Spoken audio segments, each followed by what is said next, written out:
How's my mic sound? Am I too low? You sound perfect. Oh, I can barely hear you. Really? Now? That's better. I mean, now you're gonna let me breathe though. What? Holy bro. Bro, Charlie. put your mic under the lip, dude. Your bottom lip. Because Scrapz said he couldn't hear me. That's the thing that I am the chaos. Hey. Oh shit. Oh my god. That might be the coldest shit I've ever seen. Bro, you have your interface on 100. You know that, right? Yeah. Do you play on interface 100? Yeah. What? No, don't worry about me, bro. Oh, what? Don't worry about me. Oh, what? Make him fly back like he's in the WWE. What checks me is the fact that the toilet doesn't have a lid. It's just an open like seat. Yeah, and it's broken too. He is fuck. Couldn't find it, Toby. Look at this kid staring at me. Disastrous. This guy Cell is staring at me.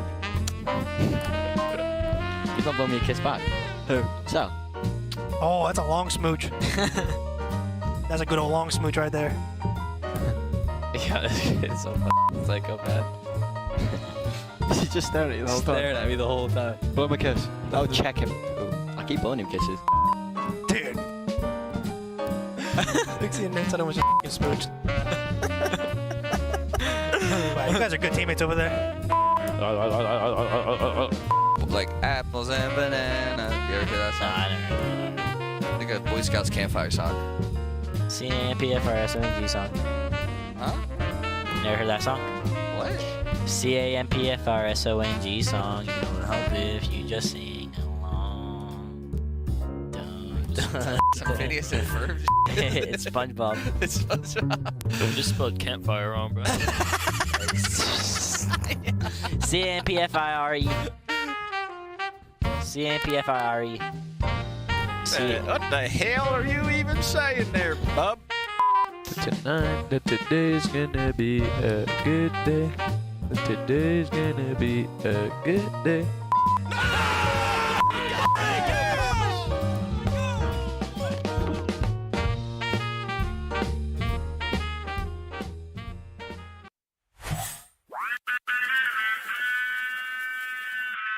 Pick up where I left off, it ain't over. Whole squad on the travel, all I know. I'm a soldier, stand up, add attention, shake it off. Tell us swift, forget the trip. Track the mission, no surrender, just commitment. I see visions, eyes closed, shut, heart monitor going crazy. Met his panicking. Woke up from the stretcher in the reds, removing the bandages. Hopes up, I'ma catch whoever made me suffer these damages. Power level breaking screens, they like, way, look at them scampering. Rejuvenated, reborn, I'm basically the man again. Made the world stand still, they amazed, frozen like mannequins. Kick the door off the hinges, make way. Someone needs banishing. They ain't think I was able, but I'm game when it come to savageness. I'ma finish it. I'ma finish it. Still got a little fight. I'ma finish it. Little this, little that. Everyone pulling triggers full of max. Talking PCs cause they full of that. Ain't really G's, they GNAPs, they really just next. Scratch them off, power balls. Look at them spinning, they really spin offs. Getting me dizzy, give me a headache, maybe when I turn my head off, I could really use the Tylenol. Candy rappers talking good and plenty, it's really too many to mention, but no, I'm tired of y'all. Suck to infinity, you could never be my enemy. You make me look good, I should be hiring y'all. I'm reborn, I'm basically the man again. Made the world stand still, they amazed, frozen like mannequins. Kick the door off the hinges, make way. Someone needs banishing. They ain't think I was able, but I'm came when it come to savageness. I'ma finish it. I'ma finish it. Still got a little fight. I'ma finish it. I'ma finish it.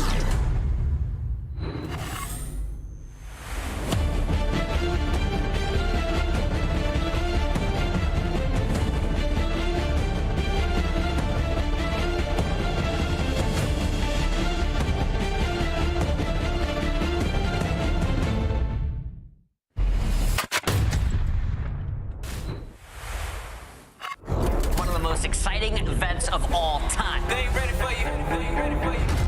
Who's better today? That is going to be the question. So much pressure on these players. This should be sensational. They ain't ready for you. Let's get on our feet. We are wasting no time. How in the world did Skyz just win that? Oh my! I do not believe what we are seeing. Literally from the sky. It's Huke Skywalker. Drazah gets the first, gets the second. Drazah delivers. I know you say you want it. Now you gotta get it on it. There is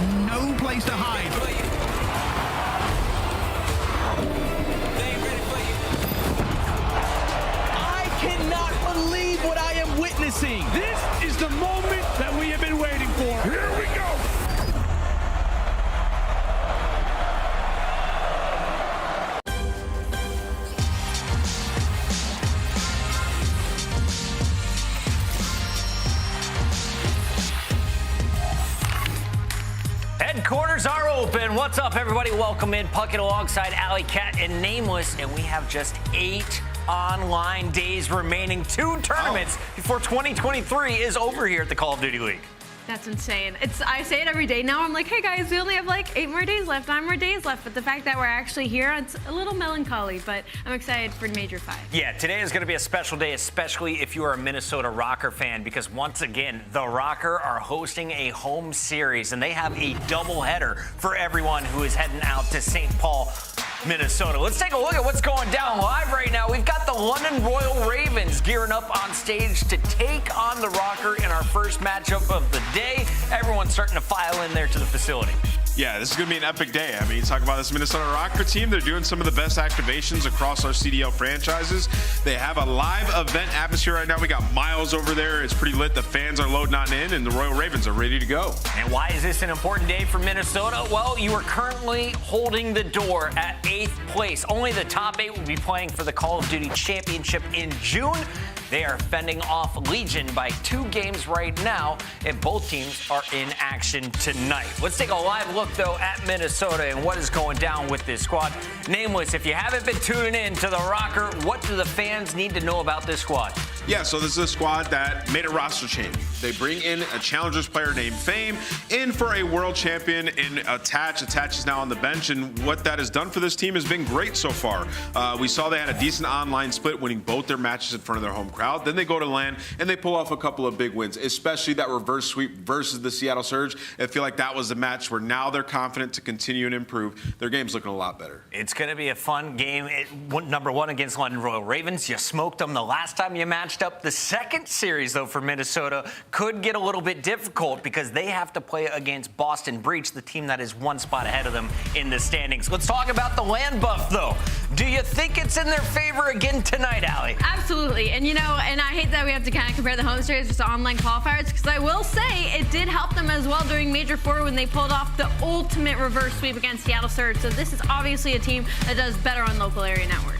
That is going to be a fun series to look at. We'll keep you in all day long. Let's talk a little bit, though, about Vegas in New York, because Las Vegas is the squad that's on the bubble. They're at 9th, knocking on the door. They're 2 games back, and they took our number 2 seed OpTic all the way to around 11 last night.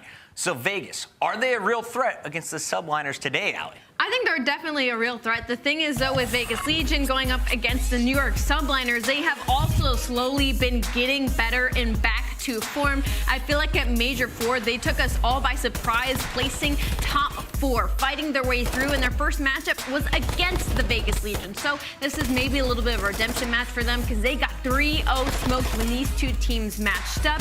And for Vegas Legion, it was not just the respawns that hurt them, but it was the Search and Destroy as well. We're talking about the number 2 Search and Destroy team coming off of Major 4 split, who lost 6-0 to New York Subliners map number 2. So I'm hoping for a big match out of them today.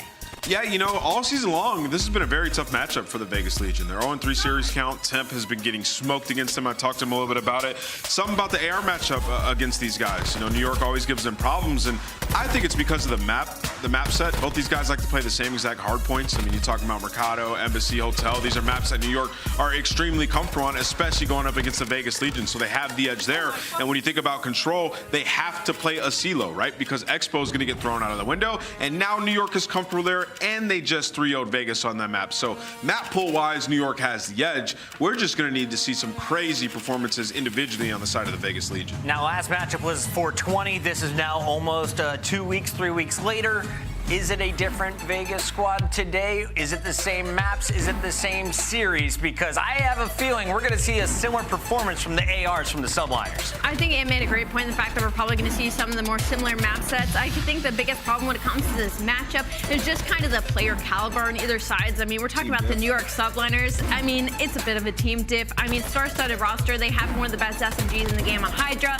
Priestahh has made a point this year for people not to overlook the talent that this guy has. He has been a disgusting AR for this team. And like we said, last time these two teams matched up, it was a 3-0 smoke show. Again, New York Subliners, they've been struggling in that search and destroy, but they look like the best team in the game on land against Vegas Legion. I just want to see what is your game number 2. You can't play the same maps in my book. Let's take a look, though, at the digits dropped by the ARs against Legion at Major 4. These are the land digits, a 1.68 and a 1.58, 101 kills between the two, Nameless. Yeah, I mean, they were absolutely having their way. Like I said, it's just the maps they go up against each other on. Temp has had a 0.6 in hardpoint against the New York Subliners. He said today, full circle, this is his last chance to go up against New York and fry them, so he's giving it his all. I like it. Let's keep talking about some of the top squads. Subliners are one match away from locking up their spot at Champs, and you're going to see Toronto and LA Thieves probably attending that same event with a top seed. Toronto, Major 3 champs. LA Thieves, Major 4 champs. We get to see them face off today in what could be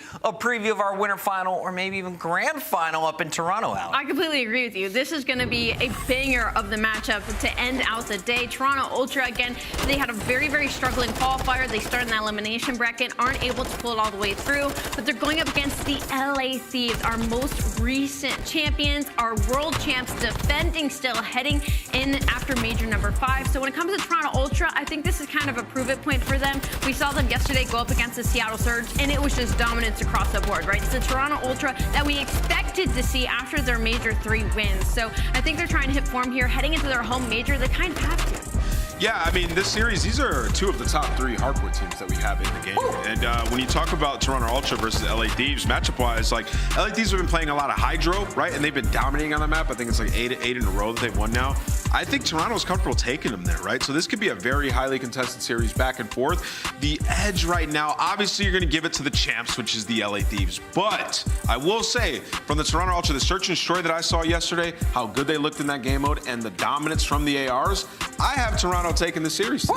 All right, there's a look at the last time they matched up. That was way back in February. So awesome that we're finally getting to see these two teams again now in May. As we take a look at this showdown, Allie, what are you looking forward to most from the Thieves? They are our returning champs after taking home Columbus. I mean, it's just terrifying for them to be in this form right now. I mean, this is one of those teams, they stuck together, they broke that champs curse as a team, and they end up winning with the same squad, and it's the repeat of last year. Near the tail end, they just started to look unstoppable. Every single player reached another level and new heights, and we're looking at this matchup specifically, our MVP in Octane. He always fries when it comes to the Toronto versus LA Thieves matchup, so our eyes are going to have to be on inside on the other side to try and match that pace that Sam is setting, because I mean, he's ending double positive in almost every single respawn. It's a fun one, right, when you think about this series, because you got some beast AR players, like some legends, multiple championships on both sides of the table. Obviously, the experience is on the side of LA Thieves, but for them, it's like, can they continue it now into the online portion? They've been decent online, better than years past, but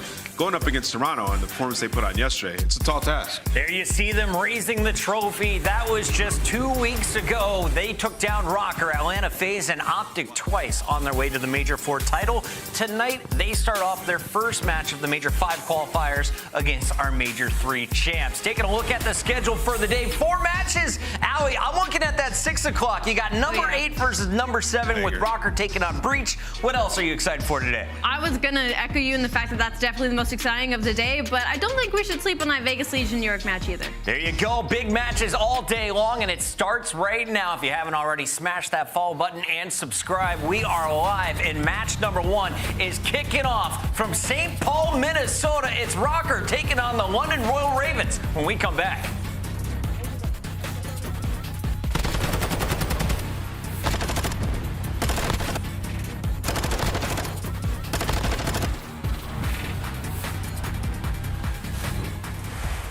Call of Duty League Pick'em is back. Bottom the bend, a few more points, and then we'll be in. Pick the winning team. Pick the final score. Now with 2 new features.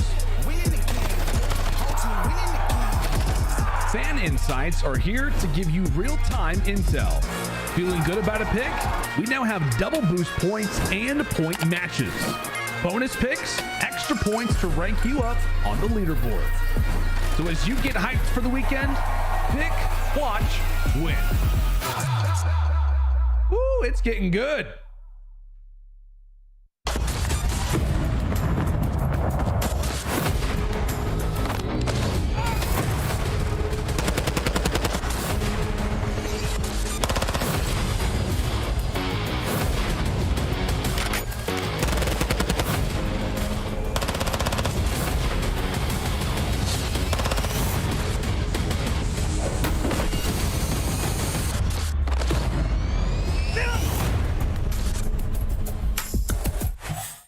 The Call of Duty League is brought to you by Monster Energy, the official energy drink of the CDL, and the GMC Hummer EV pickup, the world's first all-electric super truck.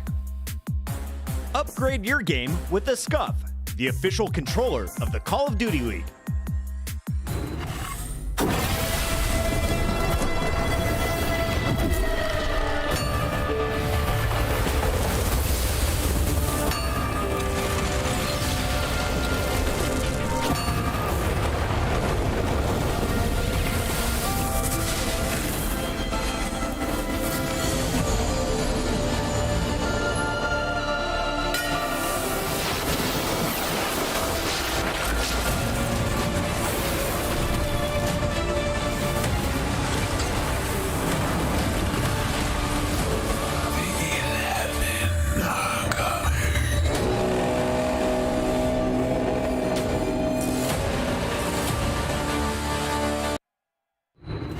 It's your number 8 seeded Røkkr taking on London Royal Ravens, and we got the house rocking up in St. Paul, Minnesota. Fans filing in to see if their team can lock up one of the final spots heading into the 2023 Call of Duty Championship. We're kicking off the day here with a good matchup. In theory, this one, though, on land last time was a 3-0. Can the Royal Ravens put up a bigger fight tonight? I mean, you would hope they put up a bigger fight, but I will say, historically wise, Minnesota has kind of always won this matchup. I believe they're 2-0 on the season for them right now, even though statistically they kind of mirror each other. They're kind of below average in every category, other than Minnesota has the edge when it comes to control. And they're very happy to spawn into this series game number 3, because it is going to be Expo, their second best when we get to the maps and modes. Yeah, I think you said it best. Like, when you look at this matchup, it's very tough for anybody to go up against Røkkr in control, just because you have to pick between Asilo and Expo, and they got Expo, so they should win that. To me, this is going to come down to those hard points. Whenever we've seen London do something like some damage in a series, Asim's taking over in a hard point, or Nastie's won on a crazy streak, but we got our Monster Energy pregame for the Minnesota Røkkr, Afro needs to start building momentum for this stage. In stage 4, he is in 0.92 KD, which is unacceptable. He needs to be the superstar SMG for this. Yeah, let's get back to our winning ways, Afro, especially on the map Expo. I'm excited to see that coming up potentially in this series. On the other side of the battle, we've got a London Royal Ravens squad that is basically in desperation form. You're just trying to win out here, finish the season strong, and kind of raise your personal stock as a player, right? Trying to get into the league again next year. So, Ali, as we take a look at the Ravens squad, they've had their ups and downs, mostly downs with just 6 wins on the season. How can they make it 7 tonight? I mean, it's painful to talk about the conversation of London Royal Ravens, because I feel like sometimes in these series they get so close to that finish line, kind of like previous Vegas Legion, and they're just not able to push it across. And also a couple of inconsistencies with their players.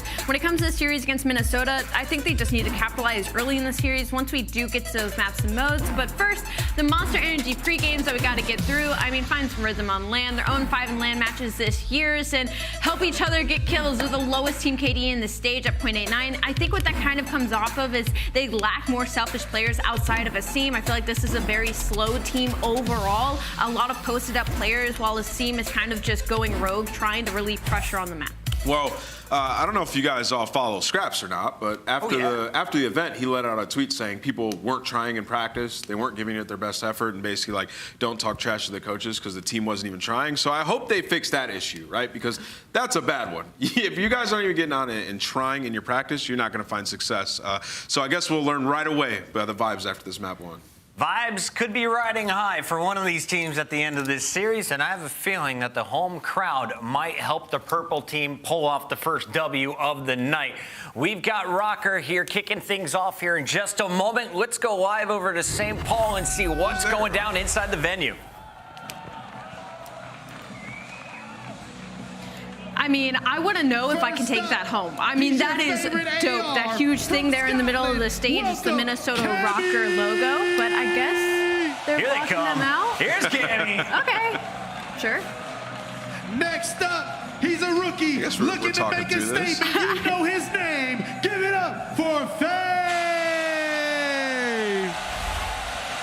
They look pretty confident walking out. Next up, he's one of the most vibes. cracked subs in the major man, leagues. Afro, you mentioned it, You nameless. love him. 0.92, not good enough. Looking for a standout series from this guy. You got to start off strong here. Yeah. This is your first qualifier matchup for the Røkkr. You got a 2-game series or 2-day series. Start this one off with a 3-0. Yeah, I think, for this team, they're a work in progress, right? They're trying to make it into champs, and they know if they get to champs with the practice they have leading into it, they can make a run. It starts during this qualifying stage, and you got to come out with a win against London. If you struggle at all throughout this, you're going to lose so much confidence. Big game. Awesome stuff going down there in St. Paul. Røkkr are locked in. The crowd getting fired up as the home series is up and running. As the players take our seat, we got to talk about maps and modes because, as you know, every qualifier matchup is a best of 5. First to win 3 pulls off the W and earns another 10 points. How does this one break down? London has opportunities. That map 1 and 2 is Minnesota's worst hardpoint and worst search and destroy back to back. And obviously, London, you want to write off that Expo control kind of as a loss. The problem, though, is that map number 4, you cannot get to that point because that is Minnesota's best hardpoint there. But if you push it to game number 5, Hotel at Search and Destroy is London's only positive map and mode. It's funny, like you say their best hard point. I mean, they're 3 and 2 on it, right? So, I mean, they have some wins there. I will say, like, in terms of HyDra, you want to give the edge to London on a map like HyDra, but the last time they played, Minnesota beat them on it. So to me, it's sort of a toss-up in the respawns in this series. It just all comes down to have London got on and actually practice. That's what I refer back to that tweet. If they got on and they practiced and they're still going hard and they're trying to play spoiler, this can be a good match. We've seen it before. Listen, I say best because it's the only one in the green on the stat line, so I kind of have to be like, well, technically it's their best hard point, even though they are 3 and 2. But like we touched on earlier, the fact that both these teams mirror each other statistically pretty in every game mode, that they're a little bit below average. So this is kind of the battle of the mid-tier, except for the fact that Minnesota is top 3 in that control still. So they are very easily in a position to lock up this series once again. And if you're looking to kind of evaluate Fame, the rookie on this Røkkr squad, what do you need to see from him, knowing he is the favorite going up against the lowest seed in the league today? Yeah, I mean, I think for a guy like Fame, I'm not really ever looking at him to take over games and, like, super pop off. Okay. Like, to me, on this team, that's Afro and Cammy's job, like, statistically dropping bombs. For Fame, like, in terms of overall kills, like, it just has to be solid, be involved, putting down damage. A lot of times he's grabbing bomb in Search and Destroy, so getting that down, playing his life. If he's going to be the guy on the island, making sure the other team doesn't get through while his other teammates are making plays, just sound, disciplined plays. I'm really looking at the mini-map when I'm evaluating Fame, and so far, he's passed that test. Like, he's been solid for them. He's been a good role player. Minnesota struggled in the Major 3 qualifiers, 0-5. They bombed out of that Major 3, got a little bit of a bounce back that really was stemmed by the reverse sweep over Seattle's Surge. How do you silence the haters who are saying that Minnesota needs another team change before champs? I don't think they need another team change. It's not one of those situations where you can, like, point out a player that isn't doing well. That is, like, the downfall of the team. I think across the board, they've all been pretty inconsistent. When they plugged Fame into this roster, it felt like kind of the same player, just maybe in a different font, except for maybe in the Search and Destroy. A lot of the times, he's pulling out an SMG and getting really aggressive. It feels like he's very flexible when it comes to his play style, and that's maybe what Minnesota Røkkr wanted, is to have a player that could adapt to the situations because of how inconsistent they can be. But I am looking at Afro simply because he's very aware of the fact that he was kind of that guy when we first saw Minnesota Røkkr finding success. And it was in Search and Destroy as well. I believe he had like a 0.5 at one point during Major 3, and he was like, I understand that I haven't been performing where I know that I can, and now that we're here in Major 5, heading towards that final split, I'm hoping this pressure kind of creates diamonds for Minnesota Røkkr. We got to go to a quick commercial break while we get this matchup ready. While we're in the break, mods, get the predictions up and running. Get your chat predictions in right now. I want to see where your channel points aligning here for match number 1 of 4 on our Super Saturday.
Ladies and gentlemen, hello. I am live here in St. Paul, ready to rock and roll. We have the first of our 4 matches today. Can't wait to get this one underway. Jeremy Stud joining me. It is absolutely crazy in here, Jay. Can you even hear me? Yeah, I can hear you, bro. I can just feel the energy, though, in St. Paul. It's going to be ballistic all throughout this home series for the Minnesota Røkkr. Really, really big day for them. They got to come out swinging. You're not wrong, man. Big day for Røkkr. They've got a little bit of a climb. The dream of champs is still within reach. For the Ravens on the other side, today is a must-win. Cannot be walking away with a loss today. That is going to be absolute paramount for them. Can they do it, Jay? It's going to be a tall task. We saw the maps and modes coming into this one. Is there anything the destined touch on that you maybe think might be important in this series? Yeah, no, the biggest thing was that they're playing 2 of the maps that they played most recently in their matchup at Major 4 on land. So if you're Minnesota Røkkr, you're already feeling super confident. You've already beat this team on HyDra. You've already beat them on Expo. It's just coming out and doing it again. And you see the stats of both of these teams. They tend to struggle, but the biggest one that I look at is that break percentage for Røkkr. Even if they're losing that rotation, with how bad London are in their holds, Minnesota Røkkr always will have an opening. Well, here we go. It's time to get ready. Map number 1 here in our first series of the day. St. Paul is absolutely popping here in the Palace Theatre. We're ready to rock and roll into HyDra. Here we go. Here we go. We'll start off with Afro, taking a nice little swim route towards the left. Minnesota not starting on the preferred side, but getting early time. Already Benjamin Bance trying to make a play, but he gets shut down by Nastie. With Nastie finding that 2, it should be early pressure from London to take control. There we go. Afro manages to get himself out of the water into the point for a mo. Eyes on that hard point clock as well, though. Jay, 30 seconds remaining here on first. Not a huge amount of time gained either way. The Røkkr still unable to get towards that right-hand side of the map. Yeah, Røkkr, they just have to figure out their way to get through. So far, London at the 50-yard line. They're cutting down every single player from Røkkr, trying to cross to get through the point. And with only 15 seconds remaining on P1, London have come out swinging into this HP. Exactly what you want to do. Get a good chunk of time off of that P1, but maintain those spawns for the next hill. It should allow them to get fully set up. And this is the problem. London not very good on the breaks or the rotations. They've managed to get the hard point now, but there is one man they have not counted for. Ben Bance, as sneaky as you like, he's already in the back line. Uli, you're up next. Guns him, takes care of that one on the back, and that might be enough to flip the spawns, Jay. I think it is. What a play out of Røkkr. That's the perfect play right there out of Røkkr. Great route out of Bance to find that kill on Uli, the guy that was trying to protect the spawns for London. But now they are forced to break, and with Uli finding that 2-piece nade, that's going to cause some problems for Minnesota. They're spawning all the way across the map. London find the break. They're getting the time. Here we go. Time now wants the hands of London. Interesting enough to see that break come in so early. Uli, what a sweet nade that was. Over to Uli again. Can he add any more to this spree? No. Big wins there as Røkkr once again pile driving back onto the point. That's their time if they want it, but a bit of a change now, Jay. They've got to race to the new point as well. Yeah, you got to get over to the new hill. You have 2 people spawning at ult. That's good 15 seconds if you can get it. But so far, all in the feed has been Røkkr. They find 3. The close spawns are going to be here for a couple players on the side of London. So Scrapz has his hands full. He has to try to stay alive, allow Uli to assist him in this play while his teammates are going for the pinch. Comes the Ravens, though. Scrapz and Uli on the back line. Now trying to creep forward. Can they take care of business and hit the point? Scrapz slowly, but surely. Closer he gets. His teammates finding kills. Scrapz is in. Finds his first. That's going to be the time. That's the hard point Ravens. Perfect break right there out of the Ravens. They play it nice and slow through the back end. They wait for the pinch to come in. They find all the kills. And after spawning Minnesota all the way across the map, they cannot get past Nastie, a guy who struggled in their last matchup. Already 7-4 on a 3 streak before he does get shut down. But Minnesota, they are going to get a couple back spawns. The break is going to be in, but this might not be the best case scenario until Fame wins that gunfight. Such a huge one to control the spawns for Røkkr. That's huge from Fame. He's going 10-5 as well. Eyes on that low-hand side of the minimap. Low right. That's where the new hard point is going to be coming up. Uli, though, once again, he's trying to play that rotation for the Ravens. Now you've got Røkkr. Eyes on towards the next hard point. Uli, though, how many can he take with him? One's good enough for now. The rest of the Ravens flying forward. Can Røkkr take care of Uli in the back line? Oh, no, he stays alive. Big plays right there to Uli, but now he's the only player on this side of the map. His teammates do not find any kills, and Røkkr win the rotation. Currently down by 20 points. It's going to be a long time before this hill is able to get contested. As Afro's going to be here on the cutoff, he finds one, trying to know if the second player is going to be in sights. But so far, London is struggling on that hold percentage. It's already showing Minnesota Røkkr look like they're going to take the lead. The stats aren't lying so far. I mean, Ravens, they're not very good on the breaks, not great in the rotation, but neither team really getting too much out of this hard point for now. Bance still on a force sprint. See if he can't find kill number 5 in a moment as the final 15 seconds of this hard point tick away. Bance still looking for that kill, looking for streaks here on HyDra, and we look towards our new hard point as well. Middle of the map, sort of towards the left, and already the Ravens in position. Ravens are in position, but at least one player is able to spawn out. Good 2 kills coming in from Asim to relieve some of that pressure, but this is perfect case scenario. Minnesota Røkkr, they were late off the rotation. They get blessed with a couple back spawns. They're going to be instantly here on the action. Benjamin Bance invested in dead silence. Afro finds one, Fame with the third. Only one player left in the back. Would look like to be London perfectly off the rotation. Minnesota again with the break. That's a big kill from Bance. Still a few members of the Ravens on the back line though, as they march forward. Yuli once again trying to be the tip of the spear right now for London, as Røkkr again with the hard point time and starting to build a lead. Starting to build a lead. They combine for a couple kills. It's a clean 4 dead. They block the back spawn, so much needed 20 seconds. If they can pick this one up, Røkkr might just have to cut their losses. Well, I see how the losses go. Final 15 seconds are in the point. Ravens are in. Røkkr looking to continue to hold the lead. Now let's go for a quick listen in with the Minnesota Røkkr.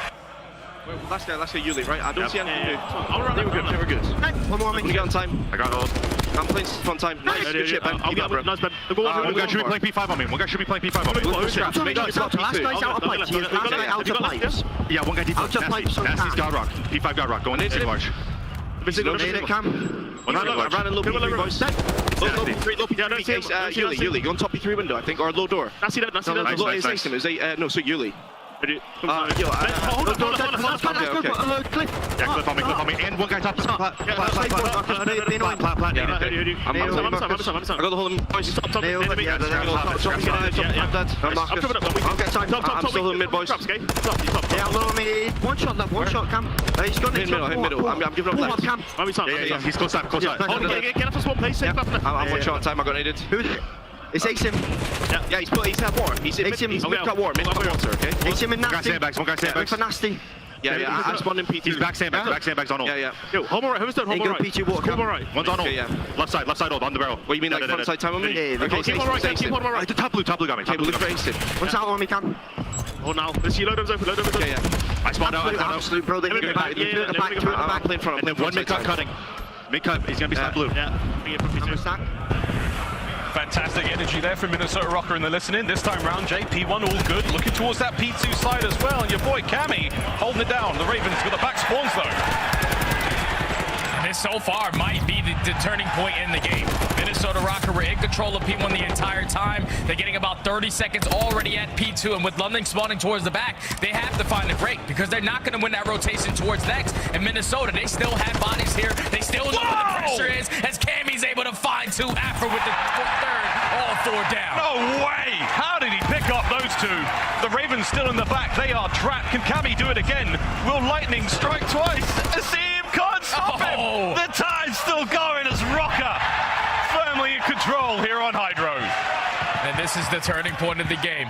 Now Røkkr able to chain a couple hills together over towards the P3 we go. Fame in a great position to at least block the spawn, but he's gonna have a huge one-on-one gunfight with Scrapz, who's playing it super patient. A little bit of assistance from Yuli, but Yuli gets cut. Can he take down another? No, he cannot.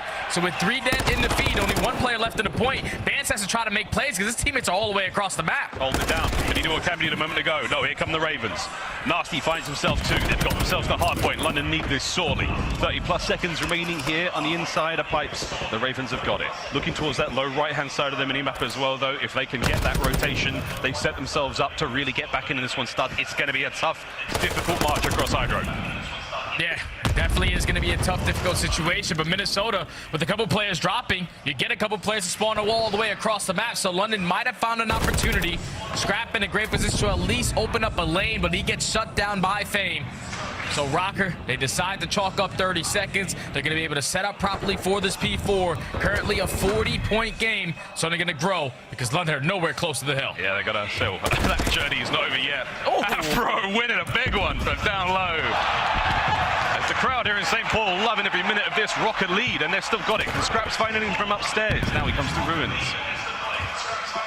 Finding himself. Maybe Afro out this. His teammates are getting dropped around him. Scrapz still the lone man on this side of the map. Cammy on the God Rock. Shots are out. Scrapz still trying to make his way forward. An open hard point for a moment. Røkkr still holding on. There's 30 seconds remaining here as Scrapz spree continues, Jay, but it's not enough to get Røkkr off the point. You have to get them off the point. You know you cannot give up this time to Røkkr. You're basically calling game as trades go back and forth. Asim is going to be able to get in the hill, but does not win the one-on-one versus Afro. So the final 15 is going to go in favor of the Røkkr. They get the last player pushed up, and they already have a couple players off rotation. You have to win these gunfights if you are London. You still have one player in the back that you have to focus on, Benjamin Bance, none other than him, to try to make the play for Røkkr. Yuli once again, he's trying to be that man for the Ravens. Bance spotted out towards the back. Yuli now moving in for the kill. Here we go. Bance completely unaware. Yuli will be able to get this one. That's the back side of the map now set. That is going to be the Ravens in a decent spot to make their way forward, but they've got to get in there fast. Nastie, you're up next. Get in there, son. Try to stop the clock, because Minnesota Røkkr are still firmly in the lead. No one on the break. Slow, steady, in they go. Here comes the break. The Ravens are in. Ravens are in. But for how long? Because Cammy still finding a couple kills through the front door. He's only able to take down 2, make it 3 with the nade. It's now Minnesota hitting those close back spawns. Look at where London are on the minimap, all the way across the map. Afro's going to be the first guy given the information. He's allowing his teammates to just flood on in, but it's not leading to anything. London find all the kills. They hold on until Cammy flies in. London, they need to play perfect hard point from here on out. It's got to be a perfect rotation over towards P1. Oh, we say it all the time, man, and it has to be perfect on P1. That is not an easy thing to do. Bance playing the long game, looking for that water route. He has been spotted. Will he be speared in a moment? There's Yuli, takes care of business. Hard point still in the hands of the Ravens. Here comes Afro, flying into action. Cammy backs him up. Late break, 25 for the win. Can FaZe take care of Yuli? Maybe in a moment. Whoa, there we go. Last man standing, though, is Bance. It's a one-on-one on the point against Scrapz. Old friends, former teammates, wins it. The trades continue, Jay, and Røkkr still in the lead. Røkkr still in the lead. There's no need to panic now. We just need to put some pressure on P1, win a couple of trades, potentially try to win it on this hill here as Fame and Bance combine for 2. Big nade comes in from Cammy, not onto the opponent though. But at least Minnesota, they're on the hill. Yep. They can still close out, but then spawns from London all around the map. You gotta get him off the point. Here we go. Streaks from Yuli. A late investment in this dire hour for the London Royal Ravens. Cleans up Cammy in mid. It's a clean set of kills, and London have got the right-hand side of the map. This is the late surgence now from the Ravens. And this is where London have to get the hold. 12th on the map, worst in the league. You have a lot of opportunities here to put yourself in the best possible setup. And so far, all the kills are going in their favor. The score is starting to get closer and closer. That's another 3 dead. All of Røkkr spawning towards P1. They're going to try to break from the front. Thieves got the pitch covered. Here's Scrapz watching the cross. Sees at least one go in. No one in the point just yet. Here we go. Ravens, time to hold on. The close range gunfight's all going good. Scrapz on the cross once again. Nice tags. It's 3 dead now for Røkkr as the London Royal Ravens continue to hold. Fame, the only man to get a kill, and it's been brought down. The time still going to London. And now if you're Røkkr, this is where you have to make that decision. Let's just cut our losses. Let's not potentially be too aggressive and lose a couple gunfights to spawn in towards the back, and that might be the scenario as Nastie finds a couple kills. They're still getting that time off of that P2 hard point. You have Yuli hitting the swim route. But right now, London, they're doing great in the chaos to bring this game all the way down to the wire. 30-point difference. It's going to end over here at P3. Here we go. Røkkr are the first team in. The purple arrows on the mini-map. Here comes Yuli. Once again, we've called his name so many times here in the map. Can he sniff out Afro? Can he get in there? Is anyone in position to stop this? The clock is still ticking as Minnesota Røkkr looking to take map number 1. Yuli, what have you got, son? Finds one. Oh my! Wins a big fight! And that's the hard point now in the hands of the Ravens. And Røkkr, they're getting no close back spawns, but this is not the scenario you want to be in. You got to hit your attacks. You have to get past Yuli, who's hitting the routes in the water. Another 2, make it 3 dead in the feed for London. They're slowly climbing. Røkkr need to find a break. Røkkr get in and get the win. Nastie the man in the point. Here comes Bance taken care of. Next man in is Afro. Finds one, traded out. It's a hard point. It's still anyone's. Dive in. The scene brought down. Røkkr on the fight. Last man Yuli. Can he get it? No. Cammy and Fame are in. Røkkr are there. 5 seconds. Hold on. Nastie's in. The brawl for Bance. That's it. Map number 1. Woo! Goes to Minnesota Røkkr. And that's how you get the blood flowing if you are Røkkr. Not the cleanest finish to the game, but a very tight-knit hard point to start off this series at your own home series. You can feel the energy as Røkkr clutch up on the map number 1, a much-needed map for them. And now put them up 1-0 in the series. The power spirit's pumping right now here in Minneapolis. A quick look at the stats there, and Afro, what a fantastic series or map so far out of him. We saw the desk bring that up before. Has to be that big Slayer. 32 and 28 from him, and Bance as well. It was a much stronger looking KD throughout the map, but wonderful damage across the board there. Røkkr, Jay, they came close, man. I mean, one more good breakout of London, a couple of crazy trades. God only knows, man. We could be looking at a Ravens map win. You just think about how that first set of rotations, first set of hard points went for London. Like, they were in control of the P1. They were able to change it to the P2, but their setups were abysmal that Røkkr were able to find a break whenever they wanted to. They cleaned it up towards the later half of the game, but at that point, it was too late. You allowed Minnesota to grow the lead the way that they did. They only needed to find one break on one of these hills, and the game was going to be theirs. But the biggest thing that I took away was the performance out of Nastie. 4,200 damage, 37 and 30 on the map. Last time he played this squad, he had a 0.7. So already Nastie turned into ties, playing a lot better for his team.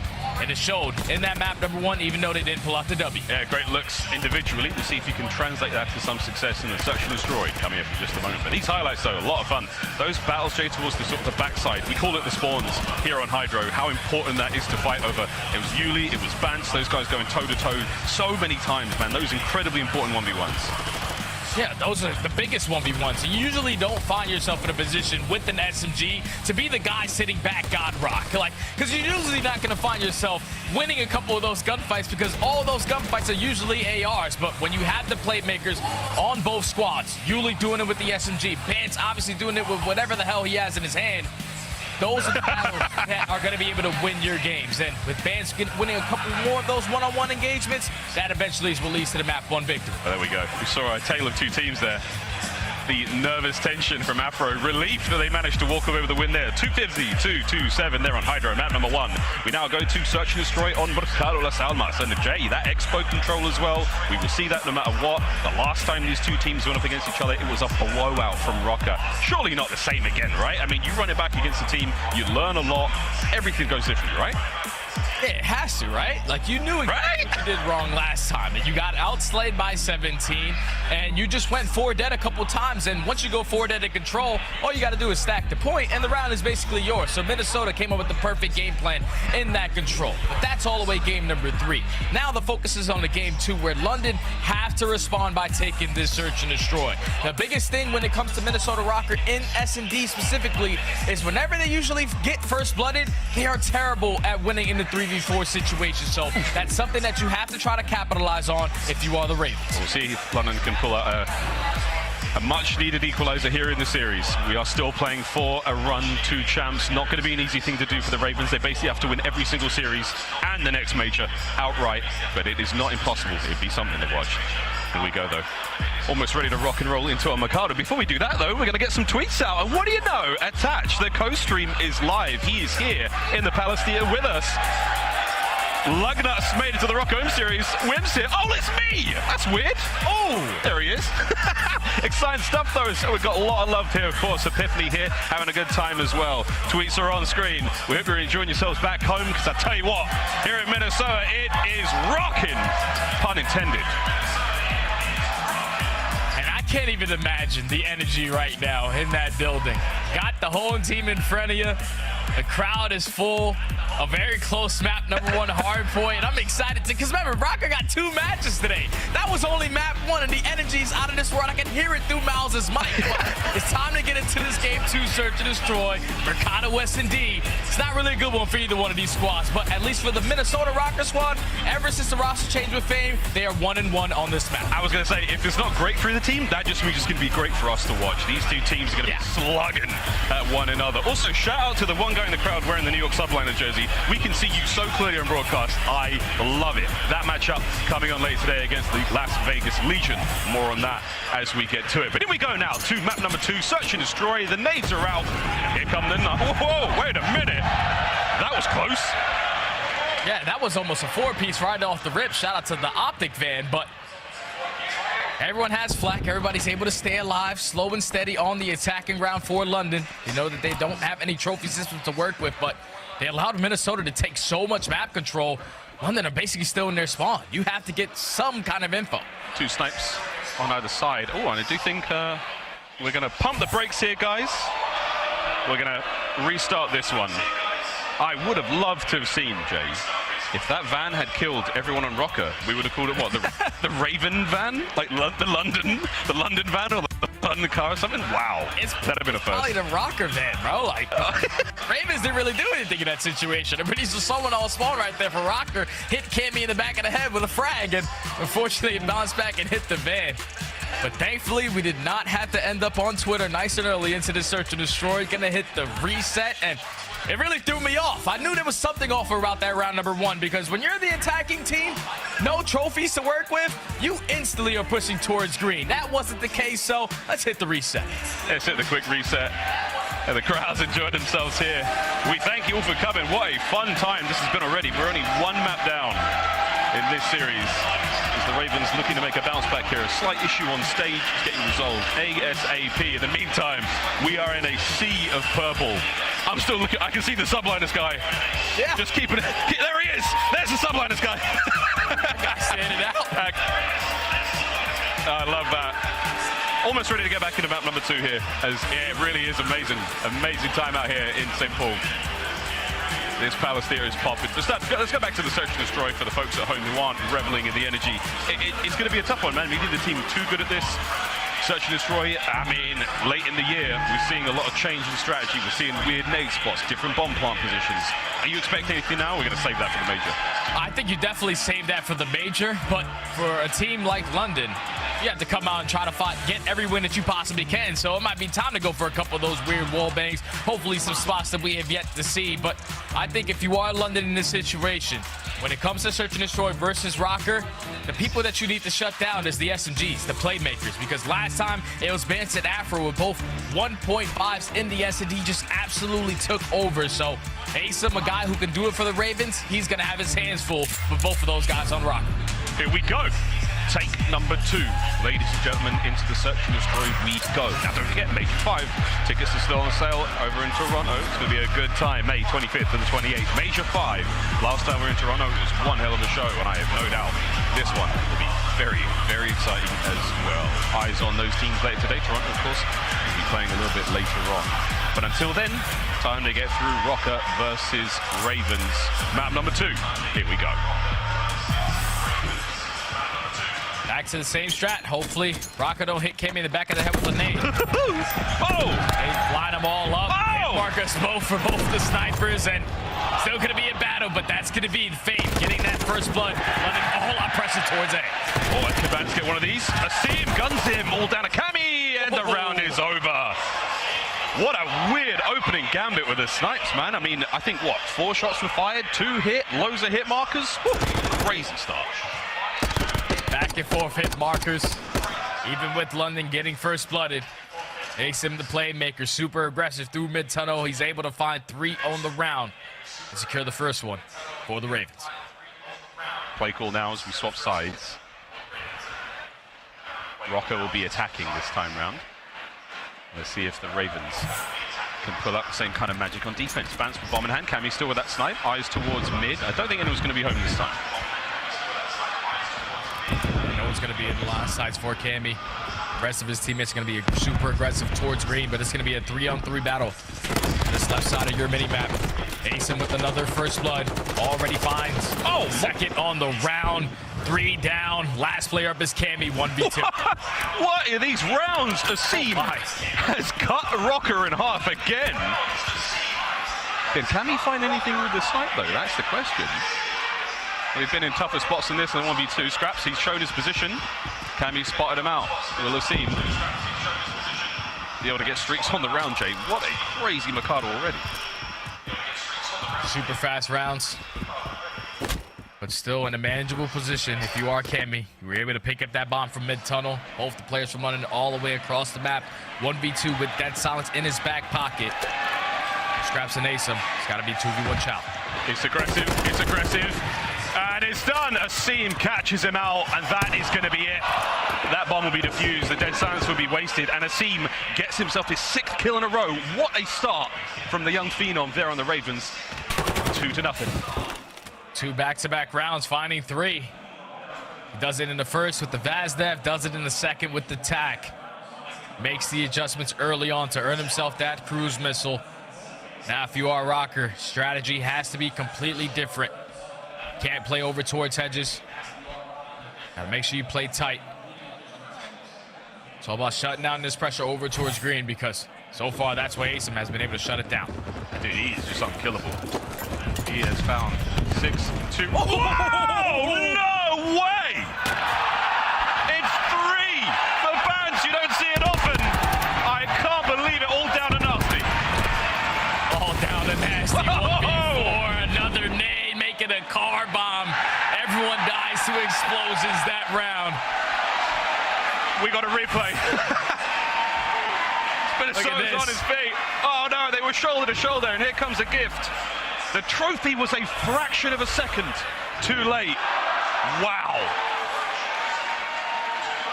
What a That's round. How you shut down the pressure right there, Miles. That's how you do it. You set up the team nades, you get them before they get the trophy down, and everyone else blows up by explosions. Røkkr finally on the board. No way he gets another one.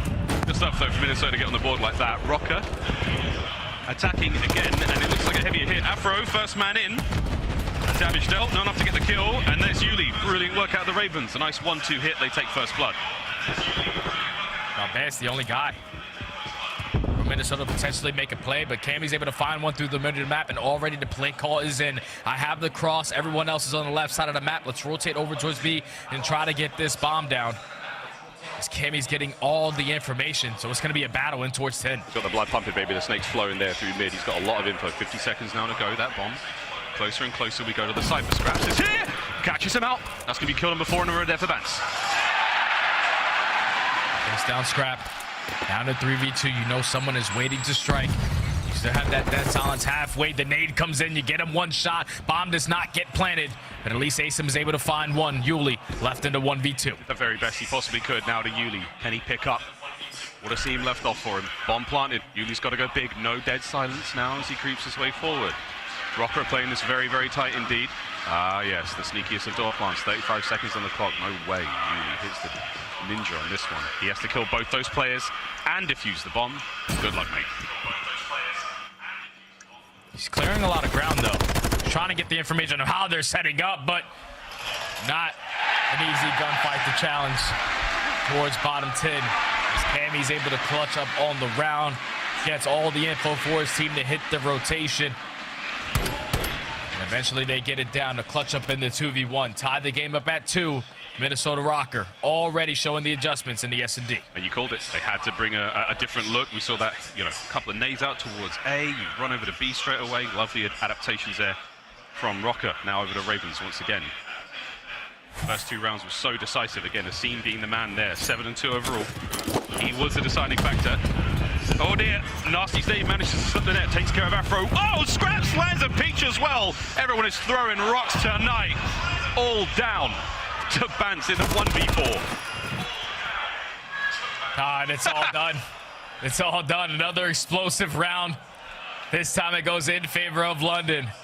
Pretty sure there were 2 trophy systems over there by Hedge, but they must have had 3 stuns and 3 nades in their back pocket, because everything was able to connect. You find the first 3 kills, 1v4 for Bance. You head glitch on the bomb. London finally able to stop the bleeding and take back the lead, 3-2 now. I mean, that is a kind of like an artillery strike, Jay, right? Everyone threw everything they had one by one. Every time. These guys calling in airstrikes. Like, what's going on, Ross? Here we go. All right, let's hit it once more. Nades out. Who's getting a kill this time? Okay, just a couple of stuns. Oh, no, there it is. Afro first blood once again. The lethal and tactical usage from these teams. Woo! Chef's kiss. Everything is on point. First blood goes in favor of Røkkr. Get the information. Scrapz going to be sitting on the dumpster, but look at the ground that Yuli was able to cover. He's trying to time this flank, but he gets taken down by Fame. 4v2. Scrapz is trapped. Oh, he's trapped, and he was dangerous for a moment. Afro finally managed to finish it. Nastie now 1v4. These rounds, they are not close. It is a blowout either side, and this is Røkkr looking to equalize with the bomb plant. Yeah, Nastie, just take your time. Does not matter. The sniper comes out for Røkkr. Cammy's able to line it up and find that final kill. These guys are just trading blows. You get 3 nades kills, I'm gonna get 3 nade kills. You guys are aggressive towards green, I'm gonna be aggressive towards green. It's just back and forth the entire time to tie us up at 3. I mean, if you like pattern recognition, surely now the Ravens are gonna take a round. Something crazy is gonna happen. A van's gonna blow up and kill half the team. Someone's gonna throw a nade back. Something is about to happen. Hold on to your seats. Here we go. Hit marker this time. Oh, all sorts of, it's all happening. Cammy's in. Trophy's a little late. Ravens have overtaken the site entirely, though. Here comes the hit from down low. Asim cracks the door. Big snap, tag, damage, no kill. Cammy taken care of. Yuli now still keeping things going. Afro, the only man left alive on this side of the map for Røkkr. Can he take care of a few? Here comes the reinforcements. Fame gets himself onto the board here in the round J, and it's a 3v3. 3v3. And Afro still has that dead sound, so he has a bit. He might have found the timing. He's able to find 2. Goes for the snap off the scrap, but he's able to stay alive for now. 1v2 left up to Scrapz. The throw is no joke. 1v2 situation, no Afro! Guns him to bed! Røkkr with another good round. As the search and destroy keeps on kicking, but this time, Jay, back to back.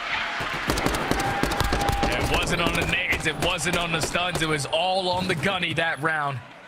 As Afro is able to line up 3, Minnesota take the lead 4 now.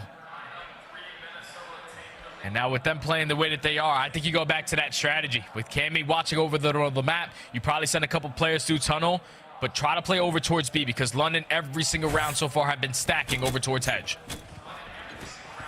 3 frags over the top, and this time, yeah, much more presence towards that B-bomb site from Røkkr. Will they be able to get themselves over there? Afro, will they be able to get streaks? 1 more kill, and he gets a cruise missile for his effort. So over to Nastie, though, Jay, he has got one hell of a job. Here come Røkkr. Yeah, Nastie's got his hands full. Multiple angles, he's trying to hold it down. He finds the first blood, finds the second, but cannot find the kill onto Afro. That was the most important. Cruise missile is going to be earned, but Røkkr now left in a 2v3. They lost a lot on that push. Nastie, worth his weight in gold, holding that line. 50 seconds to go. Cammy now makes his way over towards the bomb site, has to win this fight. Wins it. Yuli gets the trade. That's a 1v2. Afro still with that bomb in hand. Might be able to make something happen. 1v2. Should be able to get this bomb down for free, and he also is going to be able to earn dead silence, so Afro has the ability to make the play. Just going to go for the hop up, and he might have played this beautifully. Oh, I love it. He's going to plant himself in that corner, get cozy. Here comes 1. Here comes a second! Afro guns them both! What a round out of Røkkr. Afro just makes the play. Cammy gets all the information. Multiple people are sitting towards the middle of the map. You get the bomb down, you earn your dead silence. You're able to jump up for free, tuck yourself in a nice little corner, read the setup beautifully as he clutches up in a 2v1. Røkkr at game point. Man, that is tough. Ravens doing everything right so far, but you can't account for a couple of 2-piece like that. The last 2 rounds, Afro has been a man on a mission. An 8 spree for him right now. Can he add another 2 of these sweet nades? No, nobody home. All in on B now for the Ravens. They're trying to break the wheel. Bance will be the lone man. Can he catch a kill or 2? That information is valuable. Bance is waiting. Here's a couple sound cues. This is where you get the cruise missile get invested, but both teams are invested in it, so they're both getting the information. Oh, don't want to drop, and Afro's able to find one onto Nastie. 3v4 already. Advantage Røkkr. Ravens not giving up the hit towards B. Bance behind the desk. He will be the first line of defense. Here comes Scrapz. As Fame's got the inside court covered, wins his battle. That's that taken care of. Scrapz does most to win his fight against Bance, though, so now he's on the inside. Afro makes it 10. Can he make it 11? That's the game. A decisive hold out of Røkkr. A 2-0 lead here in the series. 6-3 the final score. That's just a perfect game plan from Røkkr. Trading back and forth early into the map, but then when you make those mid-round adjustments, start reading the setups of the Ravens, you start making those audible plays. Starts off with that beat plant, Afro with the 1v2, Cammy taking over middle map, getting that information. They made the proper adjustments towards the later half of this S&D. And Afro also goes on a 10 spree, earns himself a cruise missile, just completely took over in this search and destroy for Røkkr to now be up comfortably in the 2-0 in the series. Precisely why you have a man like that on the roster. That is what Afro is known for, 11-4. What a brilliant performance out of him, and so far, so good. Minnesota Røkkr 2-0 in the lead here in the series. One more is all they need to be able to put the controllers down for a moment. Expo Control coming up in a moment, Jay. That's going to be a fun one. Hey, mate, did you see the series going this way? Ravens looking a little flat. Yeah, I think Ravens are looking a little flat. At least map number 1, they showed some fight, but in the search and destroy, I was expecting that to be a lot closer. You find yourself down 2-0. You're not one of the best control teams going up against one of the best control teams on a map that they just beat you on. You got to try to complete the reverse sweep, and it's not going to be easy. Well, it starts here. For us, though, we're going to go to a quick commercial break. On the other side of this, we play Expo Control. Will it be a 3-0 for Røkkr, or will the Ravens begin the reverse sweep? We'll be right back.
Call of Duty Week is brought to you by Monster Energy, the official energy drink of the CDL, and the GMC Hummer EV pickup, the world's first all-electric super truck. Upgrade your game with the Scuff, the official controller of the Call of Duty League. Well, things are certainly picking up here in St. Paul. Minnesota's home series going very, very well indeed. They're up 2-0 so far here in the Palace Theater. We're very, very excited to see what happens, though, come up in our Expo control. My helmet's gone. I'm sorry, guys. We'll deal with that in a moment. But the venue is crazy. The crowd is lit. And the matches have been just as good. Miles, the stud here, he's having a good time back home. I'm here in the venue, and it is getting wild in here. Brother, I wish I was with you. I wish I was in St. Paul right now with all the fans, all the energy, because I would be ready to run through a wall. But right now, Minnesota Røkkr up 2-0. They win this series. They tie up Boston Breach in the CDL points. They have a matchup with Boston Breach later. They beat them. They jump off the sevens and completely separate themselves from that bubble between them and Vegas. So everything on the line right here for Minnesota Røkkr. Try to close this one out clean 3-0. For London, series far from done if you're able to slay. This is not a map that they were able to execute perfectly when they played Minnesota last time. They got outslayed by 17. It was a clean 3-0. You have to be able to get some of those kills. Ravens, this is it. Do or die here in the series. Reverse sweep starts now. Talk about them kills to see if they can find it. In we go to control. Expo will be the map, and the records, Jay, not great for the Ravens. Yeah, sitting at 0-2, 0 offensive and 25% on defense. Obviously, this map is fairly new. Out of all the maps that we have, Expo has been the most recently added, so a couple teams are deciding to play it here and there. But already you see the stats for Røkkr. They're super confident on a CeeLo and now on Expo with a 3-1 record, second best attacking team that we have in the CDL. Is they're going to be the team on defense first. Usually what you want to do on this map is close out A right off the rip, but London with a different game plan. They're going to try to extend that time by closing out B. You get B, you add a minute to the clock. We'll see if it pays off for them now, but it's a lovely set of back and forth trades. That first segment of B, they're on its way out. As again, the Ravens have managed to get 2 players on there. Afro looking to slow down the stem of reinforcements. That is exactly what he does. It's a lot of control. Nice nade from Scrapz. Not enough to stop it, though. Jay, winningly done at B. Yeah, B's going to be done and dusted. The 2-stack is good enough for London to extend time by a minute. And now it's all about finding an opening. Try to get out of your spawn. Nastie does a good job of finding 2 towards the back end. And now if you are Røkkr, it can start to get out of hand. The pinch is going to be here. Multiple players from London all over the map. This is getting real ugly, real fast. Røkkr, you got to deal with Yuli, and he's still going. Wait a minute, Yuli? Wait, Yuli? Whoa! That was F3. How did he stay alive for so long? His teammates, though, they lose their battles on the front line, so they're not able to get too close to A, and that is a massive turn. Despite the efforts, the Ravens still not on the point. And now Røkkr able to push up and maintain map control. You have top bar, you have all of left side saunas. And now you're spawning all of London towards Globe. Woo! They decide to wrap back, they decide to push through. Big gunfight win comes out of Yuli with 2 HP left. He still has that dead silence to work with, but Minnesota, no pressure, no need to panic. You have full map control, but 2 players do drop. This might be the opportunity for London. Said it, man. London needs to start slaying, find some kills, and that's exactly what they're doing. Yuli, their man, on the point. Here comes the attack. Røkkr trying to clear him off. After the drop shots. Oh, Lordy gets the job done. Over to Asim. Finally finds himself on the board. He's trying to keep the spawns now of Røkkr. Very, very unfortunate. Seems just trying to play annoying, trying to be a nuisance towards the back end, but he gets sniffed out by Afro. What a snap to take him down. 3 go down in the feed for London. Farthest player pushed up is Yuli. He does not have dead silence, so he's just going to wait for his teammates to try to get pushed up on the map, but time is ticking. So far, Minnesota Røkkr already cutting off 1:20 on the clock and counting as they're finding all the kills and maintaining map control. It has to start with Yuli. He gets cut, and already to the reset, London go. There's Cammy, man, just playing it slow, holding that line. Every possible angle. There's plenty to work with here on Expo, especially when you get players into that top classroom. Asim on the back, red, easy peasy by Afro. 8 and 4 from him. Deddy still working that one up. There's going to be about 25 seconds remaining here in the opening round. And Afro still looking to find the kills to the backline here. The Ravens scrambling forward. Nades are there. Good. No more, though. Nastie won't be dropped. Cammy's got mid-map covered. Final 15 to go. Final 15. Last opportunity for London. try to get on the point. You have to get a couple kills, but Bance, he's able to find 2. Afro with the 3rd. It's looking like Minnesota do a great job on the defensive side. Hold down the A point for 2 minutes and 20 seconds to secure the first round of the match. 2 minutes and 20 seconds is a long time. Good start there from Røkkr. Ravens, the early hit on the beat was nice. Very, very decisive, but after that, not able to make a whole lot happen. This 3-piece from Yuli, though, that was crazy. I thought they would be able to make more of that, but it's kind of the way it can be sometimes in COD. Good stuff, though. The Ravens now will be on defense. Let's see how they go. You see all smiles on the side of Røkkr. They've been in this position before versus this team. Already up 1-0 on the map. Now we get to see how good they are on Expo on the attacking side. Benjamin Bance already does earn himself that cruise missile as well. So it's going to be a fight for top bar. They find the first blood. They're trying to put up that pressure through the middle of the map. Played for a couple kills early on. And Bence, he's already out, man. He's gone. Like, he's got Yuli in his sights. Oh, him as well. That's wild. Nastie on the back line, though. Take care of business. Afro's there for the immediate trade, as you have got a lot of presence right now. Minnesota Røkkr, they are swarming here on Expo. Yuli's going for a swim. He's been sleeping with the fishes now, baby. Nastie's up next as Afro continues his reign of terror. Look how they set this up. Look at what they're able to do. They're finding all the kills in the feed. First segment already done at A. And London have only found 2 kills on the round. Afro not missing any shots. Able to line up another onto Yuli. He's reading the spawns. You run out of bullets, unfortunately. But that's already going to be A done and dusted. 2 minutes on the clock for Røkkr. What an absolute smoke show. They have clean house. The Ravens are being slaughtered in this defensive round. They go to B now. The crowd is loving it here in the Palace Theatre.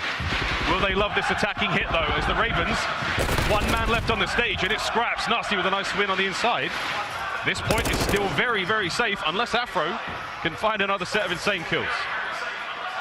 Afro's in a great position to at least be a nuisance. He's trying to force a couple players from London to wrap back and play for him. Trying to allow an opening for his teammates to get out of the base, but he's trying to time it all perfectly. All spawn does not. So that's 3 dead in the feed. All of Minnesota spawning all the way across the map towards Globe. London, they hold on to the first push, but you got to be careful of that live department. You don't want to start getting outslayed. Don't go clean 4 dead as they find 3 in the feed. And this is a magnificent recovery from the London Royal Ravens. Not over yet, though. Just under a minute to play with, and 8 lives, Jay. That is so hard to stay alive. Somehow keep Røkkr back. Uh-oh. Nastie finds 2.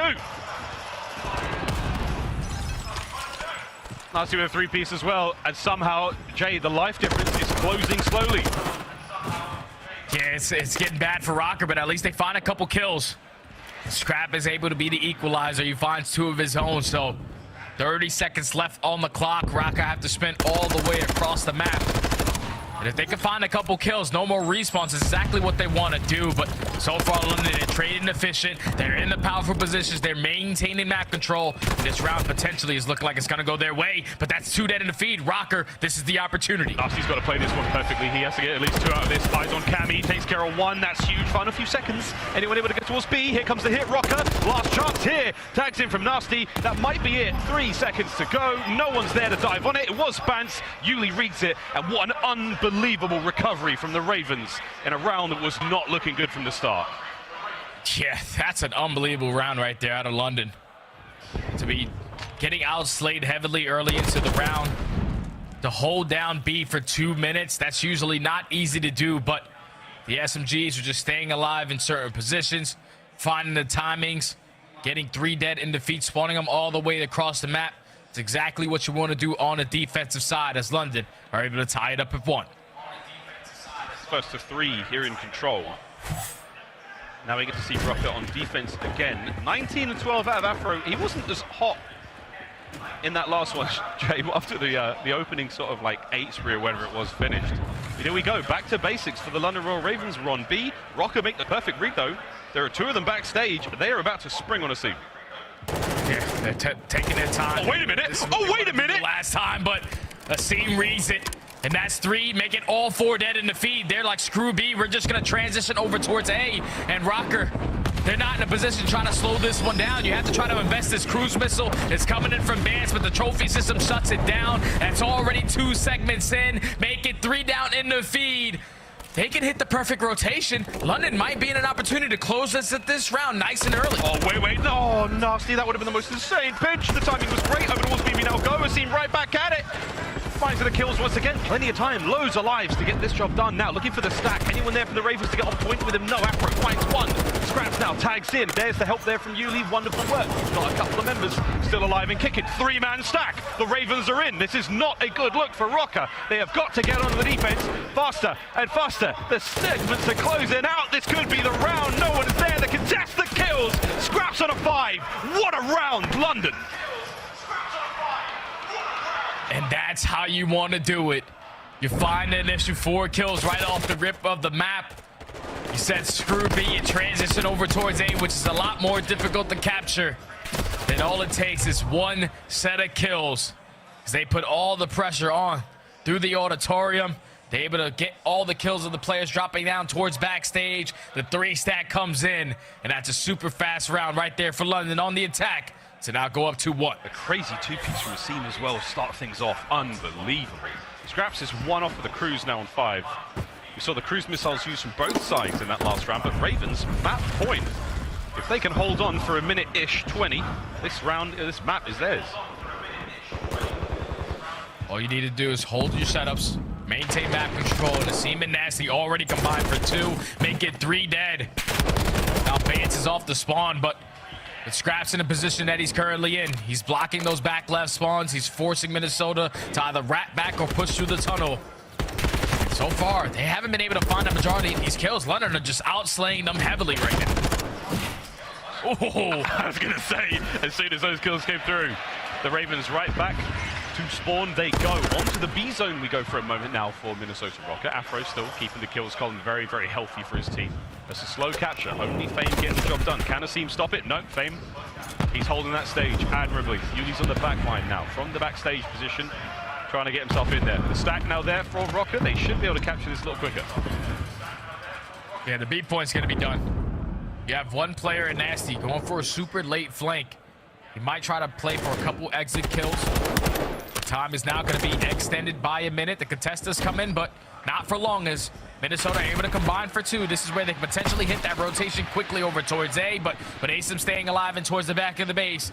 He's the guy that you have to be able to take down because a couple close spawns come in for London. They maintain on the side. On the Royal Ravens now have to just contend with defending A. Asim's the only man there to do it. Afro still prowling the glass side of the map. Here comes Streaks.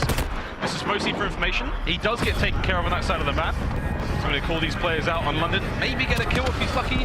Just done that sort of streak just to try to provide something for the squad. Yeah, that streak right there is strictly for information. To allow your teammates to get pushed up on the map. Try to take control of right side sauna, but Asim is still a guy that you have to worry about. Finally, he is taken care of. And Cammy on the pinch is able to take down the second, so Minnesota, they can get on the point. They can be able to stop that clock now. They're trying. Nastie. Can he find this kill on Afro? He's managed to get himself close enough to a good teamwork there. Once again, the Ravens, brilliant hold. Defensively, super sound. Massive win there from Scrapz, traded out over to Bance. He's the man now capturing the point. The only one for Røkkr close enough. Can the rest of the team get involved? Asim, the fast man, moving outside of spawn. 1 segment complete at A, 2 to go. Oh, Nastie, he's the only player up. Nastie, he's the last player here for London. He gets cut down, so the 2 stack comes in. That's already going to be 2 segments already in for the Røkkr. Here we go. They're holding down the pressure. Here we go. London had to try to get in the contest. Nastie trying to find another kill. Last minute contest right now. You get this kill, you basically win the round. Everyone do what they can. No! Oh no! Team nade. Nastie takes care of Yuli. That means the contest is gone. Afro up close though. Can Asim save it for the Ravens? He does. He gets on the point. You kill Asim, you win the round. They've done it. They've got him off, and that's the capture continuing. Røkkr tie it up. Final round. Here we go. That's gotta be devastating if you are Nastie. You get the unfortunate team kill, which opens up the contest for Minnesota. They don't have to fly out and take that player off the top pool. They just hold down the crosses, find the final couple of kills, and eventually complete that final segment. So now Røkkr currently in the lead in slaying. Pretty sure it should allow them to take that defensive round going into this map number 5, but it's going to be them on the attack. This is where you do the same exact thing you did on round number 1. Put that early pressure on towards A. It all starts with these initial gunfights. Well, are they going to do the same thing, though? Is it going to be a late change? It is. Over towards B we go. Heavy stack. Asim's going to get away with this life and pass the information across. Here come the reinforcements from the Royal Ravens. Definitely trying to sink into the backstage area. Afro wins his first. Can't get the second. Asim's there still. Alive and kicking. Bance with the trades. And that's going to be an open B zone for now. Single man on the capture. Only one player on the point right now for Røkkr. Currently leading in the slaying, up by 2 lives. As the 2-stack is going to be in. London are going to decide to chalk this one up, play for maintaining that map control. Blocking the back left spawns, forcing Minnesota Røkkr to overextend every time that they can. As the second segment is going to be in, but they have control of top hallway. They can still put pressure on. Minnesota are not in the clear. Out of this yet, close. Still getting the capture there. You take care of Scrapz, take care of Yuli. That's all good. Now, Minnesota Røkkr. They capture B.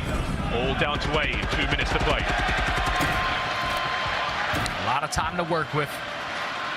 Set up multiple different plays, but it's looking like the initial push is going to be towards the back end. Fame finds the first blood. You hit a couple shots in the straps. You're able to set up Bance for the kill. So being aggressive on this left side of the map is now going to spawn London on the opposite side. Just want to try to stay alive in this position.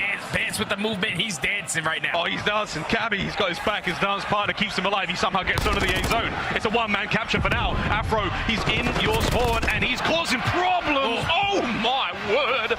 Cammy, though, he's next in. You're still keeping the players A. Bance has been living there. Cammy finds 1. Cammy finds 2. Looking for the 3rd. Oh, no. That could be it. The stack is there. That's 3 dead for the Ravens. This could be series. You gotta get in. You gotta get in. Throw your tags. Try to find an opening to get on the point. That's already 2 segments in. Røkkr looking to close it out now. 1 segment left. Yuli's got to go big. Fly forward. Fame Afro. Scrapz on the flank, though. He might be able to pick up. But no, he doesn't. Fame wins it, and that's the series. Minnesota Røkkr get it done in 3. And what a reaction from this crowd. Oh, my God. Energy is there. Røkkr know what they are playing for. Versus the 12 seed, you cannot get caught slipping. All the CDL points matter. They're able to close out this series clean 3-0. A lot closer in the respawns that they might have wanted. And at least you still get the job done. Now you move on later for a dance with Boston Breach. All tied at 160. A battle for the 7th seed. That 7th seed war is going to continue later on today. For the Ravens, commiserations, that might be it. I haven't done the exact maths, but their run towards champs, their ticket to Vegas, I don't think they'll be going now, but what a show they put on for us. Sadly, not enough to win that expert control to close out and force another map. Minnesota Røkkr happy with that 3-0. 250, 227 there on HyDra, 6-3 Mikado blowout. And of course, that close final round there on Expo Control. Good stuff. Minnesota Røkkr got to be feeling great with that one. And Jay, you called it perfectly, man. They've just got that slight lead now. Slight bit of advantage. Can they take it all the way, beat Boston, and get that 7th place? That's what they need to do, man. You already tied yourself up at 160. Playing Boston Breach later on at your home series. Fans on your side. You have to try to get that victory to secure the 7th seed. Well, see how it goes a little bit later on today. Before that, though, we've got more series to play. To the desk. Back to you guys. Big skull out there to everyone in St. Paul. Congratulations. The Røkkr come out with the hot 3-0 that we called for on the pre-show. Now, we said you got a doubleheader, so you want to get this done quickly against the London Royal Ravens. They got it done in 3, despite kind of a sketchy game 3. Yeah, this was a must-win for Minnesota Røkkr, simply to put them in a position to possibly leap over Boston Breach later on today when it comes to the standings. But this is a win that was obviously pretty expected, but with some cherry on top plays. I will say that triple nade out of Bance is definitely a big highlight for me in this series, not only because of how absurd it was, but also because London was up 2-0 in the search and destroy at that point. That was a big momentum stopper for them to then go on to win that map. Yeah, I mean, it wasn't just his nade either. I mean, it was nades on both sides of the coin, like just raining down. The trophies seem to not be doing anything there. I love their approach in that search and destroy. They're like just getting over there, playing it pretty quick, but then slowing down before you jump out and throw your life away on that bomb. They were really waiting for those first bloods. And even when they didn't come in, they were getting the trades immediately from Minnesota Røkkr, just playing it well. And then we get to this control and expo where they have the advantage. We saw Nastie go on a pretty nasty streak here up top, no pun intended. They get put in the blender, and then they lose another round right after that. So what do they have to do? They have to rally back, win a couple of offenses, and we're just seeing Cammy and Afro step up to the plate when we need them to. Afro's big streak, Chris, that you're going nuts about, and also Cammy at the end there getting pushed up into their windows. That's how you play that map. That's how you get it done in offense. Looking at the end stats, everyone about a 1.0 in that game 3, but Afro was the MVP for me. He set the tone, and for everyone who came at me on Twitter after I called him a superstar SMG, you can shove it. He just showed you he still got the gunny.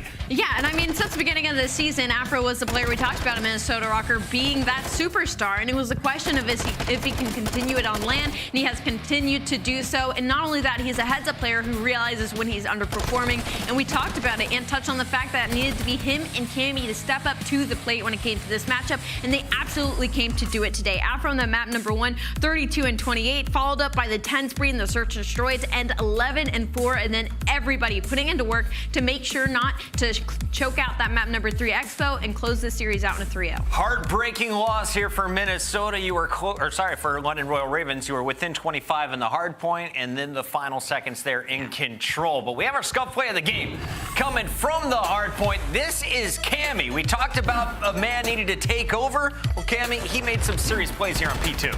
Yeah, he picks up a couple kills from within the hill, just staying alive. And whenever you're on top of this bench in this hill, it always gives you the advantage when you can jump over that wall and find the 2-piece. Gets a couple more, drops that trophy down, and you can see here's the replay of that. Just jumping over, finding some kills, man. And Cammy, when he gets going, he is a superstar in our league. Now, this is the London Royal Ravens. We all know that, but they are on LAN right now, and this is when they need to get their confidence up. Vegas has already lost the game. Minnesota is in a great spot to lock up that top 8 if they go 2-0 today. Vegas has some pressure on their backs. They will be in our next matchup. Before we go, though, we need to take a look at our Hummer EV Extract. Here it is, Extract mode. How do you end around and search and destroy? Well, throw this frag grenade. Benjamin Bance with the Hail Mary, London. 3 players catching that one on the noggin. I mean, that trophy went out a hair too late. If you're Nastie in this situation, like, what do you even do? You're just like, dude. He's the first one to make it towards Cantina, and then he turns around and all of his teammates are gone. That is your Hummer Extract mode play, brought to you by Bance and Frag Grenades and Mercado Search and Destroy. We got to give a big shout out to everyone in the chat. People are getting fired up. Predictions are left and right, and we've got a lot of winners here today. You can win at home by starting your collection today with our friends from Upper Deck. If you don't have your favorite player's card, get it right now by scanning that QR code. You can get young Scrapz there on the left side, representing Royal Ravens, and a guy who will be playing for New York Subliners in this next matchup, Mr. KiSMET. You got Big Kizzy. Hold on, let me get my phone out. It's time to scan this. You know I'm always trying to get this. And they always change it. Yeah, sorry, bro, but you can't get your jersey here nameless. You just got to type in shop.callofdutyleague.com. Which one of these would you get? I want the New York one. Listen, Yeah. I already got a Thieves one. OpTic won't send me one, so I know that. So I'm sorry. I need one of the New York ones. OpTic, give this guy some fan mail. We got to go to commercial break. When we come back, it's another fan favorite, Clayster in Las Vegas. Desperate for some dubs. Can they take off New York Subliners? We find out if the upset is true after this.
New York, what's good? Subliners are currently the 5th best team in the Call of Duty League, and today they can lock into COD champs with a win over the Las Vegas Legion. Now, for the Legion, you're in 9th place, and you just saw the team in 8th place take another game ahead of you. So this is a must-win scenario in my eyes. You only have 4 matches left before we get to Toronto. Yeah, and it's do or die for them, right? They're going up to New York Subliners, where typically there's some opportunity here because this is the team that sent them down when they finally started in that winner's bracket at Major number 4. So maybe some revenge on the table, but I'm definitely looking at a player like Temp who struggled last time with a 0.4 overall to make a huge turnaround. 0.4 overall. I think I could drop some of those numbers, and I don't expect Temp to ever be able to replicate it. But let's talk about these squads and a little bit about the Subliner lineup, because this is the team that won the very first Major. They caught everyone by surprise. They've been up, they've been down, as low as 9th place, as high as 1st, and they finished most recently in our top 4. What are the thoughts on the team rocking yellow tonight? Yeah, I mean, listen, I like New York and their play style. I think their issues usually reside in their map pool. Namely, recently it's been control that has been a problem for them. You know, this is a team that has refused to play Expo for quite some time now. They were good at Fortress, but since that's been removed, it's given them, like, their only option is a CeeLo, and they weren't able to win that all season long. Well, what happened at this Major? They won it a couple of times, and where they placed top 4. So for the New York Subliners, it's about continuously working on that, and then also a map like Mercado Search and Destroy, which we're going to see in this series. So for them, they're trying to get to their final form. They have all the tools individually, and for your Monster Energy pregame, keep dominating them in respawn. Historically, in this matchup, they have obliterated the Vegas Legion. The ARs have had their way with them, and they've won every single time. So just continue that, and then also play cleaner S&D after getting first blood. We saw what aBeZy did. That's all I need to say. 2nd in first blood, 10th in first blood conversion. Keep your eyes on the Subliners and Search and Destroy, especially that man in the top right. Priestahh was on fire against this squad last time around. You're taking on Vegas Legion, though, and the whole chat, well, they're cheering for Vegas, but the predictions at 75% in favor of the Subliners right now. For that 25% that has their channel points on Vegas Legion, how do they get this win? How do you get your channel points at the end of a 5-game series? How Vegas Legion gets this win, it has to be through the Search and Destroys, to be honest. We're talking about the 2nd best Search and Destroy team in the game. The biggest problem for me is the fact that when they went up against OpTic Texas yesterday, they lost the Search and Destroys, which has been their saving grace in a lot of these series. And it was not only that, but it was off the back of a lot of 3v4 situations that they were not getting the first bloods, and they're the 3rd best 3v4 team in the game, and they still weren't capitalizing. So when it comes against New York, who is one of the below average Search and Destroy teams in this game, Vegas Legion have to capitalize. They went 21 rounds against OpTic basically yesterday. Today, how clean are the searches? Do you expect tight matches or blowouts? Well, I mean, for New York, they gave them some good maps in this series. Like, we can pull up maps and modes in a moment. That would be fantastic. Because with New York Subliners, in this series, they're giving them Mercado Search and Destroy, Fortress Hardpoint, which is New York's worst hardpoint, and then also Expo Control, which is a map New York has never played. So for the Vegas Legion, they have a massive opportunity in this series. And then also, it seems like they play so well when Clayster is going off. When Clayster's giving them numbers, when he's picking up kills for the squad, everybody looks so much more comfortable on the map. And, you know, that's not to say like Clayster's been bad. It's just when he ramps it up and gets to star level play, this team looks unbelievable. So I'm honestly looking at him to keep it up from yesterday. Yeah, as we take a look at our Monster Energy pregame, Ali nailed it. A 0.4 for Temp last time around. He's got to turn up today. We'll see if he can increase his KD and build off the control success from yesterday. You beat OpTic on a silo. You got 11 ticks in 2 offensive rounds. That's pretty impressive stuff here. So we'll see if they can keep it rolling. Now, you mentioned Clayster. When he's playing his best, this team is looking good. I disagree. I think it's Standy. You need Standy to be the man opening up the rest of the game for this squad. Clay dropped 38, still for the L yesterday. Yep. Well, yeah, for the loss in the series, but they won that match. That's true. They did.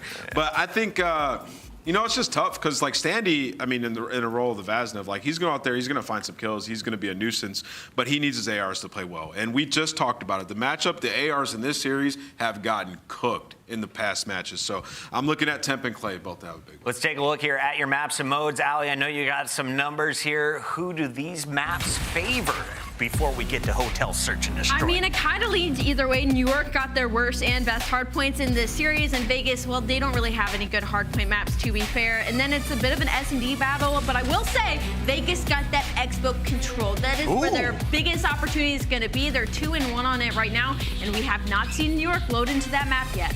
Yeah, I was going to say, New York is testing their maps for sure in this series, like 3 of them. Like, their least amount of reps they have on any search map is game 2. Fortress their worst hardpoint, and they're playing Expo the first time.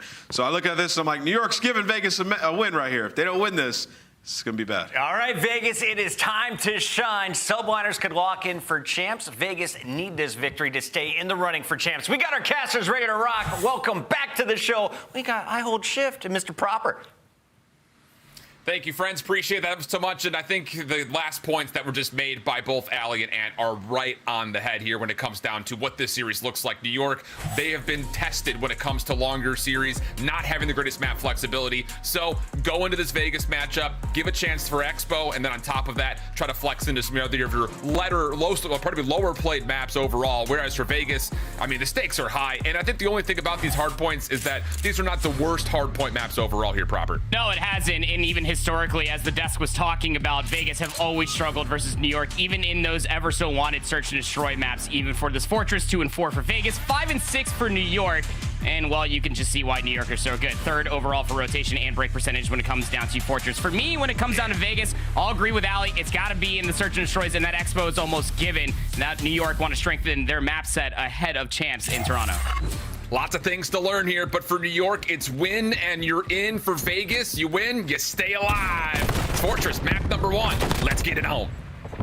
Starting off on the favorite side, of course, for Vegas, it comes down to a lot of different situations at hand. They do well to at least take down HyDra very early on, but Priestahh is also able to slip the net, get behind enemy lines. Vegas shouldn't be too concerned with it, given the fact that you still have a minor set of art control, as well as player number 7 of Temp. Still trying to contest P1.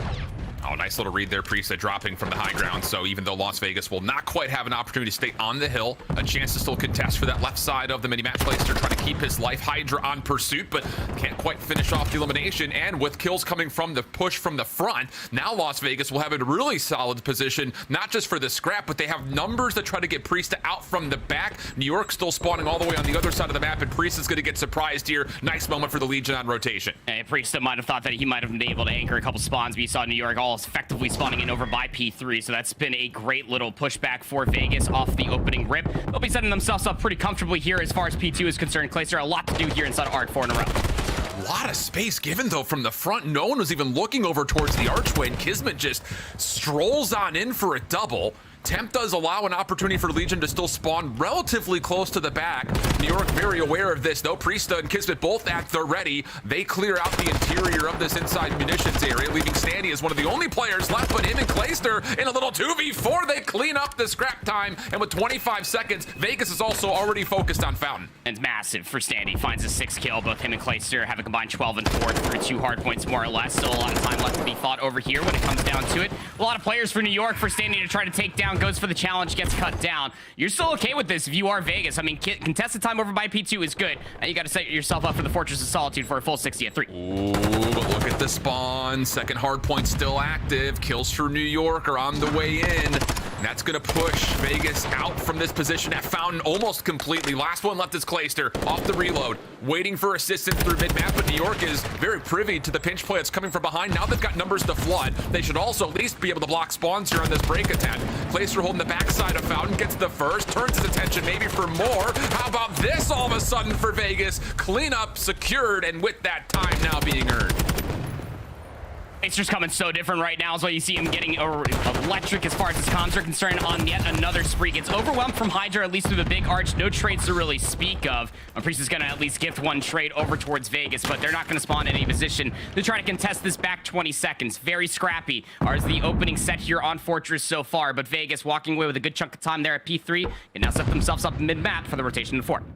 And kind of ultimately, even though Vegas has a couple of good moments, cleaning up, getting in towards the back time at P2, and then the same thing there, kind of recovering their setup towards Fountain, they really don't get as much time as you would have expected considering how clean the kills were. The scrap time on the second largely went to New York, and then even there at the end, Vegas doesn't quite get the full hold of scrap at Fountain. So New York have kept themselves in this game considering Vegas and their polish on these break attempts. As we head back over to munitions for the first time, Skyz deep towards Gallows, cleans up the back. New York looking to follow through. That will flip the spawns. KiSMET one of the last ones to try to contest the hard point, but KiSMET's got him blocked on this cross.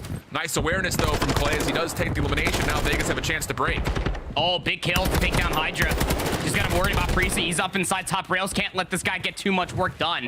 They will take him out. Top rails. 9P looked at for Vegas. Another clean kill feed comes through. 20 seconds still left to soak here inside of P4. And well, HyDra might try to give a good shake at it, but just a couple of exits is all he's really going to realistically find for himself. This rotation over towards 5 is going to be a big one. You can see New York conceding a lot of space, trying to get stables in their favor ahead of the Blacksmith hardpoint. Well, KiSMET's going to be in trouble here. Just too many angles to watch over. Skyz on top balcony. Good for the double. TJ, top window, will deny any possibility for New York to get a super solid setup here at New. And in fact, Vegas actually have a chance with the little split spawn situation to create problems on both sides of the map at once. Priestahh up top just kind of wondering what he could do from this position, and ultimately, he just kind of has to play his life while the rest of New York does eventually start to spawn up in concentration behind them. A lot of maps control coming through for New York, but I mean, all the angles and everything else is just being held so wonderfully for Vegas. Got to get past Temp, who's holding the angle over inside the open archway. That's not a fun head glitch to go up against when you are top maps itself. KiSMET still frying. Numbers now starting to follow through for New York, but as soon as they try to even think about getting on the hard point, Vegas cut them down. A fantastic first set of hard points coming through for the Vegas Legion, and they are absolutely letting New York have it. Clay is 19-6. Bance kill number 20 as well. It's a combined 5-3 for Nastie. He works his way up to 15-10. Now you've got some real good hold setup for Vegas over towards 1 as well, with KiSMET, as you mentioned, getting his 20th kill from the front. Nastie surviving and getting kills off the exit of Old. New York getting a couple of trades, a chance to make their way back over towards stables, largely to the middle of the map, but Clay has stayed safe from that mid-crossing angle. Help is on the way, but is it going to get here fast enough is the real question. Temp tested, but provides the double, and with that, Nastie cleans up on the hard point itself, and now Vegas a chance to really grow a sizable lead. And you even heard the devs talking about it, right? I mean, the stylistic difference as far as Vegas are concerned versus New York, they have lost all 3 series so far, have yet to take a single hard point off of New York, and they've been getting absolutely worked, almost fully rinsed as far as the kill department is concerned. 166-67, almost a 100-point lead for Vegas ahead of this rotation 4-2. Did not have this on my bingo card, brother. Well, at the moment, Vegas playing with the same kind of fuego they had yesterday. Maybe a little bit cleaner than yesterday. In fact, as TJ good gunshots into Priestahh. KiSMET looking to finish off the kill and will be successful in his feet. 175-68. And I'm sure a lot of people now are scratching their head like, what is happening with New York? Not quite able to set themselves up and hold anything around these hard points at the moment. The breaks from Vegas have been great.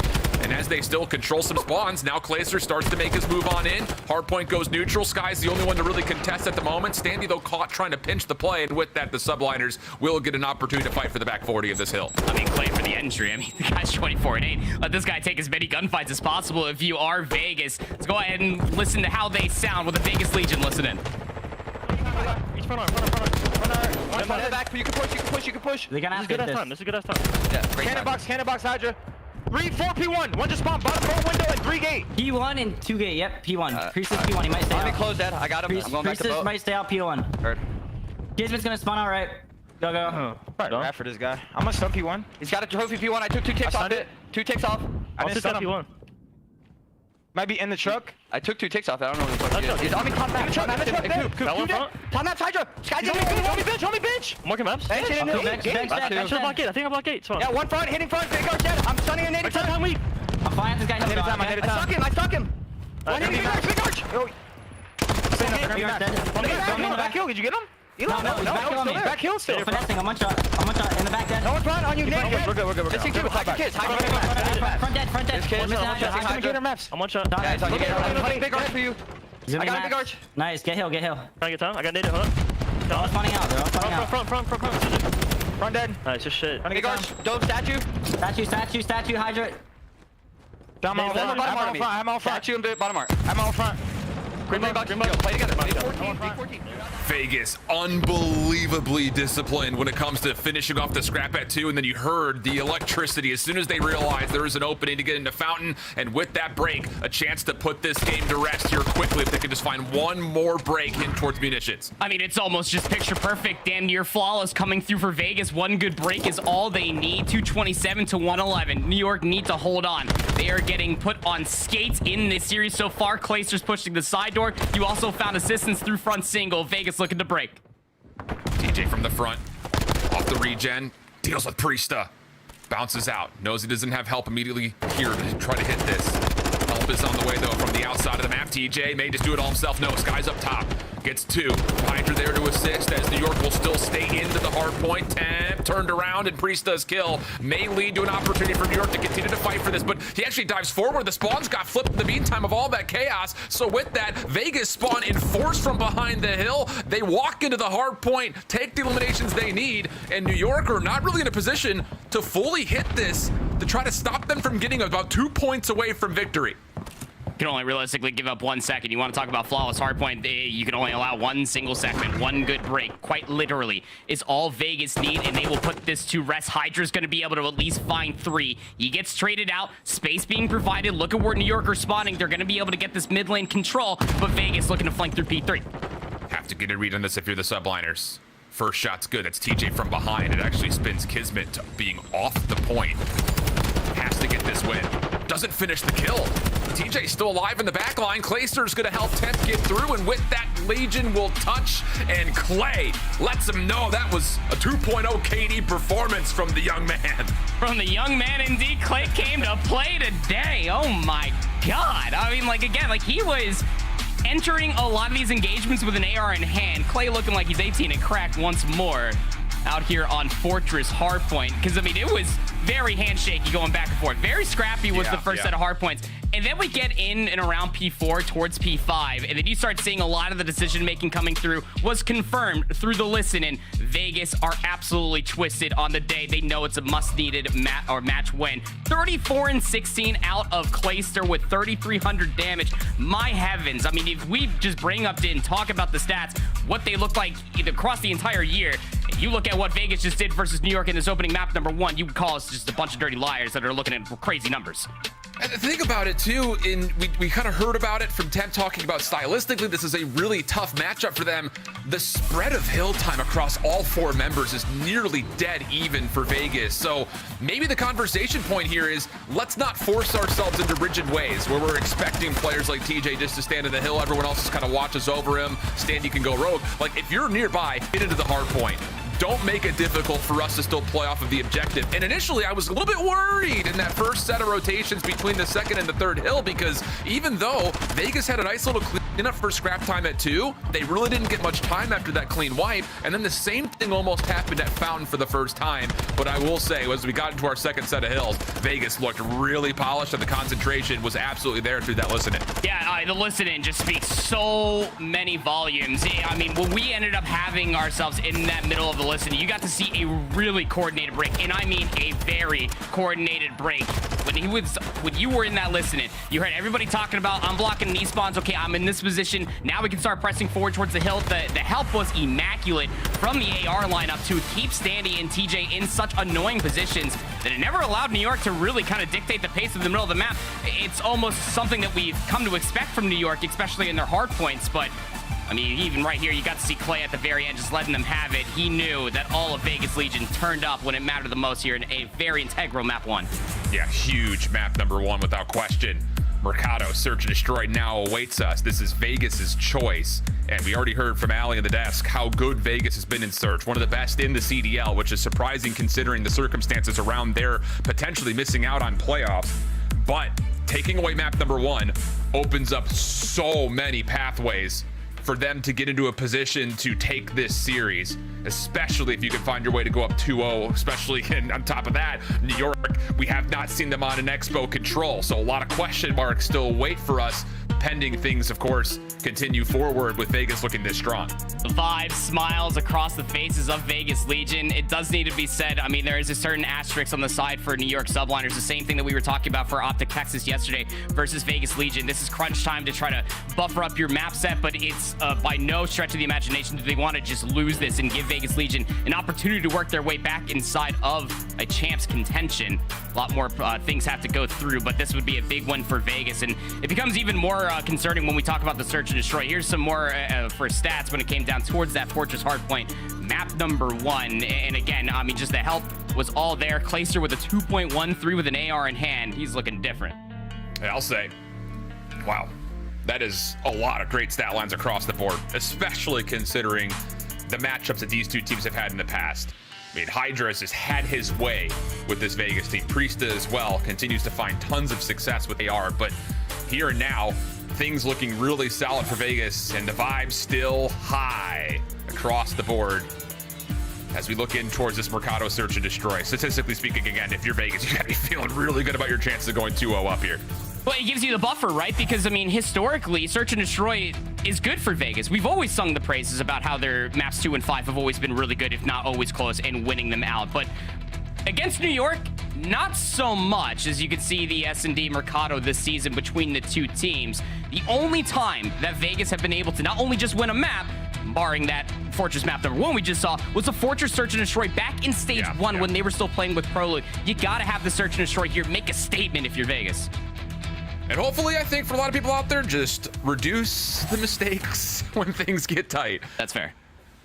We'll see how it goes. Skyz sniping off the rip. Clayster will be seen and throws another shoulder. Maybe he didn't actually see the scope at all of Skyz. Thought for a second he was just going to try to see if anyone's hitting it through mid, but Skyz will connect for the first blood. HyDra following up, and all of a sudden Vegas is completely stuck at mid-map. A lot of eggs in the same basket.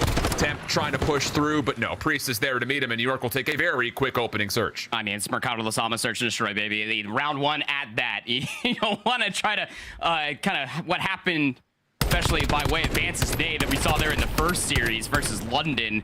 You got to try to almost go over towards mid, and it's a simple setup with Skyz with the sniper rifle. He's been really good for first bloods for New York all year long. And just a couple kills come through, dictation of the pace through the map once all of New York knew where Vegas were coming from. Yep. Okay, not a lot to learn off of that outside of the fact that Skyz is sniping. I think if you're Vegas, will there be a response? Yes. Clayster will try to almost do the exact same thing. Standy using that cover as a chance to push aggressively in through tunnel, and it is a wide open A site. New York going to give away a lot of space, looking to play retake. One late stun comes out just to see if Vegas have pushed forward. It doesn't land, but Standy avoids it by getting up on top of the hut. That's good for a first blood, and with that, a chance to plant, but HyDra actually sneaks his way into mid. Clay gave up the angle, and now with the bomb down, HyDra says, let me hit the triggers, go quickly. Clay going to be tested and absolutely rinsed as HyDra takes the chow. Always got to try to keep tabs on where HyDra's located at. Just because you found that first kill of your Standy, it's not on the HyDra. Your flank in your mid-map might never be secure. 2v3. Zandy's been able to recover this bomb, has that silence and a Semtex should he want to use it. Standy just going to stretch, get the plant off. Skyz checking, but cannot see Standy on this angle. So go to a 2v3 post plant. Standy looking to contest over through elbow. Dead silence out. Gets on the corner. Finds the first, but not the second. Trade is immediately in. Down to Temp, who has also popped the dead silence of his own. Repositioned for New York through mid. Temp gets a nice read on the first. 1v1 Priestahh chasing, and Temp is out of there with the reset of dead silence. He's going to re-aggress back through tunnel. Priestahh predicts it. Gets the shots, and oh, they're clean. And that's going to be enough for New York to have plenty of time to defuse and go up 2-0. Easy reads for Priestahh. I mean, he was chasing Ghost there. Thought he had Temp dead to rights in the back alleyway. Temp escapes narrowly inside of Barber. And then Priestahh, of course, knowing that Temp's going to play for the regen there in that instance, has to come back and check the bomb with so much time before it detonates. Just gets the centering there on tunnel. Anything else probably would have been a re-wrap through the back alleyway, but it would have taken so much time. Yeah. Priestahh just all the wiser, able to rectify off of that first blood by way of HyDra, again, just getting away with highway robbery, being able to fly through the middle of the map, found the trade, and then just completely, like you said, just rinse Clay off of that clothing truck over by P4. And think about the mind games that's going to play in the future towards anyone looking over towards mid. You're not going to feel good about giving up that angle if HyDra's doing stuff like that. Priestahh moved forward through a couple of nades, just trying to keep the defense interested, but as he's tagged up and KiSMET drops over towards B, New York are kind of out of options at the moment. They don't have any intel over towards A. You've got HyDra in a good position over through tunnel, but no dead silence for him. And honestly, New York kind of have to force the square peg into the round hole, and TJ's gotten a read on this. Yeah, TJ is just going to go through mid. I love this call. With Standy finding that first kill, there was nobody else to try to push for that trade on a KiSMET, so not everybody from Vegas give up what is looking like an A defense. They know that it very much so could still be coming over here. The focus for Vegas' defense is still around this bomb site. This is so tough. You have to clear off both floors of Cantina if you're New York before you can even think about attacking this A site. TJ sneaking forward on the bottom floor. Clayster nearby on the backside of stairs. And HyDra is just going to lurk his way through the site. Clayster is watching. HyDra will drop. Priestahh looking for the trade, but there's not a lot of opportunity here for the Subliners. Temp very wisely collects the kill mid-map in a very calm round for Vegas, denying the little bait and switch play towards B. So disciplined, our Vegas Legion on Search and Destroy again. With Standy finding that first one on a KiSMET, who was overextending over by the B bomb side. If you can find that kill on a Standy, if you can clear it all, you would have seen the bomb from New York just fly over towards the elephant room, but it's not going to be the case at all. And again, with Standy not seeing anybody try to chase for that chow for the trade, you know that that's going to be coming back to the middle of the map. TJ picks it up, gets the information like you said, and then it's just all hunkered up over by the Cantina building with your 2 ARs. Wonderfully done there for Vegas. Now the question, after HyDra's last defensive aggression coming through mid, how does Vegas try to win the middle map? Clay with attack, Standy once again through tunnel quickly. New York voluntarily giving away a lot of space. The problem is Standy is once again going to surprise. He's going to take down all 3 backside hedges. Beautiful read for Standy, now on for the potential ace. Sneaks underneath the sight of Skyz and will take down all 4. What a responsive 2 rounds for Vegas to get us knotted up. As Standy all season long, I mean, he's barely behind Clayster as far as first blood and win percentage is concerned. Let's take a look at it again. Eli, smile on his face, gets the read off the information from the sun. He knows that sun hit back hedges, baby. Also sees just the top of the head of HyDra, rips them all to shreds, and then just makes the right call. Man, what an ace coming through from Standy. A big 2 rounds in a row for Vegas. So now both teams kind of have some things for each other to think about when it comes to mid-map play. New York, once again, going to try to split the map just a touch. HyDra looking to go early through warehouse and see what's over towards this B cross. Everybody else for the Subliners staying very passive on this back alleyway. And here comes TJ. Dead silence at the ready and active, trying to get control of Barbershop right off the rip. He sees the door being popped open, and he may actually find the timing to get one. Oh, but right around the corner, Priestahh keeps his life. Skyz to deny the potential flank, and now New York are almost bunkered up and, if not maybe stuck in towards A. But HyDra's long con works out, the kill onto Temp, and now all of a sudden Standy says, how did you get there?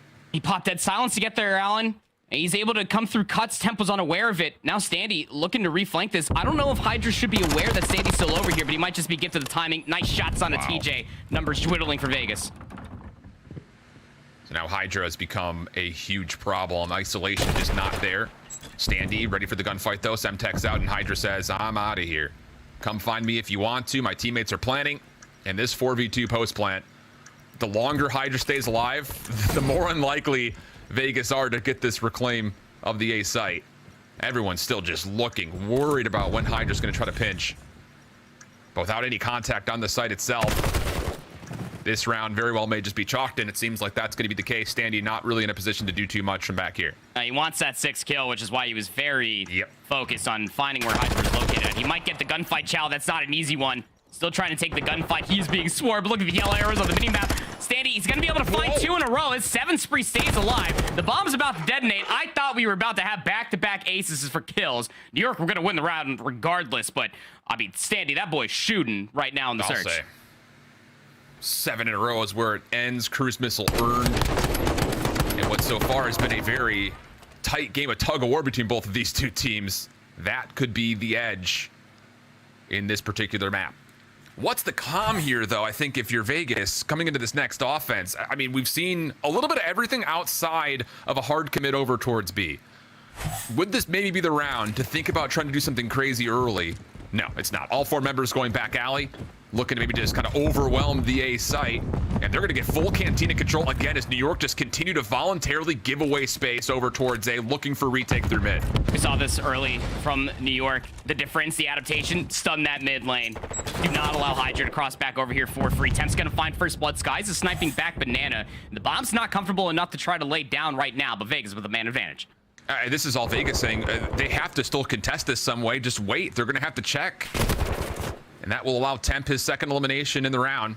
HyDra red on the flank. That's enough for Standy to consider the plan, and yeah, he's going to get it off, no worries. I mean, I think this is just one of those situations where if you're New York, this really hasn't worked out for you all that well when it comes to playing the defensive retake here at A. Temp's going to get his 3rd on for maybe an ace of his own, but his teammate beats him to the punch. But Vegas take a very, very casual offensive round. Yeah, I mean, fool me once. If you're HyDra, right, he was able to at least utilize that silence a few defenses ago and just hit through the middle of the map. Was able to find a kill through the mid tunnel and then fully wrapped back behind Barber. The stun confirms that HyDra's there. And then a player top Cantina, I believe was Temp, also confirmed that HyDra will push all the way the backside of parking lot to try to repinch this along with Skyz, who was sniping over back Banana. It's just really good isolation for New York, or for Vegas, excuse me. But if you are New York, there's just no reason why you shouldn't ever allow a team to get full A coverage like that so soon. Yeah, the retake just has not gone all that well for them. This time it's going to be all 8 members just about over towards A, looking for quick aggression on both sides. Trophy systems denying the utility on both sides. Standy up top in towards Cantina, though, will technically win this battle for Vegas's defense. KiSMET is not a part of this play, so Priestahh is on an island, and Vegas look like they want to try to chill him out. Priestahh gets the 1st, and how about the little hop up to get the 2nd? Oh, goodness. From a 3v2 to a 1v2. Temp on 3 in a row. Is going to safely get the reload, but Priestahh is looking for comms for KiSMET, who's saying, B's wide open, bud, come on over. Look at the bottom right of your screen. Temp's got a trophy. Oh, man, he's going to make a lot of noise upon this wrap. A hold mid-map. Gonna expect it to go over towards A, but he would guess wrong. It is going straight over towards B. Bomb's still not planted yet, so Temp might be able to find some pretty good timing once he comes out of dark or through the cuts. KiSMET playing top window. Priestahh, how does he get off the bomb here on the exit? That's out. A couple of shots from KiSMET pushes Temp off the angle. Priestahh now using the bomb as a heady. KiSMET tagged. Ultimately fine. Continues to check for information. Priestahh playing his right side cross. As soon as KiSMET falls, Priestahh likely makes the go. There's the bait and switch. Temp's still alive. Gets a read on to both players. Not quite able to gun the first. Good prediction towards Priestahh, but ultimately Priestahh wins the round, finding the last 3 kills. Most importantly, getting himself out of Cantina. Yeah, you just almost feel like that Temp was going to run out of bullets before KiSMET gave him a full challenge from top window of 10. But yeah, I mean, Priestahh just by brute force put on his best Captain America impression. He quite literally fought his way out of such a tough situation. And like you said, I mean, what started in a 3v2 ended in a 1v2, favoring that of New York. That was just an absolute blunder inside of Cantina. That was favoring for Vegas. It's a big round bounce back for New York as now they lead by 1. That's now 4 kills in a row for Priestahh at 9-3.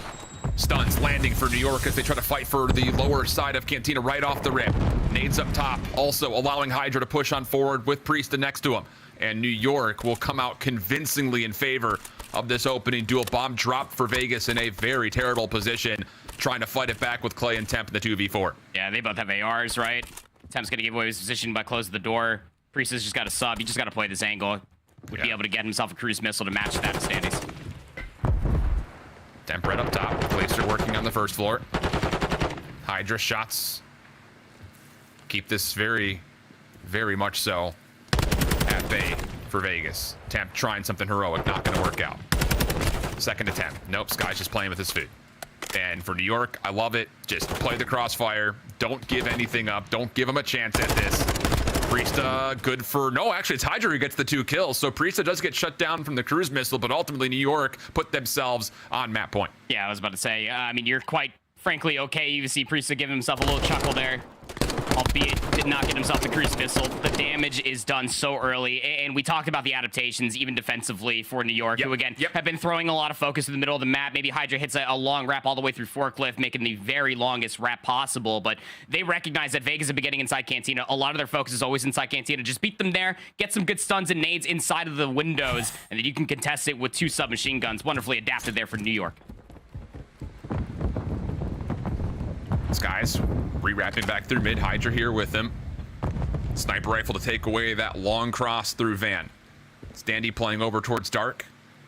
He throws a shoulder. He can lose his life, and there it is. Temp does respond, though, so HyDra, who is trying to push forward, does get denied. We stay 3v3, and Clay says, all right, well, someone's got to go over towards B. So ultimately, he will make that move, and Vegas will be left with 2 defenders over towards the B site. KiSMET, I believe, has just seen Temp. Trophy system down to try to keep this defense safe. But the X factor here could just very well be TJ. KiSMET jumping across. Nice little double hit, though. Does allow a trade to come through. Temp now into the 1v2. Ooh, at least over towards the top of the site. Skyz is going to get a hit marker, but can't follow up with the pistol. And Vegas, as Clay was rotating over, will assist for the final kill to stay alive in the map. TJ just being able to only find one right there. You saw KiSMET come flying out from the balcony, understanding that that top awning was going to have to be the main focus. Gets immediately traded out against TJ. But that hit marker, again, I feel like we can start a compilation for how many hit markers Skyz has truly gotten all year long. He's going to be feeling the punishment of that one as he tried to chase the kill on Temp over by Dumpster. X12 pistol, not going to be able to get the job done versus Temp in the AR. As Vegas Legion just hold on ever so slightly, keep this within 1. KiSMET looking like he's got more bark than bite right now. 0-6, as his team is still just a round away from getting out of this in a 1-1 map count tie. But Vegas this time will get free control, and Priestahh has shown himself. Tags are in, but yeah, there we go. Final shot does land. Cruise missile also being called in at the same time. Is there a chance to collect this kill? No, not quite, but New York have to scramble, and the defense has to play heavy-handedly over through tunnel. Lots of nades come out, but there is no plant here. New York were really fringing on the play that Vegas were going to call the cruise and then plant behind it, but that's not the case, and Legion will hold a 4v3 advantage. Standy was the one carrying the bomb, and also the one with the cruise missile. A little bit of a mistake coming through for Vegas. They still have a man advantage, but I mean, New York are giving them the chalice. 4v2. Yeah. Solid read after all those nades came through that New York were stacked up in towards tunnel. Standy now gets the plant off. A couple of shots towards KiSMET, who backs away, keeps his life, but this is a very tall ask for a 2v4. Skyz trying to see what's over through tunnel. Nothing on his cross initially. Standy playing close. There's the help from up top. And how about Vegas? Couple rounds in a row. We're going round 11. And again, it starts and stops with one of the biggest woes for New York. I mean, I get it coming through from their perspective. That's now back-to-back defenses that they threw at Vegas, and they completely negated any sort of Cantina control. But I mean, Vegas are just relentless. Their play call was to get inside Cantina. First blood came through from Glacier as Priestahh was trying to get the jump up. The cruise missile gets called in. Nerve-wracking as it may be, you typically get a bomb plant soon after as everybody's hiding away from the cruise missile. But I mean, Vegas just the wiser, knowing that 3 members from New York still alive. They have to check the bomb. They're gonna throw those challenges. Just maintain numbers, force out the round 11. Even in the round 11 records on the season so far for both these two teams, as New York is going to go right back into all 4 members hitting over towards A immediately. Standing on the corner, just waiting for the door to pop. TJ next to him. And even on top of that, gonna actually get to the awning, take down Skyz. First blood tallied and almost gets another. KiSMET still pushing through for his first kill. Priestahh's the one to kind of turn the tides, though. And how about that for a hit for New York? Clay the last one left. 1v3. Dead silence will expire, and he's got a Vaznev. No bomb plant, though. And the longer the bomb stays not fully planted, the more an opportunity Clayster has, especially if he can find the kill into Priestahh. Stands right next to him, first kill's in. Shots deep. Clay wants the challenge. It's HyDra on the corner. There's the shoulder. Tries to predict where KiSMET's coming from. They line up, but no! New York still come out the victors in the gunfight. They take round 11 and tie us up one apiece. And Priestahh has a little sigh of relief there at the end. Oh, man. Some oxygen was also just relieved out of the body of HyDra right there. Seeing it there at the final few moments. Both lined up. Woo, man, it got close. I saw that setup initially coming through for Vegas, and we've seen that on Mercado Las Almas for Vegas a lot throughout this entirety of the Modern Warfare 2 year. If Clay's more likely going to be that sole defender over by B, he typically is going to pull Dead Silence and a Vaznev. You saw Sandy trying to press up inside Cantina, as you called. New York, they were already inside that building seemingly yesterday. TJ kept them at bay, but I mean, by the time that New York got the information where these Vegas members were located at, they just completely chowed every single correct angle, found all the kills required. Combined 22 eliminations between Priestahh and HyDra. Yep. Definitely a main focus as far as New York's success there. As far as Mercado map number 2 is concerned, albeit standing with a massive spree, 3 first bloods, 11 and 8 was not enough to carry Vegas across the finish line in another round 11. Wow. A little bit of a sting right there for Vegas, who's seen a lot of search and destroys in these last 48 hours go the distance, but ultimately New York make the correct adjustments, and now it's all about how good has the work and the prep been done, because it's Expo Control. First time we'll have a chance to watch the Subliners on the map. Otherwise, Vegas looking to try to find a way to keep this flex pick in their favor and take this series to a 2-1 count. We'll see how it goes. Expo Control coming up right after the break.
The 2023 CDL Championship Weekend will be live and in person June 15th to 18th in Las Vegas at the Thomas & Mack Center, UNLV.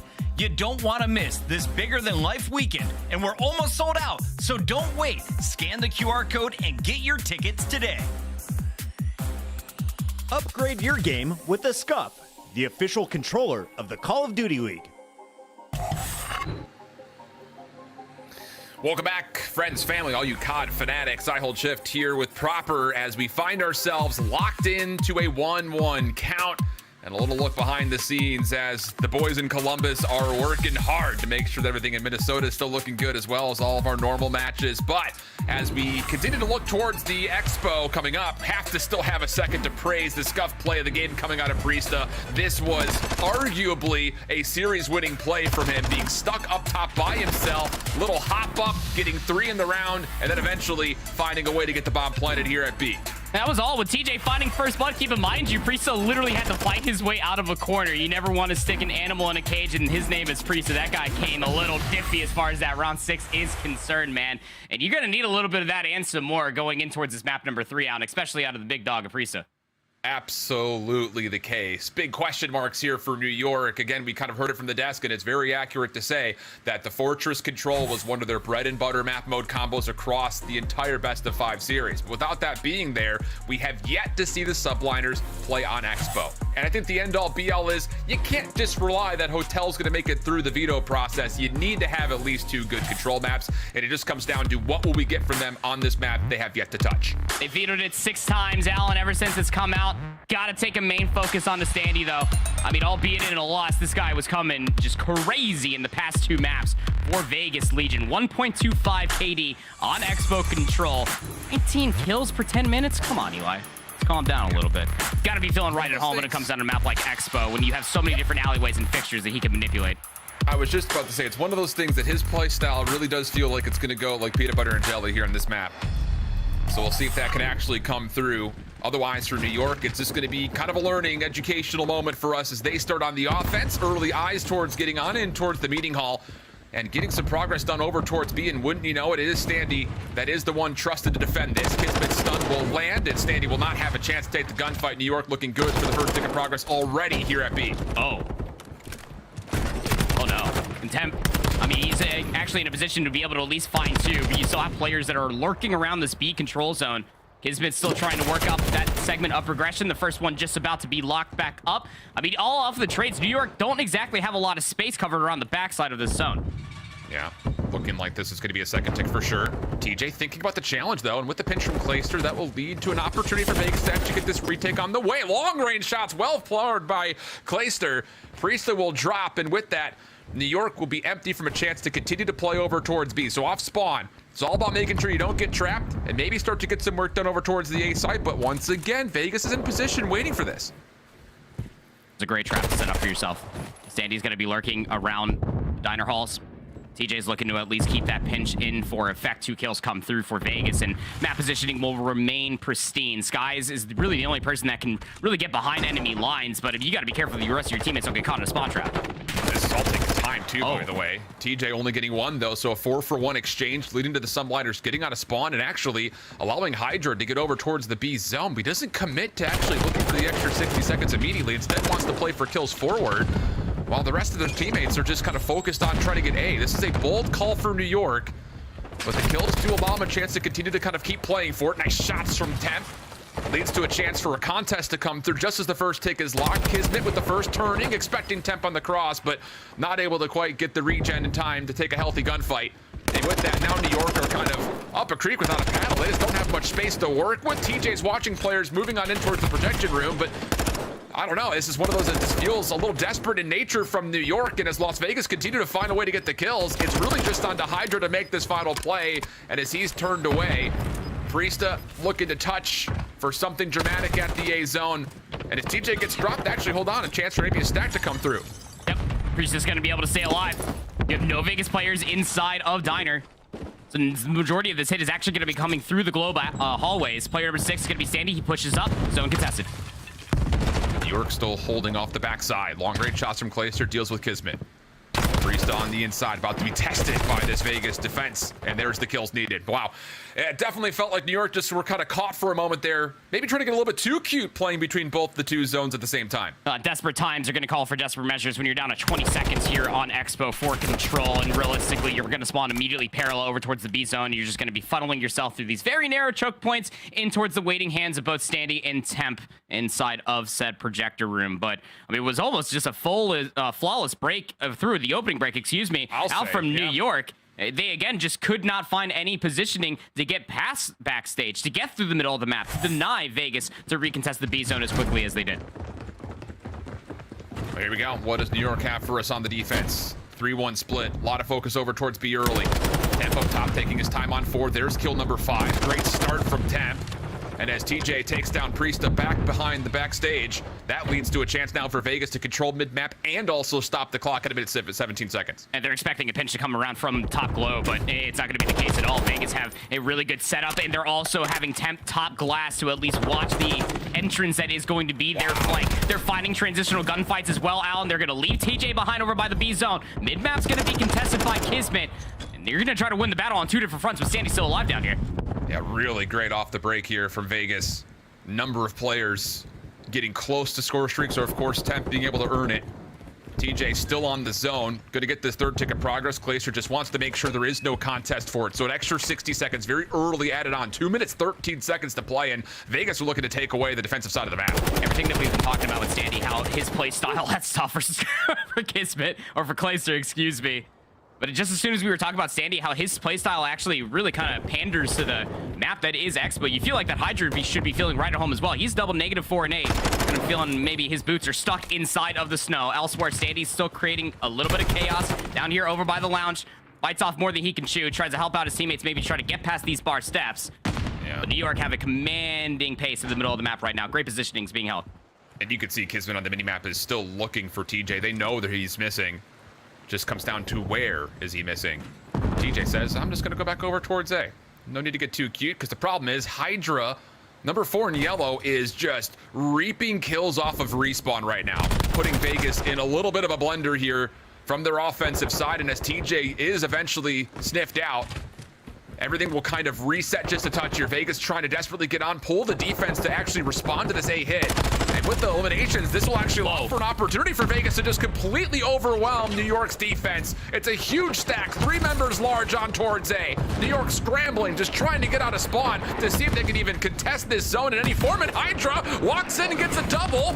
KiSMET follows up, and that's going to be just a back and forth set of team wipes for either team. New York right back in control defensively. Camp's just invested the cruise missile. That cruise missile is now off the cards for Vegas. They really thought that that was about to be the end-all be-all, but they only just need 1 segment. They got just under a minute left to do it. Live's just about even, 12 plays up against 13, but Vegas back to square one. You got to clear all these power positions away. To an 11v11 we go. 45 seconds on the clock. Vegas not going to be held in spawn, but they're looking to play around the back. This is going to take time, and they do not have much of it. KiSMET lives on 1 HP, traded by Temp just from behind as Vegas continue to try to play around the map. Not quite just diving on in towards A, looking for controlled windows, and they're going to get it. Last player standing with Skyz in a position to try to contest through Sauna. Now all of a sudden Vegas on. Standy will stop the clock at 27 seconds. New York once again need a clean break, but do they even have the time to get here? No, they do not. And yeah, Clayster still feeling good about his respawn performance so far. I don't know why wouldn't you if you are Clayster? Again, coming in at least for control. Clayster 3 times playing against the New York Subliners, so sitting at a 0.65 in control. He is looking very, very good in championship form, might I add, for Clay when it matters the most, and something you can rally behind now that Vegas have a 2-0 lead here in the Expo control. We knew that it was going to be tough for New York. Not a whole lot of VOD to go off of, quite candidly, but the way the way that Vegas were just able to transition to the middle of the map, just clear diner, clear lounge as fast as they did. It just completely uprooted from New York for any sort of control through the middle of the map very quickly. Vegas up 2-0. You already mentioned the cruise missile had been spent. 2-2 split here defensively as well for the Legion. TJ catches HyDra with a knife out. Skyz will get the trade, but ultimately Vegas are going to feel the better of this breakoff. Standy tagged, caught an eye onto Skyz, but it's Temp who beats him to the kill, and New York will find absolutely nothing in the first 30 seconds of this 3rd round. Oh man, 16 and 13, now 17-4 spree for Clay. He's the guardian of the B control zone. You will not get past him. And that allows TJ to bump out from the positioning as well. Just letting them have it. Tough gunfight versus HyDra will get the better of him. Now New York are all spawning parallel over by the B zone. And again, right into the waiting hands of Clayster. Kill number 6. Give him number 7. Clay is reaping over on this zone. Goodness gracious. Clayster coming hot. 26 plays 20, 35 seconds on the clock, and well, we're starting to get some convincing answers to our question, what was New York going to be able to offer on this expo? And well, maybe a little early, but it's may just very well come down to a nothing, not giving us anything against this Legion squad as Clayster's streak finally comes to an end. 18 seconds on the clock. TJ just avoids line of sight. Cleans up 2 long-range shots to Priestahh. Immaculate. And then has HyDra low HP, but loses out due to the fact that he just ran out of ammunition. May not matter in the end, though. New York, not a chance to touch towards B. Skyz, maybe with that gunfight, can get on. As once more, New York just kind of have to desperately play for both zones at the same time. 2.4 seconds, all they have left. And they got players over by the A control zone, but again, nobody's in a position to try to get closer towards Lounge. But they have the centering. They know that Sandy's going to be top bar. That's going to be the biggest problem. 2.4 seconds left on the clock. Second segment confirmed. HyDra does get taken down by the cruise missile. Standy trying to work his way into contest, but he did not have a lot of help here, so hold on a second. New York are going to get the extra 60 seconds. Problem about this is you have 10 lives left, which means for Vegas, you can either kill off those last 10 lives or the 55 seconds that remain, whichever is more convenient. TJ, Temp, finding a couple of key eliminations. Any trade is a good trade right now if you're Legion. Yep, just got to be playing the trade game. Like you said, they're out double the amount of lives over New York's heads here in a must-needed offensive round to keep themselves in this map number 3. You can't afford to go down too quickly if you are New York, but you also can't afford just to continuously slice the door. Skyz still able to get the regen. No, hope reset the gunfight. TJ, though, keeps him at arm's reach. Meanwhile, around the back, Priestahh trying to work his way in. It's the 9. Skyz, oh, can't see him. The smoke of the Semtex just conceals TJ in the corner. And now it's last lives for the Subliners. 15 seconds on the clock. Stun will give away some information. The utility will keep HyDra away from the zone completely. And then the subs for Legion just clean up on aisle 4. How about the Las Vegas Legion? Last chance, it's KiSMET. Gets the first. TJ off reload, can't get the trade. This would be a miracle and none will happen. This time, just some very solid smiles out of Clayster and the rest of the Vegas Legion as they 3-0 Expo control. It's just strictly business on the faces of the Vegas Legion. New York, a lot of splaining to do as far as this Expo is concerned. Again, the first time that we're seeing it, so very early days as far as we are concerned for New York. But man, the Vegas just look in firm control. They never lost it.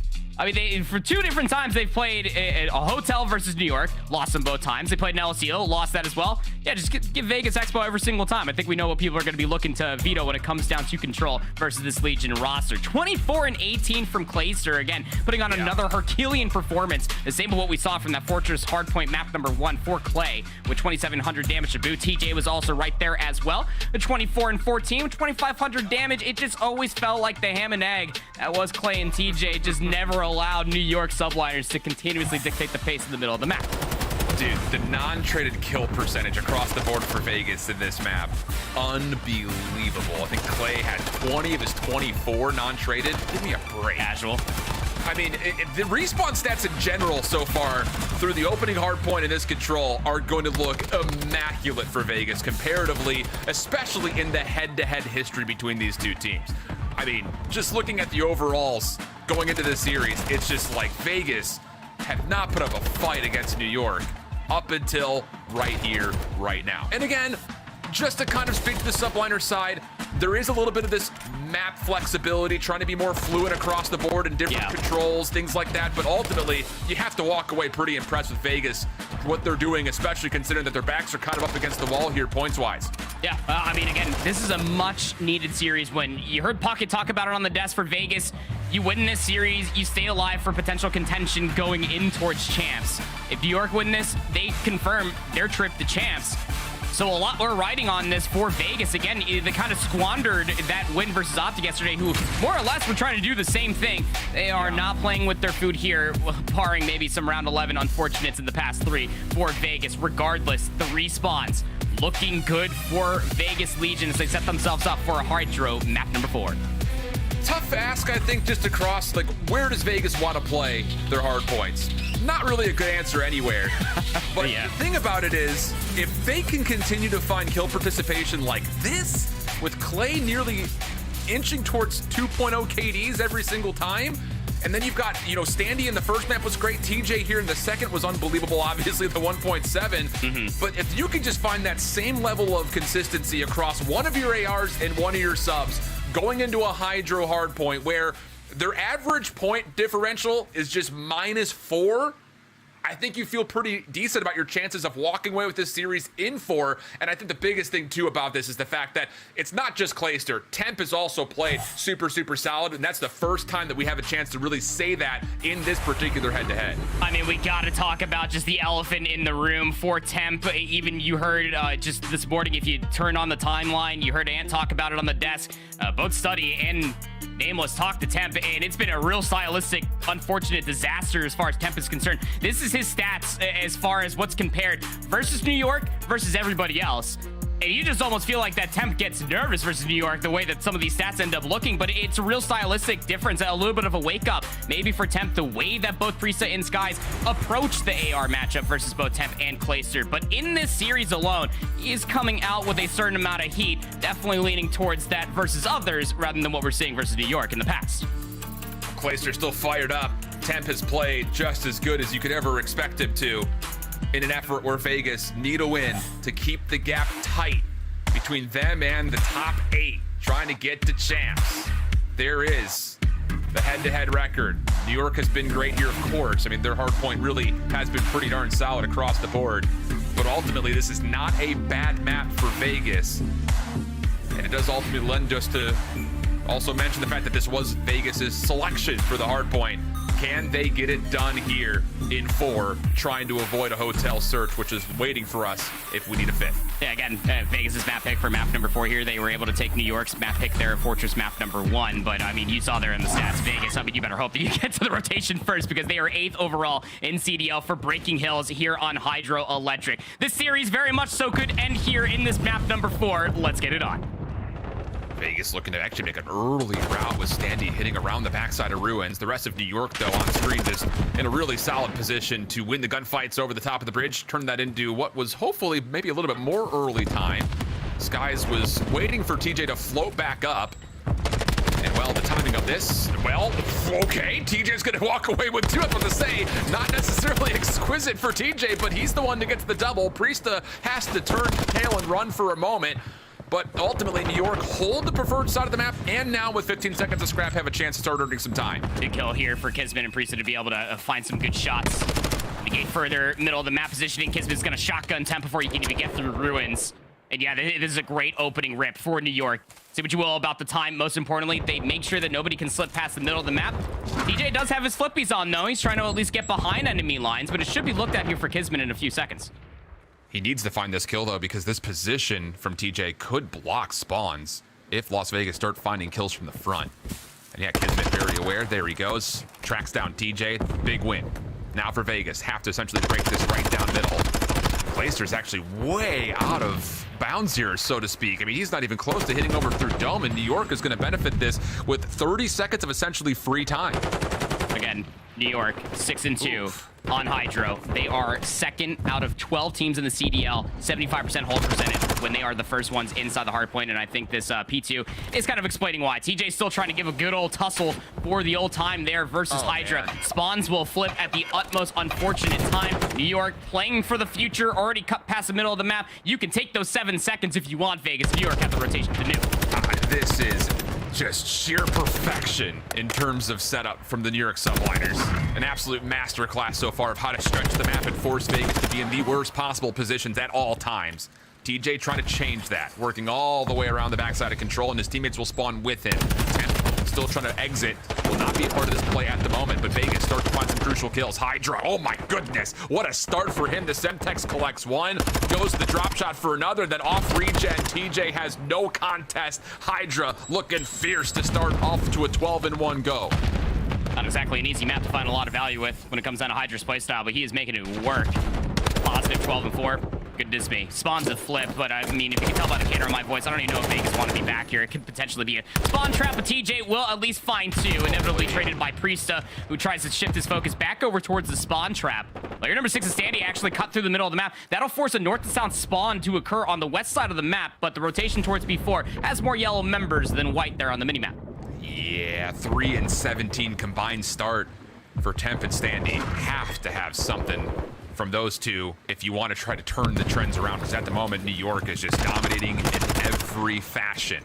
Placer up top does at least hold on to dome position. That could be used as a pivot point for Vegas to try to either cut through mid or just use Placer as a lockdown tool while everyone else hits through ruins. And the play call seems to be the latter. Try to hit through ruins. Priestahh, solid read on this. Almost gets the line up, getting into a killing spree. But ultimately, Vegas has a chance with these kills to still try to threaten the back 30 seconds. Here's the contest. KiSMET gets good help from Skyz. And oh boy, just when you start to think Vegas has a chance to see the hard point, it's ultimately pushed against them. And New York get to over 100 points early. It's very individualistic, but it's almost forced by New York's hand, the way that Vegas are forced to try to break for the back 30 seconds or so. I mean, TJ has to try to challenge something. He had some semblance of assistance from Placer in the AR over by Dome, but it's not enough to fully flood into the break the setup that New York have been suggesting through the entirety of the first set. HyDra still finding kills through the middle of the map. Yeah, Vegas, you might be inside the Jenny. New hard point for now, but New York looking to break quickly. You barely, it's just TJ, the only one who's actually here. Standy and Temp now a combined 5 and 24. They do pick up a couple of kills around the back, though, so Vegas will kind of stabilize with hopefully still holding on to the proximal spawns. But problem is, New York is pinching around both sides, leaving Standy by himself. Placer does still spawn behind, but he is a mile away, so Standy has to get some work done, and ultimately he does get traded out by HyDra.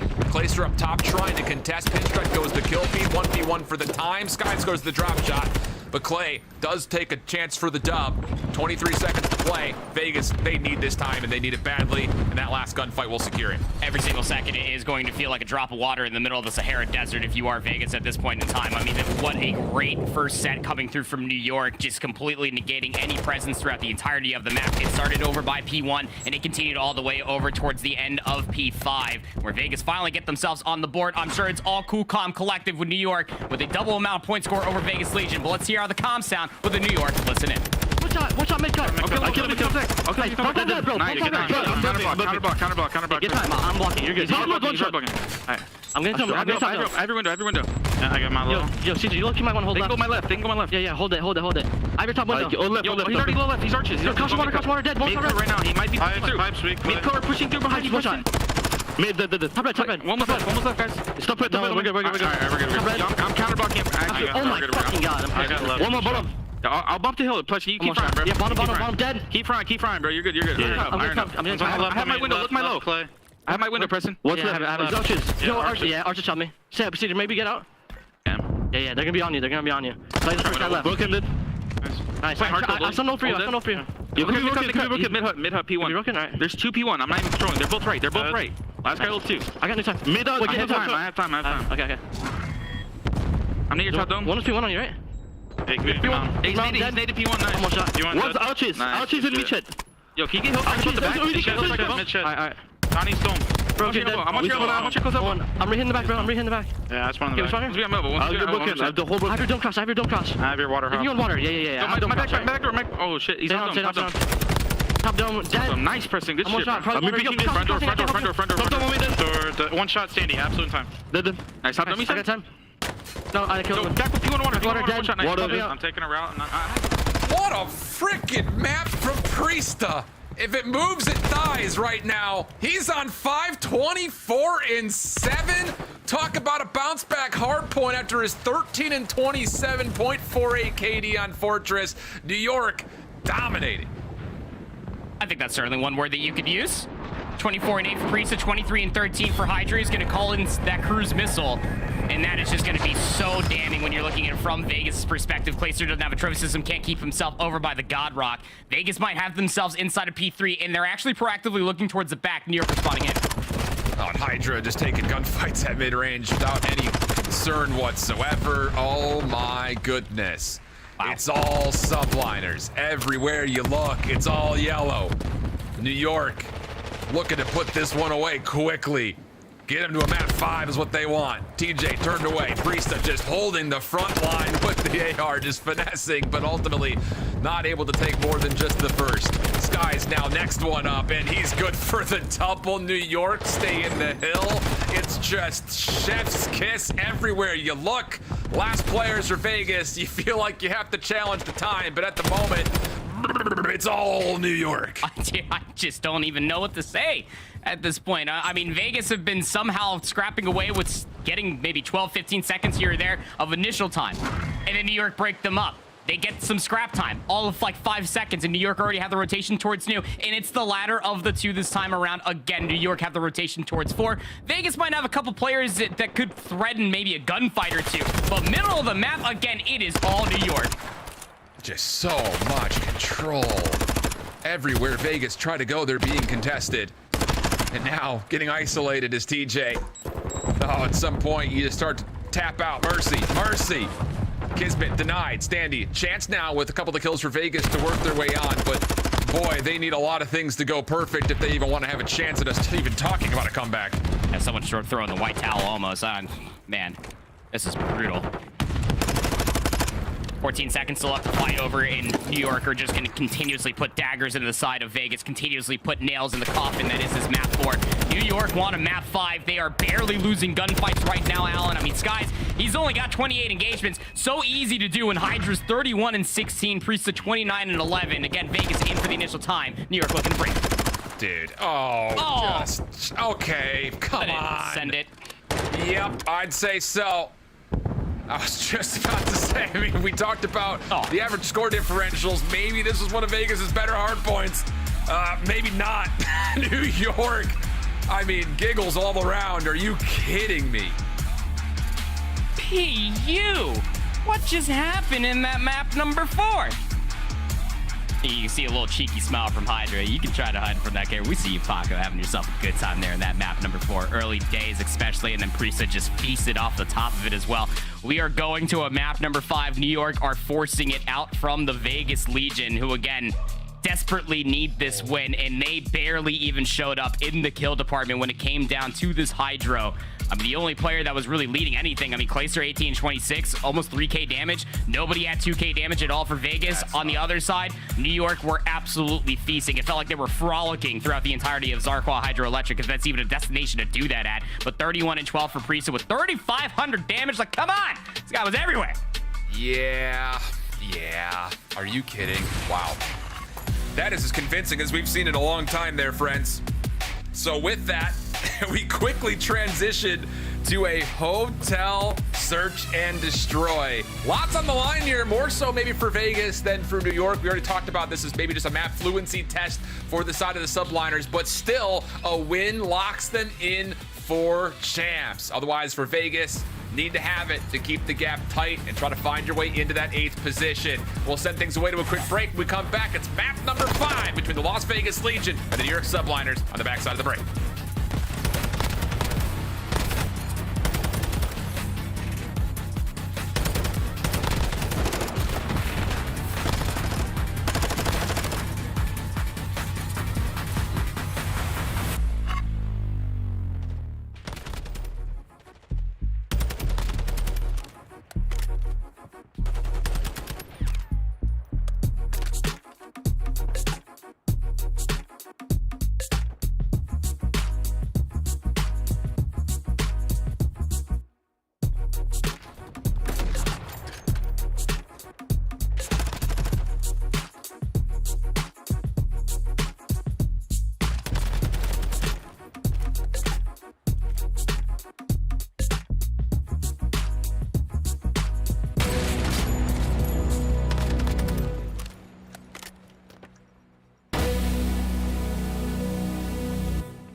Call of Duty League is brought to you by Monster Energy, the official energy drink of the CDL.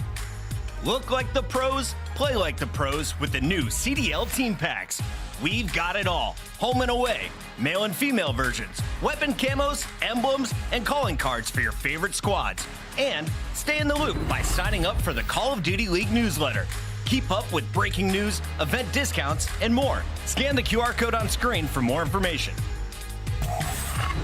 Welcome back there, friends and family, as we have a Map 5 affair. Vegas need it badly, but Priestahh other ideas in mind after a Map 4 that is, well, one that Vegas I'm sure is going to want to quickly forget because Priestahh was just having it his way. Yeah. That boy's huge on the map right now. I mean, barring into the map number 3, not everybody from New York had a fantastic time on that map. Well, we'll wipe the slate clean because Priestahh, between the maps 2 and 4, one of the main catalyst reasoning why Vegas just damn near got a 100-point club. Well, they did, actually. It just was brutal. I'm sure Vegas are going to forget about this ahead of this map number 5, but you're going to need it here if you are Vegas. It needs to be said. They have lost 5 out of the 6 search and destroys in recency, even in the past 24 hours, Alan. Last 3 search and destroys all went around 11, and they lost all 3 of them. Gotta have it. But Priestahh, map number 2 was also, like you mentioned, his step-up game after a disappointing first map. Went 12-7. He clutched up a couple of different times for his team. Even found himself an ace in one of the rounds on Mercado. But Hotel, a different story. Vegas need every single point, but New York looking for that lock-in for champs. Here we go. New York on the opening offense. HyDra working alongside Priestahh to try to put some influence over for the defenders at B. But ultimately, Vegas feeling pretty good about this setup at the moment with a long play from Temp watching mid-windows with a sniper rifle, and he's seen Priestahh, and I think that information's now mutual. It sure is. Priestahh, you shooting different right now, but be careful with that. I was about to throw his whole entire body out there. Elsewhere, though, Sandy's looking to get proactive, especially through the cat room. HyDra's going to hold his line. He actually has dead silence available, just looking to at least play this corner. Oh, huge, though. Clay on the corner takes down the bomb carrier for KiSMET. Temp does get pushed off the angle, but the defense is starting to rotate over. And in the meantime, Standy does take care of the lurker of HyDra. Oh, and then the frag just lands in Skyz' back pocket. So now it's just down to Priestahh, 1v4. 33 seconds, no bomb. And as I think the candor of my voice starts to fall off, I think so do the chances of Priestahh locking this one in. Clean first set of shots, but Clayster just playing around the mid box. No worries there. Vegas take the opener. I wasn't ready to count Priestahh out of that. See some dirty things from him in that Mercado map number 2, but yeah, fair. Yeah, it just completely eviscerates Temp up top lights. But Clay, the vet, down low on the display case. Yep. Very tough one for Priestahh to try to clutch up, especially with such little time. And you felt like that HyDra was trying to at least make that push happen. He was trying to uproot Standy, who was over inside of the cat room, leading inside a kitchen. Could have been a massive pinch and would have caused a lot of distress for Vegas as far as their backline is concerned. They hold the line, wait for the over-aggression to come through. Vegas take map one, round 1. Yeah. That's huge from Vegas, just trusting the setup, not panicking after a beatdown in map number 4. This time, 3-1 split. Standy looking to get aggressive in towards restaurant. He's got 3 different subliners nearby. The only one really contesting the 8 zone is Skyz, but the problem is Standy does get kind of isolated and taken down. Bomb still being planted, though. Lots of information from Standy, even though he did drop. Leads to this plant and a 3v4 post plant. That also sees TJ topping towards bedroom. Clay to join him as he just barely survives on the cross. Got TJ down low, just playing in these very tight angles, looking at the bomb. Temps holding at least the long flank. The rest of New York all trying to funnel through the middle of the map into the waiting arms of TJ. I like this. Trust that Clay and TJ can get a lot of the post-plant work done. Don't use Tep unless you absolutely need him. And as he makes his play known, it's now just once again down to Priestahh. Not gonna happen. TJ locks it up, and how about Legion in the face of a 3v4? I think you got to give a lot of credit to Standy saying, yo, there's at least 2 on me. Take the plant. Yep. That's, again, you know, the certain amount of hesitation or misjudgment calls, even on Hotel in recency for Vegas, has come back to bite them in the rear end. But so far, so good. Again, just trusting the setup that we saw there on their defense, and even more so, just trusting the call, getting the bomb planted, Clay getting up inside top bedroom, TJ having it as well, just to at least read and recognize that nobody was coming on the flank because Temp was watching it yesterday. Vegas take a 2-0 lead. Heavy defensive stack here for Vegas in towards mid-map. Standy playing on the cross. Clayster just outside through sofa. Subliners looking to get forward and towards A, and oh my goodness, HyDra is pushed so far, so fast. Dead silence is a part of the play. But can he track down Temp? Yeah, just before Temp starts to rotate back over towards mid, and all of a sudden Vegas have a huge problem on this A site as Clayster not quite able to lock down the mid cross, but the nades do deter the plant for now. Clay's still on that head glitch over by the fountain. That's going to be the next call, especially for HyDra to try to get into position and maybe try to deal with him. Priestahh is going to push up over inside a statue. Tough head glitch for Standy to try to challenge. Yeah. This contact is everything. Standy wins this gunfight. Vegas have a chance in the retake, but it's a very, very tough battle. Priestahh, once again, just popping it up. Standy sees it. TJ comes to assist, though. That's the middle of the map now cleared. Skyz has to watch two things at once, and very wisely turns to find Standy just before the hit was on. TJ, considering the same play. Semtex out. Skyz sees the left arm of the throw, and that's enough for Skyz to take his second and leave Clay down to a 1v3. Not a lot of time for him to do much here, especially as a trophy player. He will take down KiSMET and have a look at Skyz, but the clock is the biggest enemy here in New York. Will use that as their way to get their first round on the board. Yeah, what was it going to be Skyz over at the bar? It was certainly going to be HyDra down low in bottom bed, but man, I mean, just the ferocity that HyDra came out of that round, dead silence included, just fully sprinted up through lights. I'm sure Temp had to have been asking there in the comments, just like, how the hell did he even get there?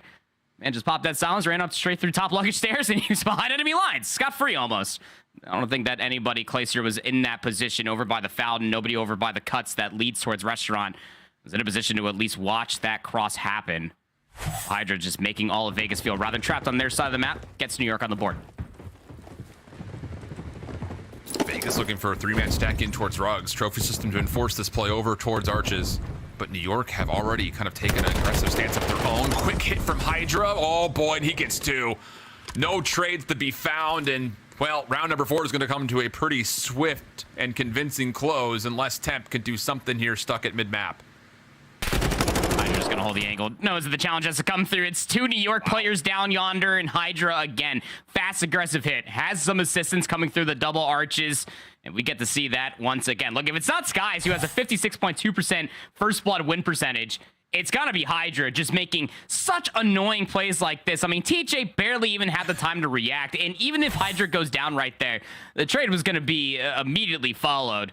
Just New York just making Hotel just feel so small the way that HyDra is just cutting so many different avenues out early. You want to talk about how bold that hit actually is? New York hit that without throwing any nades, so the trophy system that's down doesn't automatically give you some sort of a clue that a hit is on the way because no stuns or Semtexes were tossed. HyDra quick to try to get on the way towards top bedroom, but TJ, a little stack with some team shots, allows him first blood, and New York will leave A with some designs towards this B site, which Vegas are here, and they are ready for this hit. What a good response, but the first point of contact, KiSMET just swings it wide. Priestahh next up to bat in Vegas with the response off the first blood from TJ. Didn't see anybody else. Skyz, 1v3. Yeah, now his position is known. Dead silence not ready yet, but with 50 seconds on the clock, he will earn it likely eventually, especially if he can find this first kill in the corner. But no, just trying to find some sort of visual on anybody from Vegas, but not allow an opportunity for a gunfight. And the Legion respond with a very convincing round of their own. It kind of feels like shades of Mercado, isn't it? Where like HyDra just recognized, okay, I can get away with this. Maybe I can try it again for the upcoming offense. He tries to go for the swan dive across top luggage stairs, and this time it's TJ watching it along with Clayster. Like you said, the team shots there did not allow HyDra to get top luggage again. And then from there on out, it was just the response. No more nades, no chows came out over by the A-bomb site, so you just got to rotate accordingly. Set yourself up inside a kitchen. Great reactions coming up from Vegas with a 1-round lead yet again. New York once again going to go over towards this very similar defensive setup. KiSMET over towards B as the sole defender. Skyz watching the cross in through mid. But the difference is HyDra is going to be playing kind of alongside Priestahh's angle. And TJ, oh no, can't quite get away. Was tagged up from a multitude of different forces of damage. HyDra's the one to get the kill, but Clayster does shrug off Skyz from the mid angle. Maybe still a chance for Vegas to still consider this A site, but they want to maybe feel things out a little bit further towards this mid couches position. if they want to try to push over towards B. It's all going to rely on Standy. Clayster tried getting inside bottom bedroom. Temp didn't even have an angle to try to assist him. And the moment that Standy tries to come help out through the middle of the map, everybody falls flat. Proper reaction coming out from HyDra right there. I totally agree. I mean, all off the first blood, it's just individual gunfight after individual gunfight. You're forced to make a play happen if you are New York in that point in time. And this is why HyDra had such a reaction right there. Versus an AR at that range, HyDra's just shooting pretty damn crispy in this map number 5. I'll even things up once again. The curveballs that we're seeing from New York in previous rounds defensively are keeping Vegas away from being able to fully hit something right off the go. So when you get this back and forth of New York full stacking through mid, charging you at archways, and then the next defense, wait a second, no one's pushing anywhere. Vegas just don't have the ability to get the map control early.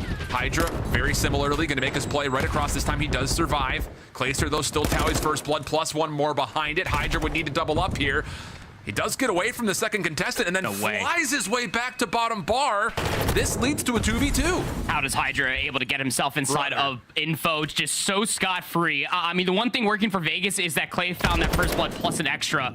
But now you're forced to try to deny more map away for some information, and Clay gets caught mid-tack sprint. The bomb's now in a recoverable position for Priestahh. TJ in 1v2. And he's got a Vaz at range. You don't love this, but of course, the question mark on where is HyDra keep TJ from playing over towards bedroom side. Priestahh thought about the plant, backed off. TJ's damage decent.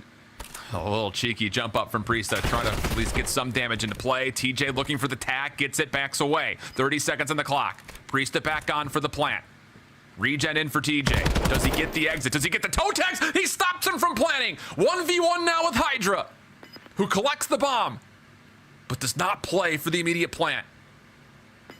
Just literally laying on top of Priestah's dead body.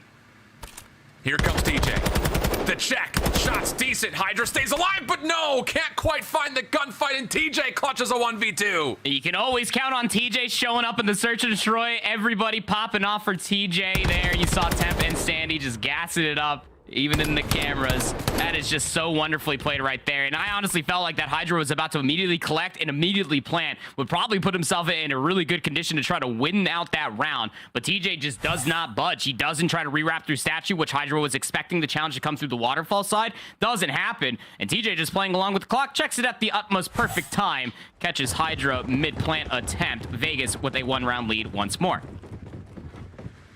And this time, Vegas wasting no time whatsoever. Same defensive setup for New York again. HyDra, good first blood. Semtex out, and this is the problem with just trying to rush into A when New York have this type of a setup.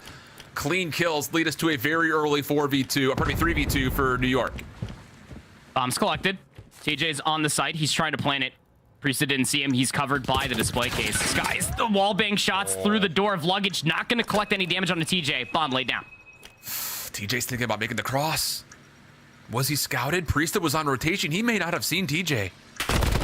But New York, it's all about trying to clear out this player in the back. Problem is, now TJ's position is known, and New York's gonna have to go quickly. Dead silence about to expire. Temp pops up, finds the kill into KiSMET. Priestahh for the 1v2. Coming quickly, no! Temp catches him on the backside staircase. Denies the attempt for a clutch. And now Vegas take a demanding lead. You want to close this out here. If you're Vegas, you don't want to try to maybe swim around 11. And when TJ's playing like this, his decision-making on point. His shot is looking crisp. The trust that Temp can hold down the back display case there at P4 is just so good. And it's like you even asked, with that time of dead silence being popped, TJ diving across to the top luggage stairs. He catches Skyz by surprise because Priestahh gave up the angle quite some time ago as they try to rewrap around the back. Series point for Vegas. And 10 crucial points on the leaderboards at hand. New York feeling things out. Clayster, first blood. Temp still scouting over to the top side of bars. Skyz trade does alert that Temp very well could get into a long-range gunfight. But Standy, how about this play? At just 1 and 7, he's looking to go really quickly to clear out this position, but no, he misses out on the chance of the opening gunfight. Skyz stays alive. Trophy system keeps him safe from Clayster's utility. And just like that, New York bring it to a 3v2 in their name. And you're forced to play isolated now. If you are Clayster and Temp, Temp has to go pick up the middle of the map to try to deny the wrap over towards B because the bomb has not been planted at A yet. Clayster has to be careful if he tries to swing wide. There's a lot of ARs looking at this top bad position. This is all about timing. Temp trying to get around the back. Clay, just misses out on a chance at Priestahh. So now it falls on the Temp on 4 in a row. Looks down, sees another tag. He was hoping for a Vaznev. But for a 1v3, no dead silence in total. And the 10 crucial leaderboard points. Can Temp find a way to isolate? Does see Skyz, topside bar. The question, though, is where is Priestahh come to? Temp on the move. Skyz throwing shoulders. Temp has seen this. Couple of shots trying to bait Priestahh out, but man, he's just not taking the bait at all. Very wisely holding his ground. 15 seconds. Temp has to make the play. And it looks like he very well just may concede the round in favor of holding the 4 streak. Yeah, no, that's absolutely the right call. I mean, if you are Vegas, right, you have this 2-round lead, will be diminished, of course, to 1. But, I mean, if you can get a cruise missile on a map like Hotel, we've seen how deadly it is. Hardpoint control, search and destroy, the splash damage can find a lot of value when it comes down post plant or retaking over there by lights. But it's a gamble. Again, it all mostly comes down to the unfortunate disaster of Standy not finishing his food. I mean, he had Skyz dead to rights on that Godheady. Yeah. Just unable to get that last bullet, even a half a bullet. I think a cold breeze would have taken Skyz out of that round. Would have forced out at least a 2v2 ARs on both sides, but not going to be the case. New York, 1 round away from forcing out another round 11.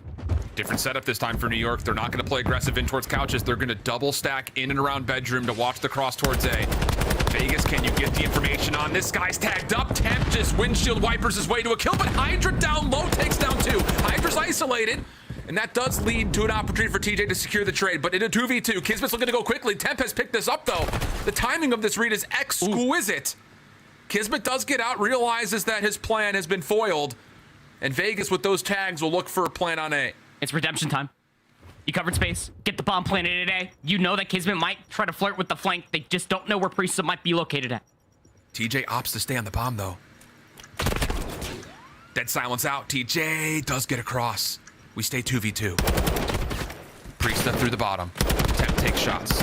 Oh, the damage is so severe. Trying to flip around, though. Priestahh for the 1v2. No, not going to happen. It's a hit back through mid, and Vegas will stay away from around 11 and put themselves 10 points closer to keeping the gap for that place at top 8. New York will have to wait and try again to lock their position for champs. You saw the air just leave TJ's lungs with a smile on his face. Have yourself a map number 5, TJ Howley. He was just about doing everything that he possibly could. Decision making was on point. Shots, team shots included, absolutely on point. Even in that final moment, that was his 11th kill. To make the call with the bomb being planted, also just getting away with his life, still not fully maybe confirming that KiSMET was on the flank until Temp got those shots onto him. It just set up TJ for the utmost perfect flank to come through Statue, to pinch up on the damage that Temp was finding over by the Godheady. How about it? Vegas stay alive in the run for champs. 6-4 the final map here versus New York. What a series. What an unbelievable series this was between these two squads. And you kind of heard it from the desk. They were talking that, hey, New York, if they're going to continue to try to build on their map fluency and flex in some picks that we have not often seen from them, it does leave the door open for Vegas to take the series. And they get it done on the 1-3-5, even in the face of an absolute beatdown on the HyDra hardpoint. Thing is, we could say the same thing about the Fortress hardpoint for Vegas looking to New York, and even more so, the Expo control, just clean with it was Vegas from start to finish. Again, a lot of explaining to do for New York when it comes down to Expo. You got to have it prepared for Major 5 and even champs as well. But Vegas, stock's never looking better for Vegas to potentially make that run happen for top 8. Lots of reactions to be had. So with that, we bring back in Puckett at the desk to break down their thoughts and, well, see if Vegas can keep this miracle run alive. Let's go Vegas, and shout out to Nameless calling out Clayster as our player to watch. He was the difference maker in that game 5 getting the first bloods, but he also set the tone with that game number 1. The veteran still got it, Nameless. Yeah, I mean, the guy was going crazy. I mean, you're talking about MVP of the series. Clay was willing them to victory on both those maps. I mean, he took over in that hardpoint. So many multi-kills, had 29 non-traded, and then we get to that control, the most important map of the series. It's 1-1 at that point. What happens? The very first round, they need Clay to make a heroic effort. Round 1, he finds 3 kills, leading them to that first defensive win, and from then on out, they steamroll them the rest of that map. So for Las Vegas Legion, man, clutching up in your rounds in this game, TJ's 1v2, an incredible series for them. I mean, the fact that they went to Game 5 versus OpTic Texas yesterday and now go Game 5 against New York and end up closing it out. Again, we talk about them having top 3 strength of schedule heading into Major 5 as a team that is trying to force their way in that top 8 bubble. They needed to start clutching up, and that is exactly what they're doing. I feel like Major 4 was a wake-up call for Vegas Legion and their performance, as it seems like they have seriously taken to practice and have completely overturned a lot of their gameplay. And I thought we would never see Expo control again. I thought we would New never York see trolled. it. We talked about the map set. They're not trolling. No, they're preparing, no, right? Okay, it's fair. This is a troll. I think putting Expo up against Vegas Legion, which is technically their best control map, I don't think at this point, especially when you're in New York Subliners, you don't try a map pool test right now, especially not in control. You're a strong respawn team. Well, they have to, right? They almost have to. They're going to get exposed versus top teams. But problem is, it doesn't look like they made any Expo strides in the last couple of weeks, right? So I think they were thinking that going into this series that they were going to win map 1. They probably thought they had the massive edge on that fortress. Clay just went absolutely ham. And then what happens? You lose that game 3, now all of a sudden you're at a disadvantage. So we gotta take a look at our Hummer extract mode. Well, New York didn't get the win. They do get our GMC EV extract mode play, and it comes from a man named HyDra. HyDra taught me during this game that you can do 3 180 dolphin dives and somehow get past 3 Vegas players. Look at this stuff. That's Neo right there, bro. I mean, like, how the movement was crazy. He dolphin dives sideways, got out of the room, backwards dive to couches, played his life, and finesses with the Deddy all the way on the reflank, and they end up winning this round. Just incredible movement, preserving his life out of HyDra. That is HyDra with our Hummer extract mode, but he gets an L today. The W and the 10 points go to Vegas Legion. We have Clayster on the line right now, the man who's been fired up since yesterday at 3 p.m. Clay, I know how meaningful these matches have been for you this week. We can see it on your face in game. What are you saying to the squad? What's happening on the comms? What's it like right now in a very pressure-filled situation? Just a lot of passion, Puckett. We really want to make champs. We know how important all these matches are. I mean, I smell like shit. I'm sweating so hard. Like, we are trying so hard to win these matches. Like, I got to go shower right after this interview, man. Clay. You look good. WGAS. I want to ask you, because obviously you guys finally started winners. It's not the showing that you wanted to happen, you know, and now we head into Major 5 qualifiers. It's the last stride for you guys to try and clinch top 8. What was that conversation like following Major 4 and bombing out the way that you did unexpectedly from us and as you as players? Yeah, the conversations, I mean, obviously weren't good. We got absolutely speed ran by New York and then choked a 5-2 lead game 5 with a streak against Florida. And that's just like one of the most heartbreaking ways to lose. We know how important it all is, but we also understand that we still have a stage left. Like, we're not in last place. We're not in 11th place. We're not in 10th place. Like, we're on the cusp. Like, we're 3 matches worth of points behind. We just got to understand that. Like, everyone's talking about, oh, your strength of schedule is so bad. Like, it doesn't matter who we play. We've always played the top teams really tight this year. So I think it's actually better for us that we play better teams this stage, because we play up and down to our competition consistently. So better practice for us, better reps for us, and hopefully we can keep these points going. Love that attitude. That's awesome. Heck yeah. Yo, Jim, so it's 2023. You just had 11.1k damage, a 1.2, absolutely taken over in that series. I was not expecting to see a stat line like that out of you going into this one versus New York. Just a couple days ago, I saw you weren't getting picked in 8s and things like that. How does that, like, going into this, are you trying to make a statement? Like, because you've been taking over these first 2 matches. Yeah, 100%. I think that I've been super lackluster all year, and especially my LAN performances haven't been as good. I think I've been not being selfish enough, if that makes sense. And so I've really kind of found my own and understand when to be selfish and when to play as a team. Like, I'm one of the biggest team players you'll meet, so it's been a hard adjustment for me to be more selfish. And I think that's really what I've found. I've been grinding a ton, playing a lot of VODs. I mean, I'm still trying to play. And if I go out with a whimper, who knows if I'll get a spot next year. So I'm really trying to put my all into this, and you can see it on my face, on my reaction right there, like how much this means to me. I really want to qualify for champs, and we're doing that, hopefully. Yo, that's better get a spot. Yeah, I was gonna say, if someone's selling a franchise, you're the first man I'm calling. Clay, congrats on the win. We're gonna let you go. Before you go, though, who's gonna be the star to watch in your next matchup against Atlanta? Star to watch versus Atlanta? I mean, me, right? Just on the star to watch. That's the guy. All right. That was the answer I was hoping you were going to say. I was going to say it for you if you didn't. Clayster, thanks for joining us. We'll let you go. Thanks for having us, guys. Thanks for having me. That is Clayster in our Monsters Winner Circle. Let's now, of course, talk about some more competitions that are going down. World Series of Warzone is up and running. The qualifiers are live. Scan that QR code to get in on the action. Bigger, badder, madder than ever. World Series of Warzone with the first ever in-person grand final this season. And, of course, we've got our in-game bundle. If you're not rocking your Night Runner yet, pick it up right now. We've got some blueprints, some awesome gear, and Allie's got that character model in her ranked games. Yeah, I absolutely do. That's definitely not a lie whatsoever. Make sure you pick it up, guys. Yep, look just like her. We'll be back, and when we do, we have the Røkkr looking to extend the gap back to 3 games. Can they get a second win on the night? They take on the Breach after this.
The Call of Duty League is brought to you by Monster Energy, the official energy drink of the CDL, and the GMC Hummer EV pickup, the world's first all-electric super truck.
Minnesota, make some noise. We are about to kick off your second match of the home series as we have the 8th-seeded Røkkr taking on 7th-seeded Boston. Both teams desperate to lock in their spot at COD Champs come June 15th. We're just a few weeks away from heading up to Canada for our Toronto Major. 3 weeks of qualifiers before we get there, and a big matchup for our Boston squad that we haven't seen in a bit. Before we talk about this matchup, though, I want to give a shout out to our Challengers players. And it's not just fame from the Røkkr who is making moves in Challengers. We have a Challengers Cup going on right now. And someone from Allie's WXC, the all-ladies competition, is making some power moves. Yeah, in case you guys forgot, you know, I'm hosting women's tournament, the WXC. We just finished our seeding matches, and one of our players from Team Phoenix, our top 2 teams, is actually going for a top 8 placing right now. She's playing for Stallions Red, which is Zuma's Challengers team. She got plugged in a couple of days ago, and they are playing their top 8 matchup right now if you guys want to go check that out. But shout her out, she's gross. They literally, they plugged her into a scrim against like Zuma, Octane, aBeZy, just to be like, let's see how good these players really are. And why did we want to call out that reverse sweep? Because we have seen it recently, and the Røkkr pulled it off against Seattle at the last major. Can they survive a situation like that again, though, against Boston today? I mean, going down 0-2 to Boston in an online portion, especially going on to a CeeLo. Now, granted, Minnesota's been good there. Boston have also been very good at a CeeLo control. Yeah. That could be some tough territory. But Minnesota, they're at home. They got their crowd in front of them. So far, in front of that crowd, they have dominated, Chris. Afro was looking stellar. He earned our MVP honors for the first matchup that just went 3 games. Now that you're facing off against a totally different opponent, though, who do you think is going to be the key player to watch? Not just necessarily the most important or most successful killer on the team.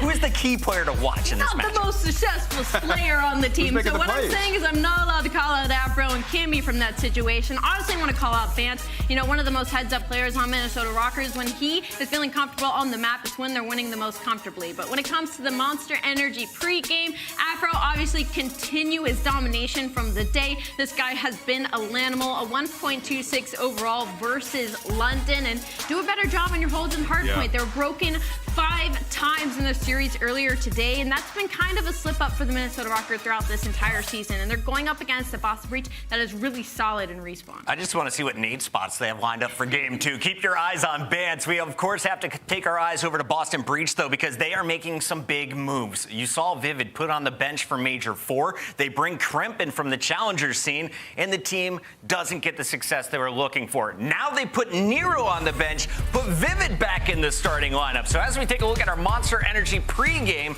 you got to return to solid hardpoint form with Vivid back in the lineup. With Vivid, they were 26-20 without just 1 win in their last 9. I think that's the only sentence you need to read if you're a Boston fan today. Absolutely. I mean, they're bringing Vivid back in. The kills weren't even a problem without Vivid. I mean, they were still getting kills, but they need somebody to calm them down in these big situations. We thought it would be Beans. That has not been the case. And I can't wait to get to a listen-in today to hear what their comms are sounding like with Vivid back on the squad. We got that name. That just threw me off in the bottom right. Yeah. If they were one player, if they hit the fusion, they would be dominant. But no, I'm very excited for Vivid today, back where he should be. He should have never been put on the bench in the first place. I like that. Nameless has a whole YouTube video about it. If you disagree, go check it out. Put it in the comments. Here we go, though. Quick predictions before we send it to the casters. Who takes the second matchup here in Minnesota? Boston. Boston takes it. Boston. I'm going Minnesota. Let's make the home crowd happy as we send it over to the casters for this one. We got Miles, the Ross boss, and of course, my man Stud. Thank you very much, Des. Yeah, we're ready to go. This is going to be a good one. The crowd is lit. I don't know what they've been drinking in the downtime, but they enjoyed that last series and they're ready to roll, Jake. This is going to be a banger, Ross. Talking about the battle of the 7th seed. We already saw Minnesota play once today. We have the clean 3-0 versus London and then Boston Breach. They had to make the roster change. They bring Vivid back into the lineup because they were abysmal in hardpoint. Des touched on it. 1-8 in their last 9 HPs. You cannot beat any of the top teams if you are not winning this mode, but this is such a square up, man. I'm super excited to get into this series. I think it has the potential to go 5. Could go 5. Well, let's find out if Boston Breach made the right choice with that roster move, because we're going to hardpoint first into our first of 2 hotels to start things off here. And already, Jay, I can't lie, I'm excited to see how this one plays out. Will it be the continuation of Boston struggles, or, man, this home crowd. It's already a good start, though, Ross. Already a good start for Minnesota, starting on the better side. 20 uncontested seconds on P1. Afro sitting at 3-0 already. All the kills going in favor of the Røkkr. They're looking to try to flip those spawns. A couple more kills, and it's going to be theirs, but Boston Breach with a couple players coming off spawn at the right time, able to get those preferred sides for P2. But what a start to this P1, a flawless hold from Minnesota. I mean, they're looking to take as much of this time as humanly possible. Great work again out of the Røkkr squad. 3-0 from FaZe. We'll stay on board with him for a moment as Boston Breach, they find their kills, they get themselves over to P2. So at the very least, they'll be able to soak the opening seconds there. But 53 garnered off a P1, that is a ton. Yeah, you'll take that. You will absolutely take that if you are Røkkr, because now you have multiple different situations where you can decide to break on towards his P2, take your time, a little bit of crawling through the hill as Afro finds the first, but Vivid is there for the trade. So Boston Breach so far holding down the first push. Vivid combines for 3 in a row. They shut it down, and now with 35 seconds left, Minnesota give this one more push to try to find the break before they call that rotation. Great bounce back. Not quite done yet. They're not going to be able to get right back into the lead, but they'll get very, very close indeed. Over now to Beans. Gun still smoking hot. Whoa, he's got the knife out! Fame just gets too close. Takes care of Biz. Hard point in the hands of Røkkr for a moment. Awakening. Can he get into the ball? He's involved. More than that. Gets the kill on Cammy. Final 10 going to his team. And now it's all about this rotation. There's 2 players already here for Boston Breach. Vivid is at least able to find the first. Would look like to be a great start for Minnesota Røkkr. Can easily be wiped if Boston Breach can get a great hold in towards the kitchen. You have Awakening watching that mid cross. He does get cut down though, so there's more players here from Minnesota attacking from all angles. Beans safe and secure over there by the Priestahh side of the map. Here comes Kremp to reinforce. Afro dives through the door! No way he manages to catch out that play over to Vivid now. He does get the stick. Nice work from Vivid there, just trying to stem the flow of Røkkr players. Now we're on the point. Awakening outside, trying to make his way forward now. Ben Bance, he's going to be the man in the time for a moment. Beans with a wall bang. Drays once again. Jay is another banger in kitchen. It's another banger in kitchen, my friend. But Boston Breach with more bodies on this side of the map should be able to get this final 20 and take the lead early on into this HP. Not going to force Røkkr off that early rotation. They know where the pressure's coming in from, though. They're going to try to be aggressive up through the middle of the map, not let anyone slip on by. But Beans and Kremp already find himself in a great position to flip those spawns. Good start, man. Not a bad hard point. Breach with the lead now. Cammy's going to get the first few moments over by Bart. We leave kitchen, we traverse the other side of the map, and Boston are already making their way forward. Awakening and Beans in the feed. It's a couple of clean kills. It all comes down to Cammy. The tactical retreat from the point. Vivid's in. Breach are there. That's their point. Breach are in. They take their time, work their way around the back, push their way through middle single arch. They get a good chunk of time, but that's an easy 3 dead already for Røkkr. They're going to be right on into the hard point. They find the break through the front end. They just have to take care of bees because that's the guy on the pinch. He finds 2. Only 2 players here left from the Røkkr. And with 24 seconds left, it's about time to start hitting that rotation. Fame can't get any more on that life. Wonderful work from him, though, just to try to keep Boston at bay. They've done a great job bouncing back here in bar. Of no Awakening. Takes care of Cammy, the perfumer. That's going to be business handled. Over to the restaurant we now go. Another hard point. There's Minnesota Røkkr first in on the rotation. But again, Boston breach. The pinch is on Jay. Bance might be able to get nothing done. Awakening reads it. Here we go to the point straight away. How many can Afro get? There's number 1. There's number 2. Awakening, though, does have a silver bullet for that monster. Hard point now open. Hard point is open for Minnesota. They're trying to apply the pressure. Boston Breach have all 4 players in towards the diner. Kremp and Vivid, the new SMG duo for Boston. Combined for 2, shut down that early pressure. This has been a great hold. As long as you're trading efficiently is exactly what you need to do. As Boston Breach, even without winning a bunch of these rotations, they are finding the breaks, and that's what's leading to this scoreline so far. Yeah, you're able to get a couple of sort of 15, maybe 20 seconds each hard point at the very least. Damn, Kremp with a 2-piece somehow pulls that one out the bag. Over now to the kitchen once again, trying to make their way towards the glass side. Bottom left-hand side of the minimap, that's where we go next as Breach have started to walk away with the lead. 60-point game, about to be 70. Minnesota Røkkr have to get a great hold. They're fully set up for this P6 top plat. Bance finds 2. That's a huge 2-piece to start it off. Once again, Jake, Røkkr with the rotation, with the early time. Boston, though, going for that break once again. Let's dive in now. Quick listen in. One more side bricks. I'm dead. I'm just front. Pitch you front. This is what you want. I can cut these guys. Yo, no, P4 Bance going. Couches. He's in couches, Bance. One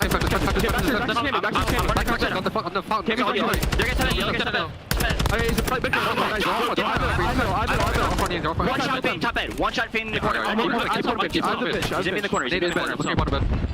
I'm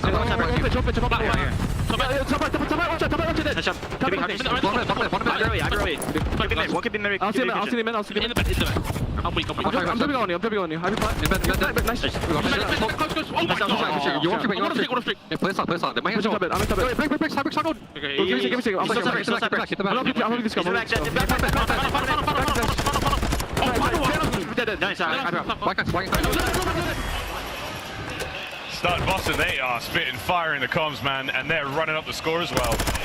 And that's good to hear, man. It's good to hear Vivid's voice back into one of these listeners because you can just hear the impact that he already has on this team. He's called out the little things, where the pressure's coming from, where the player's playing on hill. He's allowing all of his slayers to go out there and slay while he gets the dirty work done. And at the end of the first rotation on the hard points, Boston Breach have themselves a nice little lead. Over to the P1. It's been uncontested so far. Minnesota is doing a great job of maintaining the spawns, at least for now. Boston Breach get all the kills. They're able to flip it. This game is getting out of hand. Boston Breach are bloodying, battering and brutalizing Røkkr here on Hotel so far. The final 15 seconds of P1 will go their way most likely. Okay, Cammy back into the swing. He finds a nice kill there alongside Fame. Able to get the last few moments here. The pinch spawn they're going to be fully aware of, but the problem is you've got to get through Awakening. He takes care of 1. Can't get them both though. Bance there, nice trade. Right on to the next point we go. Over to P2. Kremp, he's going to be the man outside. He might be a real problem for Røkkr in a moment. Oh yeah, Kremp's the guy that's just simply trying to play his life for his teammates to get back into the play. Now it's time to strike. There's only 1 player left in the play. And it's going to be Afro over towards the Shandy side, but the spawns now flip. Boston Breach in control of the hill for now until Minnesota just fly right through the front. The trades go back in favor of Boston. There's 3, make it all 4 dead in the feed. Beans finds 3. They find the break. That's 3 for Beans. He's looking to get a couple more. Here comes the hit, though, from that Shandy side once again. Awakening, guns up, ready to go. Things are good. Fame, Afro, they dive right in with the last man on the stairs. It's going to be Cammy in alive. Boston Breach, they cross the 200-point mark, and they absolutely slam out of P2. Yeah, this is getting out of hand. Minnesota, usually a great team at hold percentage on this map, second out of all the rosters that we have in the CDL, but every single time they are setting up, Boston are finding the first initial couple of gunfights to find the break. Afro was a huge one over towards Bance in towards the new hill. So right now, Minnesota, they were able to slow down the game, take control of the map, fully set up for this kitchen hill for some much-needed time. Much needed, brother. We've got 110 points to climb up now. Hard point firmly in the hands of Røkkr for now. Vivid now as he approaches, can't take care of Afro. The two-piece there, a third. No! Gets it done with a butt of his gun. Owakening might be able to get it. But up next is going to be Bance. Boston Breach, not close enough to the hard point. Oh, the wall bangs though, as Bance gingerly dances around danger. Here comes Owakening. Cammy to back him up. Kremp on the outside finds two. The pinch is now on. There's no way Bance can survive for much longer, surely. He's holding on by the tips of his fingers. He gets another. Jay, the hard point still Røkkr. The hard point still Røkkr. A little bit of assistance coming in from Cammy's trophy to at least take down one. Does Minnesota do exactly what they need to do? A great hold over towards the kitchen side. Now Afro trying to be the playmaker. The only guy farthest pushed up. Has to find a couple kills in this position. It's now a 60-point game. Minnesota should be able to get on the point initially. But as this play all falls into the hands of Afro, what else can he get done? Owakening gets in. Here comes in towards the bar. Cammy can't get any more. Kremp's in. That's going to be the break. Bance has got to go huge. Can't get it done. Beans is there. It's going to be 25 seconds now for the win. Can FaZe make the run forward? They need to find their break through the front. All of Boston Breach spawning towards the back. They're trying to set up the pinch through middle arch. The contest is going to be here. Afro trying to do it all, but Owakening combines for 3 in the feed. Only 14 seconds until Boston take map 1. Boston holding on. Final 10 now. Afro taken care of from behind. Over to Cammy now. He gets in the point. He stops it for now, but it's not enough. Boston so close to the finish line. A final 9 seconds as Røkkr now holding on for dear life. This hard point comes to an end in 10 seconds. Over to Afro now to the restaurant. Can he win the fight? He trades. Oh dear. Kremp though, the man in the point. Bance has got to go big. A couple of seconds, Jay. Here we go. Yeah, you got to get in the hill. Bance is the only player here. There's 2 players from Boston Breach stacking the point. It's time to attack. Flying forward, Afro now trying to make his way through the side. Trades are done. It's a 1v1 on the point. Vivid gets taken care of. The next man in, Owakening. Trades again. Fame finds another. That's it. Boston, by the absolute skin of their teeth, managed to take map number 1. And the crowd here at St. Paul, oh, it's the first time they've really seen tragedy strike, but what a start to this series. What a start to this series indeed, my friend. I thought map number 1 was going to be a lot closer, but Minnesota made it a lot more respectable towards the end. It just came down to the first rotation of hard points. You had a majority of the preferred spawns going into some of these hills, but you were instantly broken by the pressure on the side of Boston Breach. As you see the stat lines for Boston, both the ARs almost double positive. Vivid, 18 and 27 with only 2,300 damage, but it's been quite some time since Boston Breach have been able to hold their head high after a hard point victory. 1-8 when Vivid was out the lineup, completely turns the tides in this map as they walk away with map number 1. What a crazy start. Breach again. These ARs really ringing out Owakening. What a run. Highlights now from the start of this brilliant series. 2 teams tied up so far in the points. The winner walks away with 10. And Kremp, a nice look from him, man. I mean, everyone, the pressure here, Jay, in this arena. It's so overwhelmingly against Boston Breach, yet they still managed to come out on top there in that first map. We'll see. We talk about the hard point, the search and destroy in just a moment. With the hard point done, man, I mean, does that sort of change the way you feel about this series? Yeah, it definitely does, because if Boston Breach are winning hard points, they are able to win search and destroys and control as well. It's just been the hard point that has been the struggle. So now that they find themselves up 1-0, confidence is definitely going to be on their side. Minnesota Røkkr are not any slouches in the search and destroy, but just off the confidence that Boston were able to get off of that map number 1, you got to think it's all on their side going into this map number 2. Just let that one slip. A little bit of not the best performances out of a couple players over there on the Røkkr. You need to completely shake that one off, because how important this series is. It's a battle for the 7th seed. With Vegas just getting that victory over New York, they still are in the fight. So you got to be able to create some separation. Vegas are nipping at the heels of these 2 teams. It is getting very dangerous on that bubble. We go to our second part now of the hotel side of this matchup. We're looking at those stats again. Owakening 34 and 17, disgusting work. That's a clean 2.0 from Demon Joe. Beans not too far behind them with 32 and 21. But now we go to the search, Jay. I mean, statistically, you brought this up to me. Boston Breach have the edge here. There's no doubt about it. That's the thing that's scary, because on this Boston Breach roster, when it comes down to search and destroy, ever since the addition of Beans, they have been able to take their S&D to a whole different level. When you talk about Hotel more specifically, These guys are great at finding the first bloods, and then going up against Minnesota, who usually tend to struggle on this map, 10th overall throughout the entire league. When they get first blooded, they only have a 23% chance at winning the round. So you cannot drop early because Boston Breach, they're going to be able to capitalize on it every single time. They're going to punish if they really will. Well, there we go. Map number 2's on its way. We stay on hotel.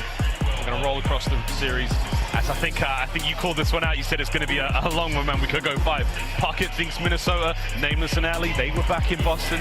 Let's see how it goes. The last few moments now for our teams to pour over the previous game stats, think about what they want to do in the next one. Coaches are on stage imparting the last bit of wisdom. Actually, no, they're not. They're gone. Oh, good stuff. Those guys got out there pretty quick. You should be ready to roll. Yeah, we should be ready to go. And I think if you are Minnesota Røkkr, it's starting really early into the search to destroy with some success, making those early mid-round adjustments. One thing that they love to do on the defensive side is basically only put one person over towards that B-bomb towards bedroom side, or no one towards that bedroom side. They like to stack through the middle of the map, watch the cross over towards site. So that might be a situation that can cause Boston Breach some problems, but with Vivid back in the lineup, this has to be a guy that Minnesota put a lot of focus on. Because the last time these teams matched up was all the way in stage 2, back when Metas was on Boston and Attach was on the Røkkr. But the guy who took over in the S&D was Vivid. He had a 1.8. And you can imagine, if he's putting on that pressure with the SMG, getting those bomb downs, and he's still putting up 1.8s, that's a guy that can single-handedly shut down the game. Here we go, map number 2. I still can't believe the last time they matched up was stage 2. That was like 100 years ago. Unbelievable, baby. Let's get it. Into the search and destroy we go. Slow start from both teams. No one's really willing to give up too much. Vivid, that top side of the mini-map, we see him. He might run into Afro a little bit later. Kremp, he's going to spot Fame if he shuffles any further left. Yeah, right now, both teams are trying to get a feel out. Basically, the default, how they're going to play this. You know, with the SMG duo from Røkkr, loves to always be aggressive in towards the diner, but Bance at least gets some information. Playing towards the middle of the map. Afro does as well. So 2 players are spotted. Where are the other 2 guys at? Bomb still definitely going over towards A. My question now is, you know, Boston, you've got a little bit of information. Do you move? Do you go for it? Okay, so now, especially that Fame and Bance have completely lit the bedroom up. We're still playing this real slow, Jay. No one giving anything up. There's less than 30 seconds to go. Røkkr, you've got to move. Bance at least sneaks his way into a great position through middle of the map. Bance and Cammy gonna try to take Jacuzzi control. They walk right into the pre-aim of Awakening. Only 15 seconds left on the clock. The bomb has to get planted. Vivid takes down Afro. All left up to Fame in the 1v4. He goes for the chow. He cannot plant it. This is looking like a Boston Breach. Nice early round to go up 1-0. They had a tight grip around that entire round. Nobody could do a single thing there from Røkkr, and by the time they moved, it was too late. Beans with a final kill here. Fame with a lovely snap, but not quite enough out of Røkkr in that opening round, Jay. Good old Beans, man. Good company boy, enjoying that monster. He's getting a little twisted. He's got the crowd against him. He's got the opposing team against him. Everyone is against him besides his teammates. But he has no worry. As Boston Breach with the patience, they're able to take round number 1. Now they go on the attacking side. With Vivid back in the lineup, this is a guy who definitely knows the strat calls, the play calls coming in on the side of Boston Breach. Gonna go for the 2-2 split, just like Minnesota did. Play for that early information. Beans being the guy with the bomb who's taking a lot of fights over here by the A-bomb side. 3 players who are bombers towards the top side of the map here for Boston. And Jay, they're gonna run into Bance. And if everything goes their way, Bance will be a dead man. Here we go though, sneaky. Go! Oh, Vivid! No. Jiminy crickets now! He can't get the second. Cammy though right into the fight. Here comes a potential trade, but no, Cammy has managed to buy some time. Reinforcements now from Røkkr. They're flying in. Oh, it's a 3v3, but Røkkr might have committed too hard over towards the speed point. It's now going to allow Boston Breach to get that free rotation over back towards A. It's going to be slow and steady as they go for the full wrap through the back of their spawn. You're going to allow Røkkr to get back into this situation. Cammy trying to get it done through bottom lock. I think he got spotted. He's in serious trouble now. I'm not sure if there's anything left to throw at him, but with less than 30 seconds to go, we're in a very similar situation. This 3v3 could get real ugly. Cammy with a quick crossover. He's still just trying to buy some time. Big win there from Awakening. Fame trades things out. 2v2. You've still got opportunity to grab the bomb and get things going. Kremp, though, oh, he's in behind. This could be the round if he finds the kills here. It all comes down to Cammy. Cammy in a 1v2, but he knows. He knows that they know exactly where he is. Awakening does it all in those final moments of that round. Wins a huge one-on-one towards top bed. Cammy was just jumping around in towards bottom luggage the entire time. And with only 10 seconds left, no one commits towards the bomb plant. They go for the child, knowing his positioning. 2v1 is a lot better than the 1v1 as Awakening is able to close out the round. Pause the breach, 2-0. 2-0. Here we go. St. Paul's trying to will their team onwards here. Awakening's 5-0, though. One more kill gets them the cruise missile. We'll see if that has too much of an impact. Here from Jacuzzi J, he's got all the mid-map covered. Standard setup. Let's see if Røkkr have got an answer this time round. Time to just trying to play for the information again. Cammy's going to drop that bomb towards D1 desk. Bance this time around is able to find the first blood onto Kremp. That's the guy that loves to play towards top bedroom. He's getting the info, though. At least one player crosses towards Ben. So Minnesota in the man advantage. Bance makes another play. 4v2. Time to get that bomb down. And he's rolling. Benjamin Bance. Will he be able to find any more of this one? Awakening's dead silent. Let's activate. So he's moving swiftly across the map. Might be able to spout fame. The timing's a little bit awkward. Tags are in. Here comes Bance. Looking for his third on the round. That's it. Røkkr. Stop the bleeding. That's the first blood of the map right there for Røkkr. When they get the first blood, they find a lot of success in S&D. That round all falls into the hands of Bance. He says, someone else take bomb. I'm going to make the play happen. Finds himself in towards the bedroom and takes 3. There's beautiful stay in towards the hotel. Minnesota able to get on the board. Now down 1-2. The tough vacation, right? This is a hotel from hell, man. This place is easy. 2-1.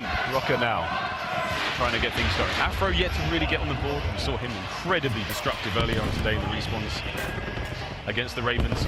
And this time round, Awakening's first blood, though, makes things a little bit easier. The trades at finish, and Jiminy, it's 2v2 already, bro. It's already a 2v2, and Kremp already finds himself behind enemy lines. He pops that dead silence to put himself over towards that B site. Oh. Now with bomb being down towards the middle of the map, this might cause problems for Boston. Bance has got the dead. He popped. Oh, he saw Kremp. Hold it. Will Kremp check the floor? He doesn't. Bance gets his 5th. Beans in the 2v1. Afro got the info that the bomb is going to be down towards middle checkout desk. They're just playing the 2v1 setup. Crossfires are good. No one's over challenging. It's only 30 seconds left on the clock. Beans with no dead silence. Good luck, my friend. Afro's there. That bomb just waiting to check in. Here comes Beans. He knows that bomb. They've got eyes on it. Bance has the long line of sight here. No hope in hell. Perfect setup from Røkkr. They level the score, 2-2. Just great plays early on, aggression through the middle of the map. Through the chaos, Røkkr able to come out on top. Benjamin Bance again making plays on the round. I'm pretty sure that's 6 in a row. So he might have earned himself a cruise missile, and that could be crucial to the later half of this game. We're all tied up at 2. Awesome breach, back on the defense. It is lit in here. I can't lie. I'm trying to build some suspense and all that. It's wild in this room. You're out of control, Minnie. Here we go. Everybody, shh. Let's get into this next one. Bance has got a cruise. Pro's still on the dough.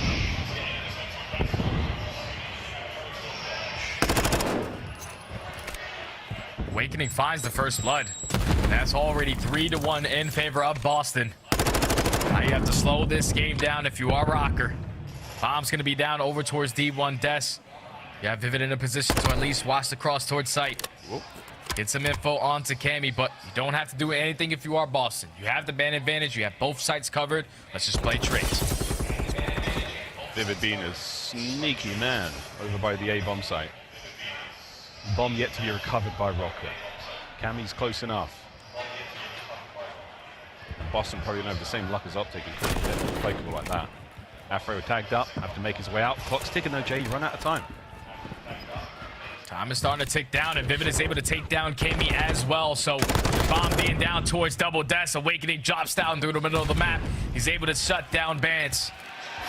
Now Afro left in the 1v3 with only 15 seconds left. It's looking like a Boston Breach defensive round once again. It's a sound. Oh, not able to line it up with the snipe. But Beans does it with the pistol. Basically a flawless defensive round right there to Boston to take the lead again. It's another great defensive round. Yeah, they're so good at that. Man, that was a weird looking shot. Beans getting involved. A little bit of extra love. I think we count that as a body shot. We count it. It might be a little early, but we'll find out. It's the crowd. Crowd loves their Beans. Shooting bodies is not what you want to do in this situation. It never turns out to be the good thing for the guy that shot it. Currently, Boston Breach in the lead. All out pressure from Minnesota this time around through the middle of the map. This is their defensive setup. This is their go-to. Fame watches the cross. He finds the first. Cammy with the second. Already a 4v2 in favor of Røkkr. Let's see how Boston played this. So Røkkr have not been successful when down a man. And for now, Beans and Awakening. Dominance in the first map. Here comes Bance. Smooth shoulder thrown. Fame's got that mid-map coverage.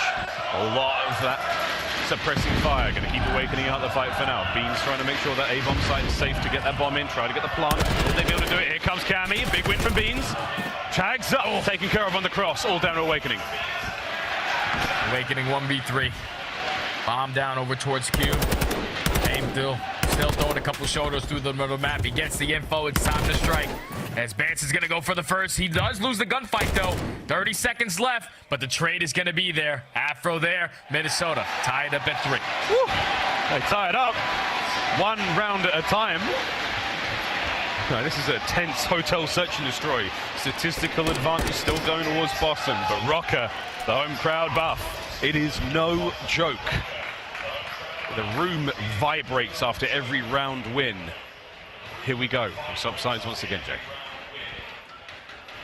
Such a back and forth search and destroy. Røkkr with the perfect defensive setup to watch across the middle of the map. Leads to success. Now back to the attack side they go.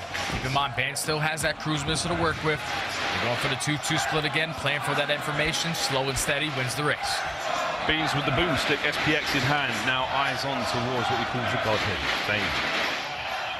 Nowhere near it. He's going to be a little further back. As Røkkr, again, on these attacking rounds, Jay, they're not too willing to take any risks. At some point, something's got to give. We've seen them here twice now. Yeah, I just want to see them change their tone. Like the aggressive round that they had over towards A with Bance takes bedroom. That was their only attacking round where they found some success. But they're trying to play for the information. The information leads to the first blood. Beans get taken down. They can get that bomb down towards A. Beans gets baked. Bance with Deddy. Here's the door. Kremp has no idea he's nearby, so that makes things very awkward. Awakening's been spotted, and here comes Bance springing into action. Catches a sprinting Awakening. He knows that next player is below him as well, and Kremp is still roaming around. A-bomb planted now. Advantage Røkkr. Røkkr in the 4v2. Kremp in a great position, but there's only 4 HP left. He gets taken down by Fame. Now it's Vivid, the new guy, back on the lineup. In the 1v4 situation, finds the first blood onto Afro. The new old guy on the roster in a 1v4. What's he got? 20 seconds to go. As Røkkr have got full map coverage. Bance, he's jiggling on the stairs. I think Vivid might just play this one out. I'm just judging by the look on his player cam. He's probably chilling.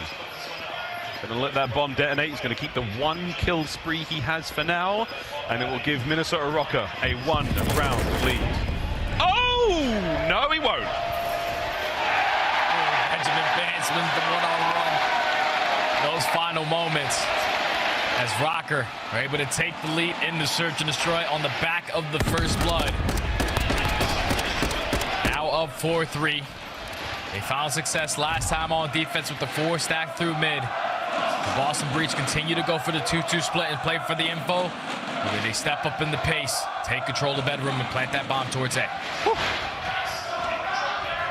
Still got streaks to play with there for Bance. He's the player on the far right-hand side of the player lineup there for Røkkr. 4 spree for Fame as well. Can be looking at streaks again. Here we go though, Boston Breach, bomb in hand. Looks like a faster hit towards A this time round. We've not seen too many of these. FaZe could catch a player out. Crack that door, see what you find on the other side. This crowd is insane. I don't know if you can hear this, Jay. This crowd is nuts. I cannot hear the crowd, but I can only imagine, my friend, as Vivid is able to find the first blood onto Afro. The cruise missile does get invested by Bance, and nothing is able to connect. Bance is just leaning. I don't know what the hell that was. Oh god, I was playing Rainbow Six. What the hell was some of those bullets, man. 4v3 left up to Boston. All right, well, man down. You lose Afro as Kremp. He's creeping, baby. Look at him on the stairs there. Cammy's got that line of sight. If Kremp seriously takes one more step, he's going to get spotted out. Cammy makes the move. Kremp guns him. Now a pair of Boston players on the stairwell. Can FaZe find something? No, Kremp somehow gets a second.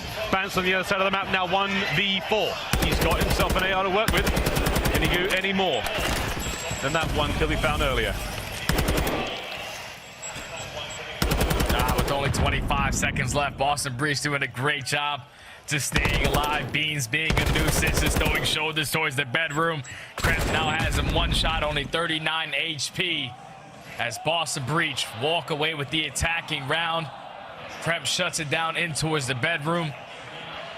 Even Bance investing that cruise missile. It's not going to help Minnesota in this situation. So a big round out of Boston Breach to get rid of that cruise, clutch up on the attacking round. Now they're on the preferred side. All tied up at 4, back on defense. Here we go again.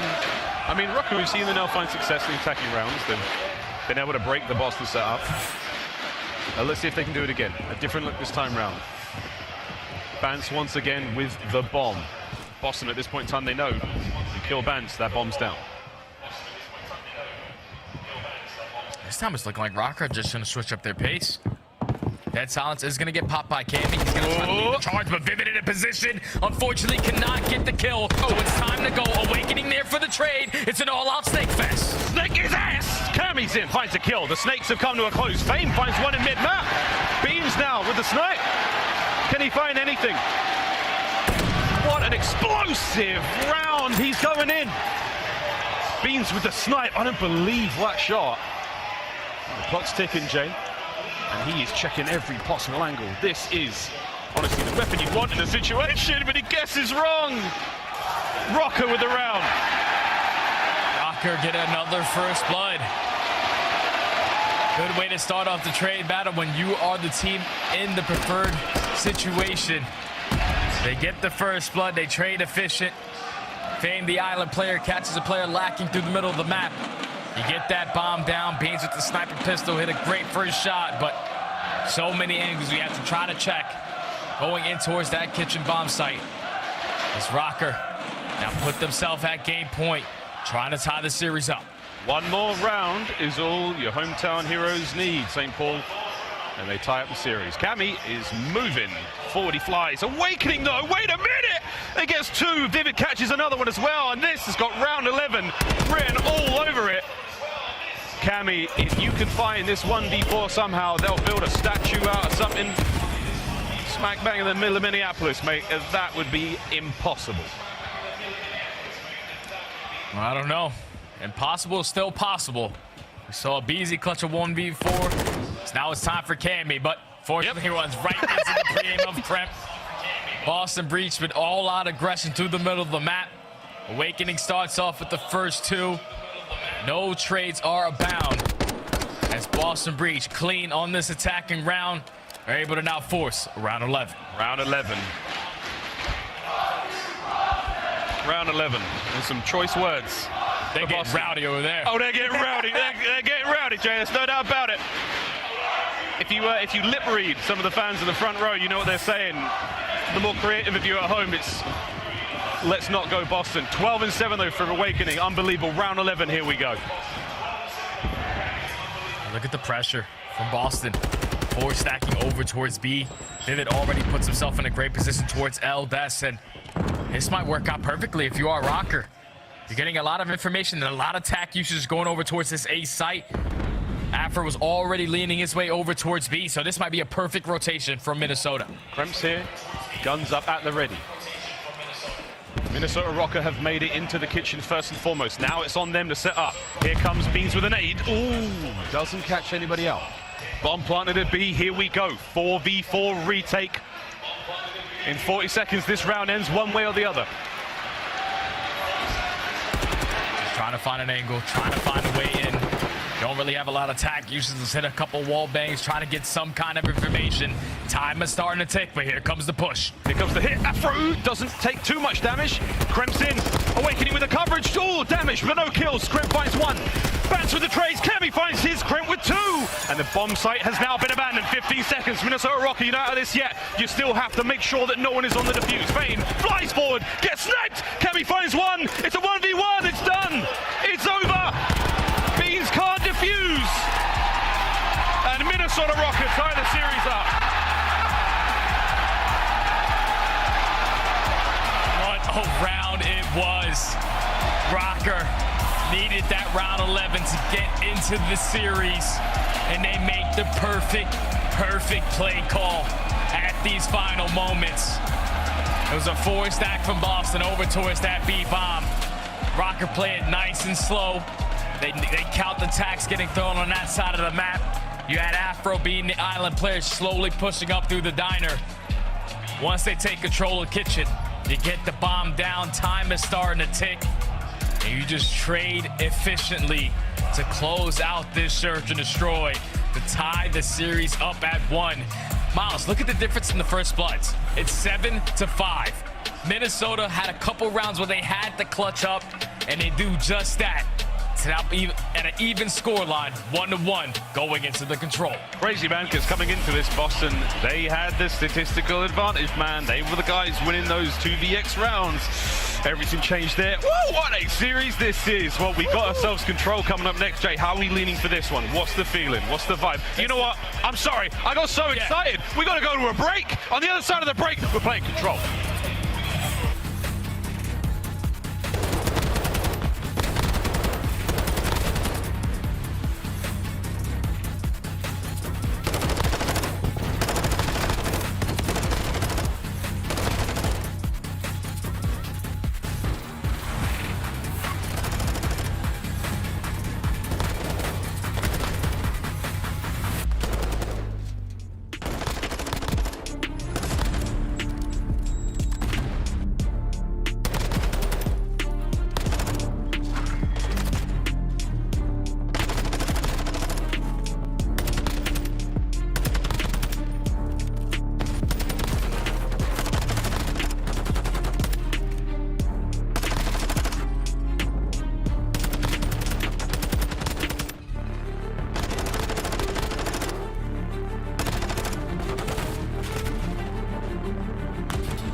The Call of Duty League is brought to you by Monster Energy, the official energy drink of the CDL, and the GMC Hummer EV Pickup, the world's first all-electric super truck. Upgrade your game with the Scuff, the official controller of the Call of Duty League. Here we go. The series tied up 1-1. Minnesota Røkkr pull out the goods in round 11. Now, though, we go to LSCLO control, and all bets are up. This shit's crazy, Jay. Let's go, brother. Let's go. I wish I had that energy. If I was in that venue right now, Ross, I'll be ready to stick my head through the monitor. But this series has been intense, my friend. We have an LSCLO control coming up next. Two of the best LSCLO control teams that we have in the game. We have the #1 defensive team going up against the #1 attacking team. But for that defensive squad, it's a little bit padded. You see it right there for Minnesota. 79% on defense, but ever since they make the roster change to add Fang to the lineup, they're actually 2-3 on the defensive side. A lot of their previous success was with attach. So this is going to be a square up, man. Whoever wins this map wins the series, in my opinion. Oh my word, and whoever wins the series take that 7th place in our CDL standings. Incredibly important in the road towards champs. More on that later. I'm sure the desk are frothing, thinking about all the breakdowns they get to do after this one. Let's get it, ladies and gentlemen. Into control we go. 2 zones, 30 lives each. Let's get it. Early pressure from Minnesota Røkkr. Over towards this B point. They know that Boston Breach have no trophy systems to work with, so the one guy that's playing on this side of the map has to play it super slow. They're just trying to find an opening, trying to get on this point, but so far, Boston Breach aren't giving up anything for free. Trades are bound back and forth, and it looked like Boston Breach able to shut down that early pressure early on. Cammy finds a smooth kill. Forward he goes. A little confused by the positioning of Beans there, so not really able to make much progress towards the B zone. Over towards A, though. Bance has managed to get in. A little bit of time now going his way. An aggressive forward position he finds himself in. Vivid's going to make him pay for it. Afro right back at it. Slow progress, Jay, but hey, it's on his work. Oh. Okay, it's on its way. Minnesota, they have the right positionings that they want on the map. You maintain radio control. You're able to get on this point for free, but Awakening guns Fang, Kremp guns Cammy. They shut down that little pressure, and so far, Røkkr have nothing to show for it. Not a single segment complete, as Boston Breach have been able to shut down every single push. 35 seconds remaining on the round. Bance has got in, gets a 2-piece. That's going to be the capture. The first segment at A should be on its way out. Lovely work. We'll put that in the bank and see if that helps out towards the final round. We have to go all the way. The team with the most segments captured gets it. 2 players, 3 now on the A zone. Here's the contest. Should be able to take care of business here. Bance finds his 3rd kill on the point. Can he get number 4 as well? No, Kremp with the incredible gun skill again. Saves the day. Now with only 30 seconds left, you have to commit towards this 8 point. You have to try to extend this time if you are Røkkr. As trades go back and forth, but right now Røkkr look like they're in a great position with the map control, with the slaying, that they're going to be able to extend this time by a minute. So now Røkkr currently down by 4 lives. This is where you can easily hit that transition. You have to just combine it with a couple kills. Unfortunately, it gets shut down by the pressure right there from Kremp. Kremp has been the boogeyman. Oh, Kremp again! Oh, what in the Kremp? Him and Awakening in the feed as he finds his 3rd kill in a row as Kremp is terrorizing Røkkr here in LSCLO. And that's just what he does. The aggressor on the side of Boston Breach, just to put the pressure on toward the preferred size of the spawns. Oh, no. Now Awakening's turn, though. He combined for 2. But Minnesota at least combined for a couple of their own. Only 15-6 in lives remaining. It's going to be one more final push from Røkkr. It has to be perfect.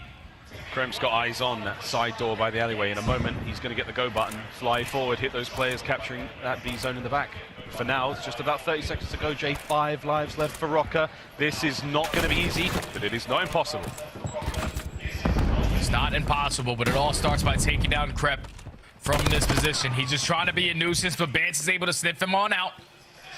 Minnesota have the ability to sprint right up through field. Cammy finds a 2nd as well. They're able to get on the point. They're able to stop the clock. The trade comes in onto B's. Awakening's the only player on the flank. He gets shut down. All you have to do is stack now if you are Røkkr. 2-man stack. Røkkr are in. Here comes the 3rd. Røkkr are in. Boston now on the counter-attack, trying to make their way forward. Any kills we've made. The trophies are working overtime. The contest. Kremp's got to fly. Kremp's got to go. Get the kill and it's done. Oh my God, Kremp gets 2 with a knife. Oh, and he's won his team the round. what we've seen, ladies and gentlemen, we have a replay. What did Kremp just do? Kremp is 50 HP. He's 50 HP, pulls out the knife, goes for the stabby stab onto Fame. And I'm pretty sure he's able to find this final kill as well onto Cammy. If not, his teammates got his back. But what a round number one out of Kremp. The SMG just applying the pressure for Boston Breach. He's able to shut down that last push from Røkkr. I thought that they had an opportunity to get it done. But Kremp clutches up. Boston Breach take round one. Unbelievable, unbelievable play on both sides of the board there, though. Boston Breach now on attack. They've got themselves over towards me. They've got a little bit of love over there. Oh, no! Kremp thinks he's Simp, man. Can't get kills out of that. What are you talking about, bro? Time, though, ticking away. All in favor of Røkkr right now. Beans and Co. still getting the job done over by B. Good work. That's a two-man stack on a B. You really do want to commit to this, though, if you're Røkkr. A is not fun. Yeah, and this is the #1 attacking team, and they short early on. They find all the kills. It's already 2 segments done at B. The 2 stack is in. Awakening's just going to back off, allow Kremp to be the sole man to close out this B point. But this is not the start that you wanted if you are Røkkr. Giving up B is never easy to hold down A for 2 minutes, but Boston are able to extend that time. Now they just have to find one opening, one set of kills, and the round is theirs. 2 minutes to go. This is a long time, especially on LC low. Life count relatively even. Boston with a very slight advantage on Awakening. He's going on a hike. He's going not to find himself. He's going to find the members of Minnesota Røkkr coming off spawn. What? What? What? Oh my God! Afro finally ends that run. What a ridiculous string of kills, man. We're on A. We're stacked up. Breach, this is your round to lose. Yeah, this might be the round right here with Awakening finding those 2 kills. Because now all map control on the left side of the map is in favor of Boston Breach. All you have to do is win these sets of gunfights. Fame and Afro, they combine for 2. Afro actually finds 2. Bance on the flank for the 4th. As they only allow the first segment to get complete. And now they fight back for that map control. Boston Breach forced to hit the reset. Flying forward, that 1 segment at 8 gone. 1:25 on the clock. Oh, so much happened in that first minute. We're coming up on towards the final minute here of the round. Afro on a 5. Can he get any more out of this again? Streaks very handy indeed. Fame doing a great job of literally clearing the field. Have to worry about Beans though. He's still by that top tower. He's causing problems. Takes care of Fame as well. Afro though, still on the prowl, on the hunt. The kill number 6 in a row. Yeah, Afro's just trying to play his life. That silence just runs out. Modifying the timing, he does. Takes down Awakening, earns himself that cruise missile. Gonna go for the chow onto Bees. You don't really like that when you're one shot, but the young man is roaring with confidence, and that's why you don't like it, because if your teammates aren't finding kills, this might be the opportunity for Boston Breach. As Bance is the sole man here for Røkkr. 40 seconds left. Minnesota just got a hold. He's the sole man, and he's holding on, baby. Still keeping the defense going. Great nades, though, from Beats. Kremp now getting involved. Vivid now making the capture happen. The clock is stopped at 33 seconds. Cammy, if you can creep around the corner and find it, you get that open again, and that's it. Time still moving. Here comes the streaks. Afro going for it. He's trying to end the round right here and now. Yeah, Afro knows this is the time to invest it. We cannot lose this defensive round with only 20 seconds left. Just have to find these sets of kills. Bance and Afro already combined for 2. That means 2 players are coming off spawn. Time for Afro to attack. Reads that beautifully. Now with only 11 seconds, Boston able to stop the clock. It's Vivid on the point. Vivid and Kremp combined for 2. Now it's all off the Bance. Bance at long range, gets 1. No lives remaining either side. 10 seconds though on this one. You've got to get Vivid off the point. These final lives are so important. The round is far from over. Another nail biter in the making right now. Fame creeping forward, catches out Beans. Over to Vivid now. Can Fame get both? Surely not. The trades are done. It's a 1v1 on the point. Oh! Boston do it again. Lightning strikes twice. All they need is one opportunity. 1-2 piece to go down in their favor. And it's none other than Kremp and Vivid. The young man and the old man. Get it done as the new SMG duo. Find those clutch couple of kills in those final moments. And secure the attacking round for Boston Breach. Now puts them up 2-0. Going back on the defensive side, where they are basically untouchable. Røkkr needs something. Man, this is a great control. 2-0 is doing it no justice. This is amazing. Here we go. Attacking round for Røkkr. Kremp on the A-bomb site, taken clean care of. Afro and Cammy on the kills, they roll forward. Here they go, trying to get themselves onto A. Bance and Afro now getting the cap done. Should be able to complete at least the first segment over towards B. Over towards A. As Boss and Breach are all swanning over towards the cliff side. First segment in. Awakening trying to time this flank. He also has a cruise missile to work with, so his teammates can combine for a couple kills. Might be an opportunity to try to invest it to at least take down this player towards top radio tower, but Cammy with the snakes is able to find 2, able to find 3. They shut down that early presser. Second segment about to be in. Røkkr looking to extend this time. They come out swinging here in round 3, and they need it. Breach, if they win this defensive round, they win the map. Minnesota Røkkr take care of point A. Over to B we now go. Over 2 minutes to do it. It's all about staying alive on the right side of the map. Trying to get a player pushed out over towards white. As you know, Minnesota, they're trying to apply the pressure through the middle of the map. Vivid and Kremp combined for another 2 in the feed. Cammy Bond, this player pushed up, finds himself in a 5 spree. Huge one-on-one versus Awakening, but he's the only player pushed up for his team. He has to wait for them to try to get into play, try to get past the SMGs on the side of Boston Breach. That's not an easy task to get done. They're still looking for where Kremp is.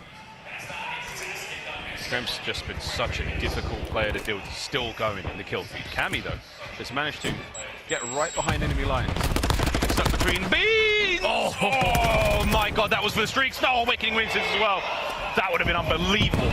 Afro's in trouble now, full stun. Here comes Vivid. Dame Sun guns him to bed. 1 minute 10 to go. Røkkr with a life lead. Kremp's still on the flank, though. You have to take care of Kremp if you want to try to apply the pressure through the front. That's already job done. Now they can potentially hit the stack. All of Boston Breach spawning across the map. It's time for Awakening to invest that cruise whistle, but it's going up so fast. Everyone expand your attacks. Try to not allow those trophies to take it down, but Bees takes down 1. Second segment about to be in, but Boston Breach is still here trying to contest it. Trying, Cammy finds a couple of kills. B's got to fly in. Has he got the knife at the ready? Because that seems to be it. There's the kill. That should be the round. Wait, oh, it's done. I thought Awakening might have been able to hit the roof, but that's it. Røkkr, get on the board. Jesus, it's so loud in here. I can only imagine, my friend, as Røkkr clutch up on that push. Even with Awakening calling in the streak, it did not matter. Trophy systems were down.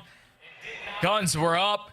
Cammy is shooting hot fire out of his tack so far on the map. As Røkkr are able to go down 2-1, finally get 1 on the board. Now can they potentially end this round on some streaks, pick up a couple cruise missiles to assist them if they get to round 5. Scary thing again, though, for Røkkr is that Boston have shown us time and time again. Both these attack and defense rounds, very formidable. And here we go, right away onto A. Kremp, 2019 does not reflect the incredible map he has had so far. Kills now for Røkkr as they make their way forward. Awakening on the deep flank, might be able to catch the player out. Afro taken care of now. Fame manages to get involved. Will Kremp take him? He does. That's going to be the point still being captured. 1 more member of Røkkr to go, and that's Beans red, delivered, dealt with them. That's 2 players on A now for the cap. Oh, but Bance actually gets a nice little spawn, so he could probably be a guy to still contest this over towards this 8 point. But it's looking like Boston Breach are going to be able to extend this time. Currently up by 4 lives. They have field control as well. All of Røkkr putting a lot of pressure over towards the radio tower. You're basically allowing Boston Breach to sprint on forward for free. But Afro cuts down 2. Cammy with the 3rd. Røkkr maintain map control. Keeping that B side of the map safe. Bance for the big win. Awakening there. Oh! Jay! That gets a second. 3 spree right now for Bance. Steady pop, looking to make moves. You can see how far forward that front line is for Røkkr. They are not letting Breach get any closer towards that B zone. Right now, even with Boston Breach having white control, just can't drop. If you are Bance, because you're in a crucial position, wins the one-on-one versus Kremp, but now that's 3 down. Boston Breach can apply the pressure through the front end. You have the SMGs putting pressure through the middle of the map. As Beans is able to get on the box, stop that clock. Afro here trying to contest them. Trophy system's going to help keep him well safe. Here comes Kremp. Nice moves out of Afro. What a play. He and Fame. Great defensive work. Vivid on the flank, though. He's making moves. He could be the dagger right now. Røkkr, they've got no idea he's behind them. And here comes Vivid. The two-piece, that's massive. That's going to split the spawns now. Bottom left-hand side of the map, that's where Røkkr will be. This is a dangerous spot to be in. First segment long gone. Three-man stack. Jay, this could be the map. This could be the map. There's only 2 players left on the point. Boston Breach is slowly but surely going up. This might be it. But Bance can't get it done. That's it. Breach are in. It takes one single play every time they clean them up. It's a 3-1 in control. They take the lead in the series. And even in that final situation, Fame and Afro, they combined it for 2. So then it's a 2v4 situation. You just can't die to the same guy 2 times. Awakening was able to find 2. Once he finds 2, his team is able to sprint up through field side. That's when you allow Vivid to hit that flake and time it perfectly. Because once he finds himself towards back half wall, he has the TAP 56 in hand. The players from Minnesota have yet to come off spawn. And by the time they do, Vivid already found the 2 kills that he needed to do to allow his teammates to stack the point and close out this control. This used to be one that Minnesota Røkkr were undefeated on. They were sitting at 10-0, but the last 2 times that they have played it, they have fallen short twice. Now puts them down 2-1 in the series. You gotta try to fight back. This is a battle for that 7 seed. Super important. So important. There's high stakes in this series. The highlights, again, a lot of Kremp in there. He really played well on the LSE control. Beans as well. Statistically the strongest player on Boston Breach there in the control game mode. Awakening with the absurd plays towards the back. Streaks again gained. Brilliant streaks from both teams though, but not quite enough. This is the second round victory. The Boston managed to somehow steal Fame, just unable to win this 2v1 situation. Unreal. And we saw a good bit of sign of life out of Røkkr J, but just not enough, man. Boston, the COD gods smiled upon them today. It just came down to a couple close moments, man. In a 2v1 situation, it was a 4v4 initially. Your Boston Breach, all you have to do is trade, and that's what Kremp and Vivid were able to do on towards the point. And when you allow Boston Breach to start up 2-0, one of the best teams that we have on the LSE, they just need one opportunity. One opportunity to set up a pinch, to set up the right play, and that's all it takes. As you see the ARs go off on the side of Boston Breach again. They did it in map number 1. They do it again here in map number 3. So far, Boston Breach, they're taking over in the respawns. But if you are Minnesota Røkkr, this map number 4 is going to be that HyDra, where you played it early on versus London. I think what you need to do if you are Røkkr is just win those rotations, because Boston Breach, they tend to struggle on finding breaks. But if you allow them to set up properly, they are 3rd overall throughout the entire league when they are set up for some of these money hills. So win your rotations if you are Røkkr and set up early. You heard the man chat. You heard the man saying, Paul, HyDra hardpoint coming up in just a moment. LSE S&D if we have to go the distance, and I think we probably will. See how this one goes, though. Hotel really strong there from Boston. The HyDra hardpoint, we've already seen Røkkr play it today against London, and it was gravy, baby.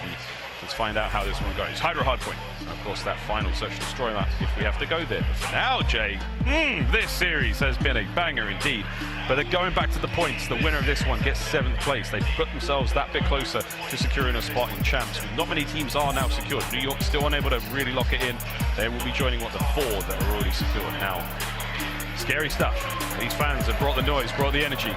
Can their team bring them 2 more maps?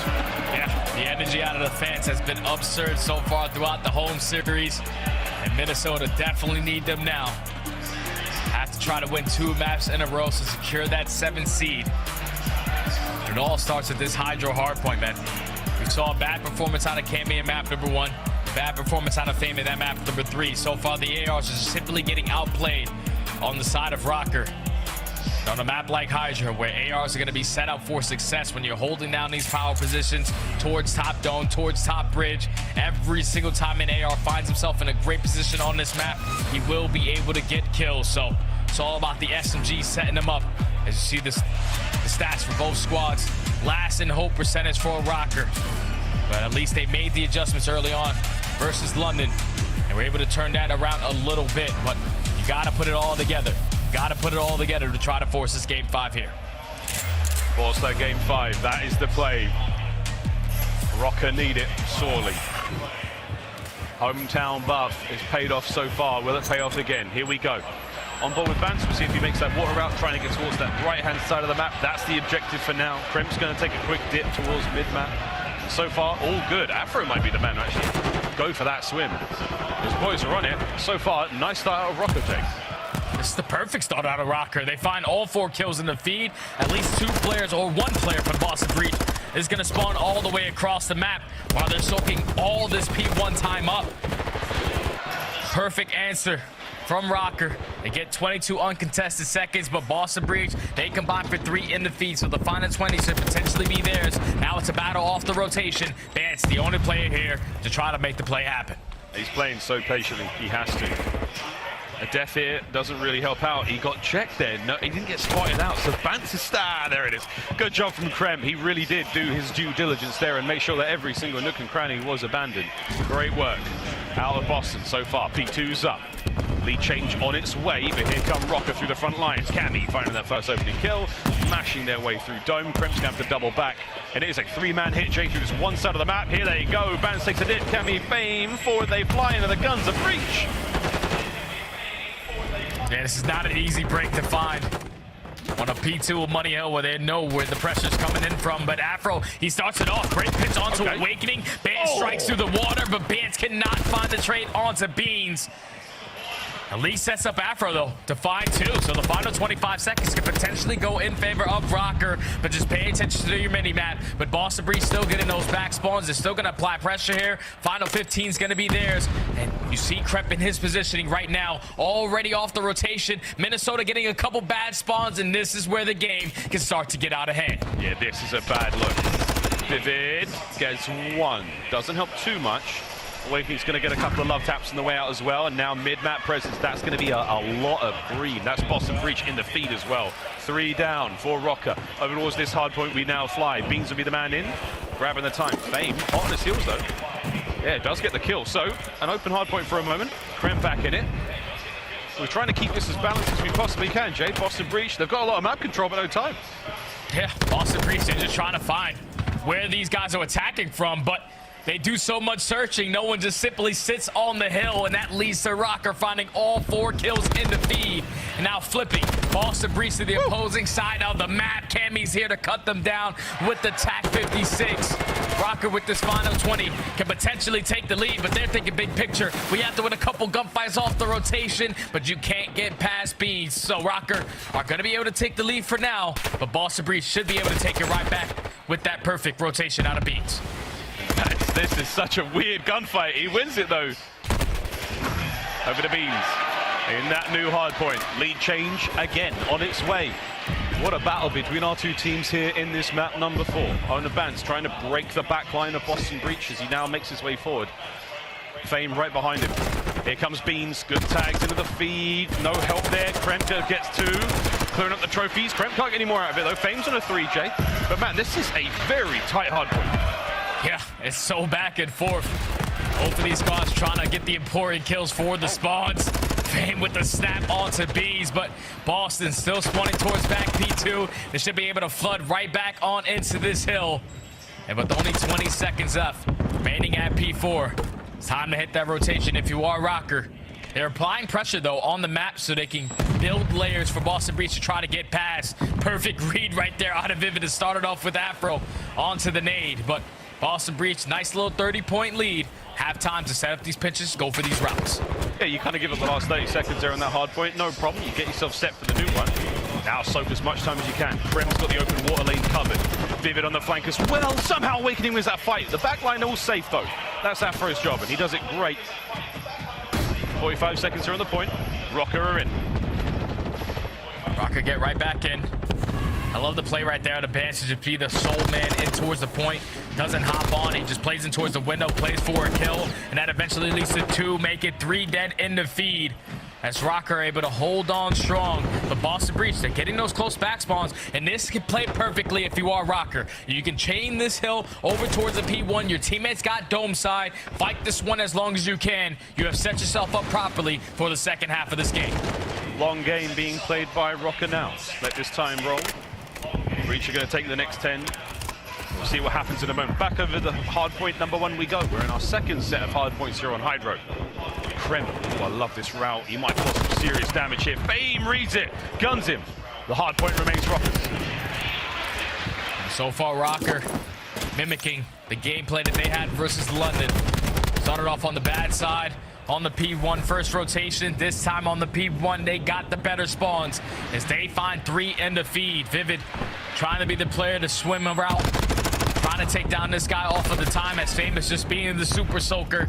No one is contesting it for now. Minnesota take the lead right on back, and with only 30 seconds left, you have to back up. You have to go for those next spawns over towards P2 because Kremp is already hitting the route through the water. I don't think anyone from Røkkr's got an idea Kremp's doing this. Cammy's looking in all the wrong places. Oh no, Kremp's in.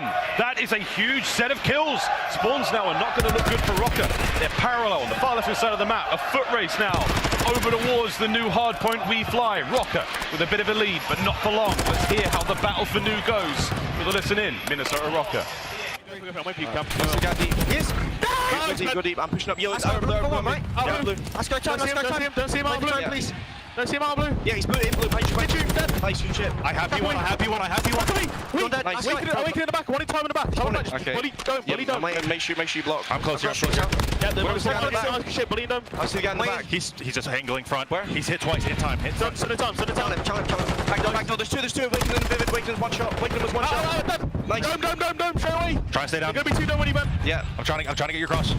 Cross, I think. I have it. I'll swap back on you. Got one. Yeah, okay. Nice. One shot, dead. Nice. I'm getting out. I'm needed. I'm dead. I've got needed. Just get time. Yeah, you can be in front of you. I'm going P5. Yeah, don't. Low dome and time. Weak spot P5. Yeah, only one P3, I think. I've got a streak. Yeah, I'll swap right. I'm playing right. He's in new, bro. Ben, he's low premium. Cammy's premium. Slave forward. Top blue awakening. We need to rotate. Yeah, entered it. That was him. Awakening. Come back. I'll block. I'm blocking. Yeah, I'm pushed up front. Where's somebody P5? He's just sitting P5. Yeah, hot comms, Jay. We heard a lot of deads. Bance is absolutely fried. Yeah, Bance is taking over in this game. As soon as we stepped into the listening, he was doing it with the tank. He was doing it with the FaZe. He went on a 9 spree, earned himself the cruise missile, and that's why you currently see Minnesota with the lead that they have. Boston Breach getting those back spawns, but with only 30 seconds left, your main job if you are Røkkr is just simply keeping them off the point. As trades are bound, almost a turn on happens, but with only 20 seconds left, it's a battle off the rotations. And look at the route that aBeZy hits. Him and Kremp are gonna have a 2v1 situation. Or can Cammy make it a 1v1? Nah, all dead for Røkkr. Great looks now from Boston Breach.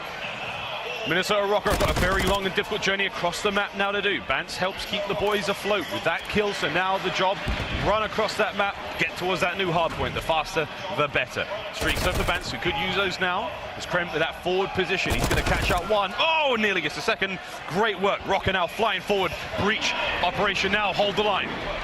Yeah, this is the time to invest that cruise missile. Get the information for your teammates, spam the attacks, get this player off the point. He's able to at least take down aBeZy. Awakening though, Awakening finds that huge kill. Once he finds that kill, he allows his teammates to now continuously spawn towards the back. Boston Breach are moments away from potentially taking the lead right on back. But Røkkr, they're not giving this one up for free. It's trades back and forth. Cammy and Fame combined for 2, but still Boston Breach with those close back spawns should be able to find the break early on. With only 15 seconds left, Boston will take the lead, but it's Minnesota off the rotation, fully set up. The boys of Røkkr unable to break the spawns, but no problem. They held them out of it for long enough. A slight lead now from Boston Breach. Røkkr over towards the new hard point, they fly. The final few moments close out as aBeZy has hit the route, but he has not read Afro. This could be costly. That's a big win. 17-20 from Afro. He is holding it down. Here comes the hit low from Breach. Forward they fly. Awakening gets Bance out, and that's a break. They're in. Breach are in. Kremp starts it off with 2. It's all about winning these gunfights from here on out. aBeZy and Awakening combined for another.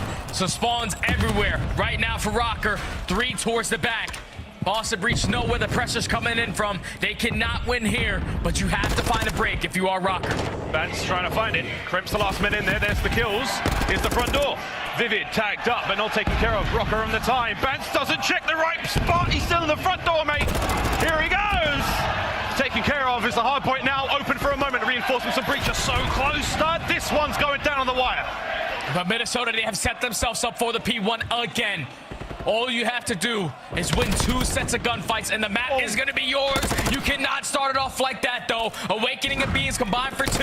Now, Afro, the soul man on the point, he gets cut down. Even though you had the preferred spawns going into the P2, you cannot allow Boston Breach to soak up any of this time. They're in. Cammy finally taken care of. Fame has got to find 2 here on the point. Tags in a Beans, gets himself 1. Reinforcements forward. Røkkr are in. They have the time for now. They can't win it here. They have to set themselves up for a super soak and a P2 hold. Just gotta win a couple key gunfights, though. Make sure you're paying attention to the water routes. You know that Boston are only 14 seconds away, so they're still gonna apply the pressure over towards P1. That's a clean 4 dead in the feed. Get your trophies down. Let's be aggressive towards the cuts. Boston Breach looking to close this one out. No one's close enough. No streaks are left. Røkkr gonna fly forward. Is anyone there to get in the time contest? I don't know. I don't think so. Vivid from behind. It was a single second and it's done. Not even the home crowd buff could save Røkkr from Boston Breach, the new roster. It has paid off with dividends, Jay. It's the respawns, it's the hard points. That is where they found their success. Too little, too late from Minnesota Røkkr. Røkkr were fighting, man. Røkkr were fighting. But they just let a couple key moments get away from them. A couple key breaks came in from Boston Breach, just like in the map number 1, to secure this series. But just gotta say, welcome back, Vivid. This team struggled in hardpoint with him being absent, 1 and 8. Without him on the lineup, you bring him back, you win 2 versus Minnesota Røkkr. You're able to take back that 7 seed. Now, if you're Vegas Legion, you're smiling cheek to cheek because you're still in the fight. Minnesota Røkkr just fell short in the respawns. Boston Breach were just the better team in the HPs when it came to the control as well. Welcome back, Vivid, once again. Just set the tone for this Boston squad. Absolutely, man. He set the tone. He really helped keep those boys alive and kicking in that hard point. Not to mention insane performance out of Kremp when it came to the control mode. If not for that round 11 magic we saw at Røkkr, that could have been a brutal 3-0. But hey, still plenty of COD to play. Still lots to go for here in the run up to Major 5. That scoreline, though, is a screamer, man. That was a great series. Tough scenes, though, for the Røkkr fans. Their energy was unmatched. The passion and the good times had here in St. Paul at the Palace Theatre. I mean, this was an amazing show, dude. I'm not kidding, Jay. So exciting to be here. But hey, that's tough. Everybody gets a free t-shirt on the way. I'm pretty sure I got myself a hoodie. Hope you had a good time and made some great memories. We're almost ready to throw the desk. But Jay, it was a lot of fun working with you, bro. High five. Yeah, it was a good time, man. It was a good time. Good job. Wait, which way are we going? This way? All right, good job. No, wrong way. There you go. That's my bad. That's my bad. Good stuff, though. But yeah, I think the desk is pretty much ready to roll. This has been an incredible show. I just wish Røkkr could have pulled the win out because we'd have probably burnt this place to the ground. Yeah. Hey, Study, watch this. That's how you do it, buddy. Oh, yeah, that sucks, guys. I'm sorry. I'll leave you out. Thank you. Much love there, Stud. Miles is headed to the bar, and for good reason. There is an awesome crowd there in Minnesota. I wish we were there with all the fans. Unfortunately for Minnesota, though, it's Boston. The team 1 spot ahead of them in the standings will remain there after another 10 points go to the breach. I'm not exactly surprised by this outcome, but I will say I am incredibly surprised by the ginormous turnaround from Boston Breach. Remember the stat going into this, 1 and 8 in hardpoint with Nero and Kremp plugged into the roster. Again, I don't think that we can pinpoint a player being at the fault of this, but I will say Boston, coming off of Major 4, were the worst hardpoint team in the league. 12th overall, and they come into this series and they have a dominant map number 1 win and then close out that HyDra hardpoint map number 4. So already things are looking incredibly good for the Boston Breach. And you said something while we were walking back to this set. This is the best Boston you have seen. Is that since the iteration of this franchise, or is that just this year here in 2023? Yeah, you know, from a first look, Chris, in the way that they're playing, that was the first time I've seen Boston with teamwork. I'll be honest. Like, I mean, they're getting away with wins by just slaying, making plays here and there. But they had an immense amount of teamwork in this game. I mean, you think about some of the retakes they had in that control, some of the rotations and breaks at the very end there. I mean, think about the end of that HyDra. It's Vivid and Kremp going around through water. Vivid throws his life away, baiting out. Kremp then finesses his life and finds 3 to give them that lead to win that game. That is one of many examples that we saw throughout this series.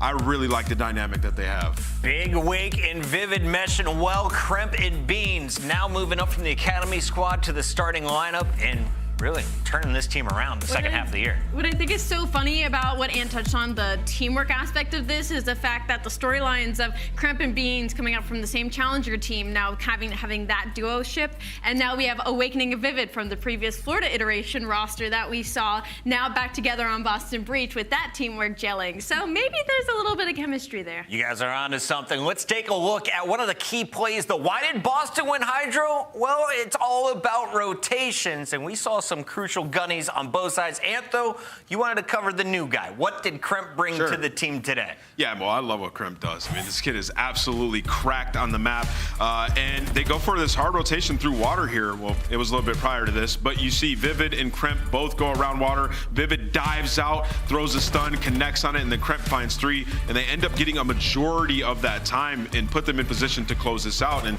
as you can see in the kill column, like, they're not exactly mega outslaying them, right? They're still getting it done. Prior to this, when you watch a Boston game, if they aren't outslaying their opponent, they're not even close in those hard points. So some big improvements when it came to teamwork. Yeah, Boston always had the slaying. I don't think they were ever really lacking in that category. It was just kind of about the heads-up play sometimes. Like you saw in the overall KDs, Vivid had a .81, but he's the #2 in engagement when it comes to hardpoint, #1 when it comes to control. He is constantly throwing out his life and getting in these high-pressure situations, but he's getting away with it. And I think that's really what Boston needed. And coming into the series also against a home crowd, I think they really showed up. We are Vivid stands here on the desk, and Nero, don't think we don't still love you, brother, but it's Vivid earning our scuff play of the game, and he's not alone. Joined by Big Wake, round 2, control, crucial kills here in the final moments. Yeah, I mean, this control was absolutely epic. I mean, this round, and then you also think about the last round, like, these guys are making plays. Vivid finesses his life for so long here at Junk, just staying alive, staying down, while Owakening goes through mid, tries to make some plays, gets up and through bottom gym, but it doesn't even matter because Vivid and Kremp pop off and get the kills from within the point, and they end up closing it out with a 2-0 lead. Boston Breach earning your scuff play of the game and another 10 points. That will keep them currently our 7th seed, as only 8 will be making it to COD Champs. Big thanks to everyone tuning in, and a big shout out to those on social media. If you've been spamming the hashtag CDL 2023, you might be on this stream. We got Mocha. Anyone else watching? Yeah, let's go. Last stand, as the Røkkr events are loved by everybody. Thank you all for tuning in. Enjoy your time, Minnesota, with my guy Miles Ross. When we come back, it is the final battle of the night. Toronto Major 3 champs taking on our returning champs, LA Thieves, coming off their win in Columbus.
Nothing less, and the ops feel away, cause I'm next, I'm a threat. Oh yeah, really, y'all don't know this, y'all in danger, I'm a threat. It's a gamble with your life, cause you know that it's a bet. Gotta run up the next, point to the sky with the one up, I'm blessed, I'm young, rich and black, so you know I'm a threat. So what's the plan? Same crew, but this time, we take everything. And Dylan Adams has picked up 3 in a row, looking to take care of the entire squad, and he's done it. Well, this is a big moment. LaRue is cooking. He comes out of the break. I think he did. You can see the Afro comes. Here it comes. Oh, by the second. Huke runs into trouble. Oh, my God. Kenny on the flank! Kenny on the flank! Kenny!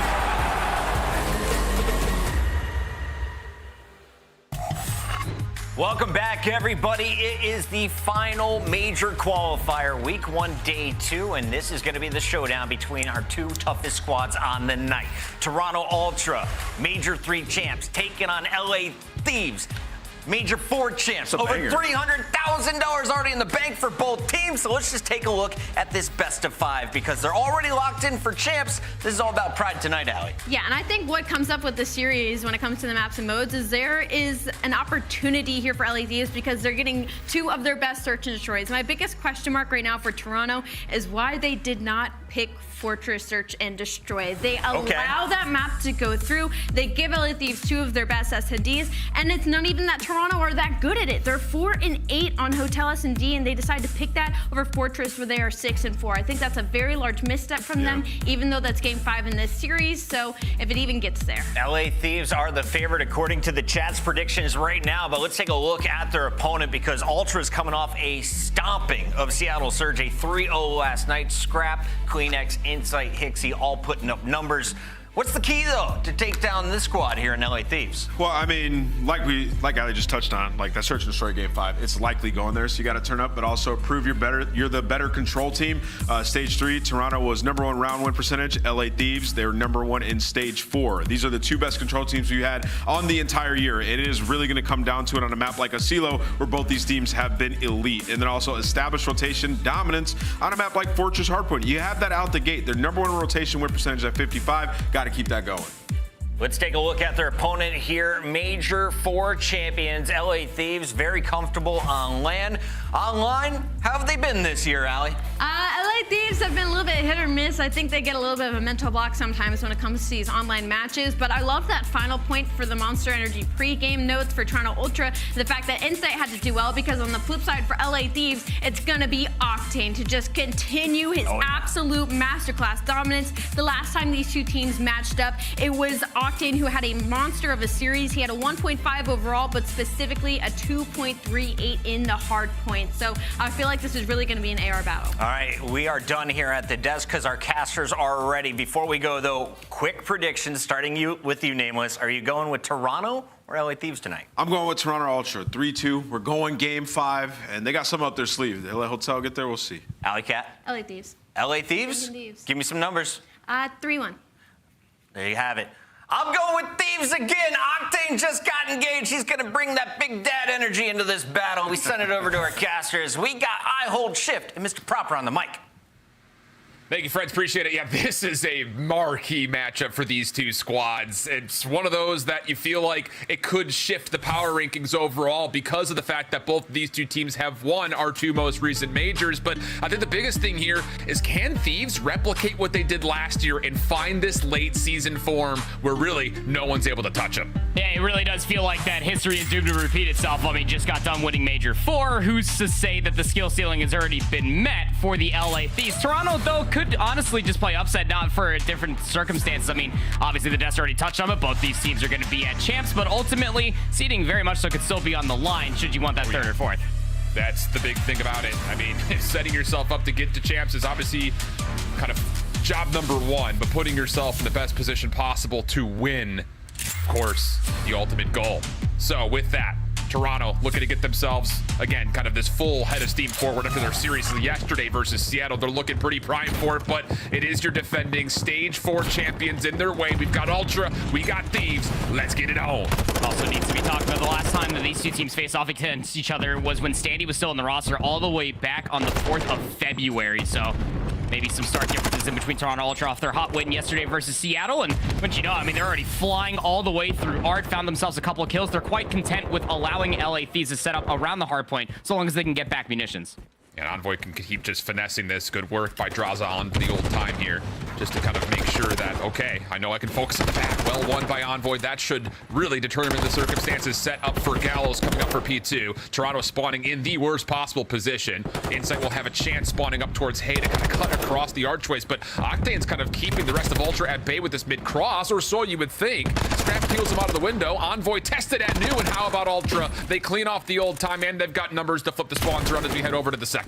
Now, Octane has been such a huge issue for anybody facing the Thieves on hardpoint so far, boasting that 1.10 KD, just holding these longer lines of sight, but finally the push comes through for Ultra. They get back munitions, they flip the spawns in for the initial time of 2. Octane in a little bit of trouble. Takes a lot of shots, but sends just as many back. Problem is, lots of help for the Ultra are coming together here at the backside anchored. And that's going to lead to the Thieves now having to reaggress this from the front. Oh, great predictions from Insight. Peels off one through the doorway, cut through mid-map. Clinics gets his first elimination, and how about Ultra? First 30 seconds are theirs, and they're looking maybe even arguably better for the back 30. Yeah, working so well in tandem with one another, making sure that they maintain munitions control. And LA Thieves, they're making the right call. Didn't work. You were looking at about 30 seconds left. You want to kind of toss up about 15 seconds just to maybe try to break P2 again. No, you go in for the full rotation over towards P3. Even Ultra giving up the old time, trying to flip out the spawns. Will be successful in the first. Oh, huge for Thieves, though. That is so critical. Ultra force LA to spawn behind P2 right as they hit rotation. Thieves needed to win those gunfights in through maps, and it keeps the status alive for them to set up over towards this courtyard fountain area. Toronto looking to get early through this side door over towards Envoy's direction, but he's good for the both Ultra members that are trying to contest. So that's going to be 4 in a row for him. The Thieves have put together one heck of a hold. Killing spree is where it stops for Envoy. Octane in a little bit of trouble, but deals with it nicely. Still alive, still a trophy system to keep him in place, and his teammates are trying to flood back forward to help him out a little bit further in towards it. Hixie for the double turns and takes care of a stunned up Octane, and Toronto will get a break here at Fountain. Oh man, Octane thought he had Hixie dead to right. Stop shooter, we've all been there, but now Hixie up to 8 in 3. If Kleenex wasn't gonna pick things up early, Hixie's gonna continue to be the playmaker, and that couples along nicely for Scrapz, 12 and 7. That's a big break, whether way you look at it, for LA Thieves to not get a full 60 there. Ultra will be able to maintain just a very small lead, and you still have Ultra members trying to make further plays across the map. Insight's gonna get found out top in the, or the back of munitions, excuse me, as LA Thieves set themselves up top rails for ahead of P4. Kenny also trying to lock down mid, making life difficult for Ultra when it comes to hitting this hard point from multiple points of ingress. A lot of it's going to come from the side door. Shots from Drazah good, but not good enough. Insight gets the kill. Octane tested on the second floor as the contest comes in for Ultra, but ultimately it just does not have enough numbers to secure the break. Last one in was Kleenex, and Envoy gets his double, now 3 in a row, as LA set up their hold once again with still 35 seconds to fight. Yeah. Ultra going to give one good shake at this, but they're going to try to maintain stables control ahead of the rotation 4-5. Going to be able to find at least a couple trades. His hits mostly coming through up top on rails. Octane's been a big issue as far as this hold is concerned, and Ultra are looking to flood, but it's Envoy down low that still finds 2, trying to keep Thieves in for the scrap. Gave Drazah a real good chance at it, but unfortunately Toronto's clean hit led to just too many members there for the Thieves to deal with. 94 plays 84. Scrapz just kind of holding over to the exit. Goodness, the damage is significant, but unfortunately he does not win the gunfight, which means Thieves will get the bit of scrap and have a chance to rotate on the exit. Insight looking to get aggressive maybe early. Steps out of the hard point just before it opens, so his position is still concealed for the time being. But that will change as now he steps out from the side door. Alarm bells start to ring for the Thieves. They flush him out, no problem. Kleenex trying to re-hit, but a well-placed stun keeps him locked into place, but ultimately not a big deal apparently. Kleenex gets the kill, stays alive. is eventually a frag that gets the elimination onto him, but Toronto have a chance to break on through. Yeah, it's only Hixie here. He's inside the hard point, but he has so much assistance by way of Kleenex as well as insight in top and bottom single. Trade still coming through. And Thieves still have those closer spawns in and around P3. So Ultra gonna have to respect that and then recontest for maybe some 20 seconds. Tight game still. Inside on 4 up top. Teammates stacking below him. Thieves trying to put together a response, holding from the outside doors, but inside. Oh, thought he was going to be good for the double. Octane was tagged down low, but not to be. Scrap time, fully earned. Thieves enjoying just over a 30-point lead as we rotate back over towards B1. That was a significant flip of the first set of hard points by way of the Thieves there. Good choices made there during the P5. Gonna have just a very slight lead going in towards the second set, but I mean, they're staring down the barrel of what used to be old Fortress control. They gotta break out from this side of the map, and that mostly comes through the middle as well. Gotta find these trades inside. Hixie, Scrap, all getting involved. This is gonna accrue more time while maintaining map positioning. That was a really tough gunfight for Scrap as he continues to flourish. An impressive KD thus far, even in a currently losing effort.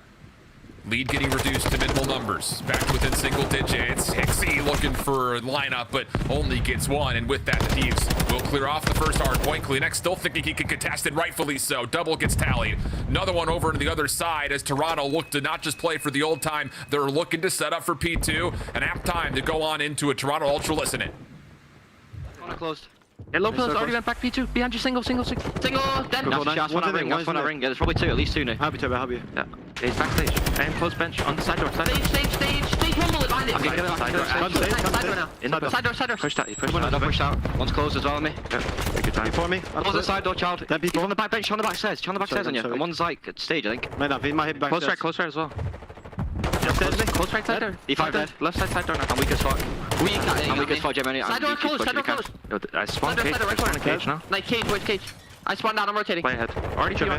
Absolute. He's going. Side door, Jimmy. One shot. Gun side green. Might go low. I need side door, Jimmy. I need side door. Keep on that. I spawned out. They might spawn front and Scrap as well. Him side door still. Top green on me. Side door dead. One open. Top green me dead. Open my back. Envoy's on ult. Okay. It's a big front of boys. Yeah. We're getting back to P1. Yeah, I'm coming back. I'm getting out as well, bro. I'm holding top green. You might have a streak. Yeah. One of you save a drop just in case I have a streak. I should get it. Low green. I'm staying here, bro. I have a gate, okay? Yeah. You in green, Toby? Yeah, I'm in. Okay. Top. Low. They're playing for me here. I've some low green for you. One's gate now. They're not seeing low green. Okay, they're doing P1. I need a gate. I have green. Give me low green now. Trophy gate. Landing gate. Two on gate. I got one, 2 I need help. I have help. Front and tell me. Dixie's second hard point, but the focus immediately on in towards Courtyard as the trades come out 2 for 2. Toronto looking and sounded calm in the comms, but still, even though they're out slaying and out fragging the Thieves, the lead continues to persist for LA. They're doing a really nice job of keeping their focus on the objective. Yeah, really trying to make a very big argument against LA Thieves being the 3rd ranked team as far as break percentage on a map like Fortress Hardpoint. This Hardpoint itself here at 3 has been big for Toronto Ultra. LA Thieves still have members to try to contest this. Octane's going to swing wide. Had some assistance there from Envoy on the back end of things. So 15 seconds should be chalked up here for Ultra, trying to set themselves up with a rotation over towards P4. But the majority of them are spawning over on the side of maps closer towards P1. That's all thanks to Drazah. He's already top rails. Yep. A huge first blood for Drazah as they rotate over. He's going to be in a little bit of trouble, though. Not a lot of help nearby. Just how long can you keep it going individually? Gets a second. Kenny, not having the greatest of games, could be a huge playmaker right here as he tries to work around the back, see if they can force Toronto to spawn out. The Ultra very aware of the situation, kind of playing anchor in a more reserved way up top in the second floor. Pinstruck goes to kill feed. Kenny on the way in, no, turned away. Hixie, an impressive double as he goes to 19 and 14. Drazah trying to force something, but ultimately not going to get anything at all. Toronto cleaned things up, and this may be their best chance to get this back to level terms. The shoe is quite literally on the other foot. Now you got Scrap up top rails. Hixie's down low, trying to soak up as much time. He just needs to stay alive. I mean, Kleenex was trying to at least find that double. He'll go 1 for 1 for the time being, but it sets up Envoy to potentially contest top rails, just over flooding Ultra setup with their numbers that these are able to find for themselves. That's a crucial 15 seconds, but the rotation over towards 5 again is going to be held by Ultra. Can they hold on? Late stages of this map, Thieves continue to find a way to bounce back. Amidst a ton of adversity on some of these setups that Toronto's put together. How about that for Envoy? Lots of damage to assist Drazah, and then cleans up CleanX right in front of him. Long range shots from Drazah, looking to try to ambitiously take Ultra from bottom maps. Not gonna work out. Kenny thinking he's got the green light to possibly dissuade this Ultra setup, but no, not to be. Envoy stunned front of the hard point, can't quite get through. Team nade though comes out, leaves CleanX by himself. He's only watching the cross, but a stun placed nicely does allow an opportunity for Drazah to get eliminated. The hard point stays neutral. And finally lost to CleanX top stables though, and that allows LA Thieves to start working their way through the open archway and maybe try to start taking a look at some of this time. Octane is just gonna see Hixie run right past him, so that's gonna be a nice little three-piece for Octane as he snaps the scrap.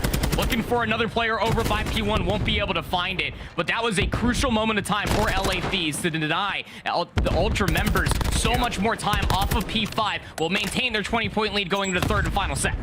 Now Kenny with attack in hand. A key double just as we rotate back over towards the first hard point. Focus, thinking that Toronto's going to come around the back. Their spawn still, though, on the right side of the minimap. The only one actually hitting this round is CleanX. Drazah scouts him out. Kill is good.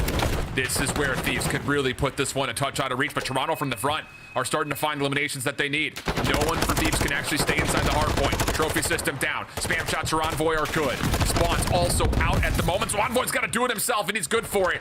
The double comes through. 32 and 22 for Envoy. Knows he's got players around him, but help has arrived in the form of Octane, who gets not just two, but maybe almost the third. Damage is enough to allow the trade to come through quickly, and Drazah will have a chance to continue building this LA lead. Trades are fine. Gotta tell us to take a look at the rotation over towards new. Scrapz playing for the future. 36 and 27 for Scrap. Still trying to fight for some of that jump time there at P1. 232 and counting up for LA Thieves. Whether Ultra like it or not, they gotta chalk it. Play for a couple exits. 3 for 1 goes the kill feed. Can that allow Envoy to stay alive at the P1 cannons? Hixie more than aware of it. He's pressing up further forward. P2's about to pop. 191, 234. Toronto in position for P2. Numbers not quite able to get the kills though, so now Thieves can actually try to flip this from the middle of the map. CleanX realizing the threat is on the way. Scrap in the back, needs to anchor it up, but only can take down one. Inside the hard point though, Toronto still win the battle.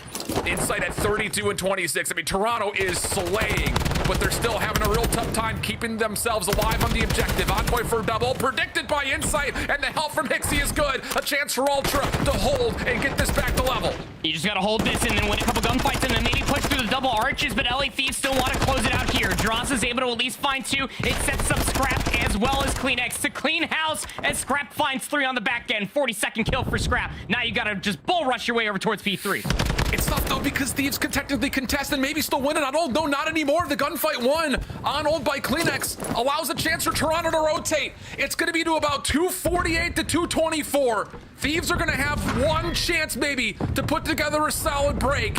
If they do not find these opening kills, things will have to come in pretty piecemeal.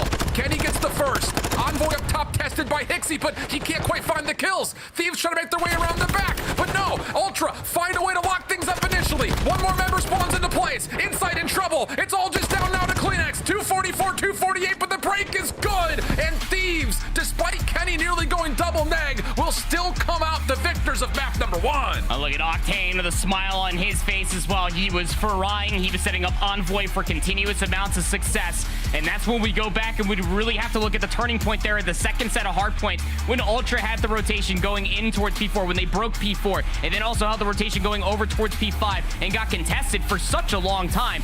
This is the success rate that is the Thieves on a map like Fortress Hardpoint. They do such an annoyingly good job at putting their ARs in such key positions to cut down SMG players upon rotation and keeping these players out of the hardpoint itself. 38 and 31 for Octane with 4,500 damage. Like, come on. Yeah, Scrap had a great hardpoint, 43 and 31. He was trying to meet the pace that Envoy was laying down with a 5K damage, but it just was not enough for the overall teamwork that was the LA Thieves. Like you said, Alan, Ultra, they definitely outslayed, but Thieves definitely played more fundamental hardpoint.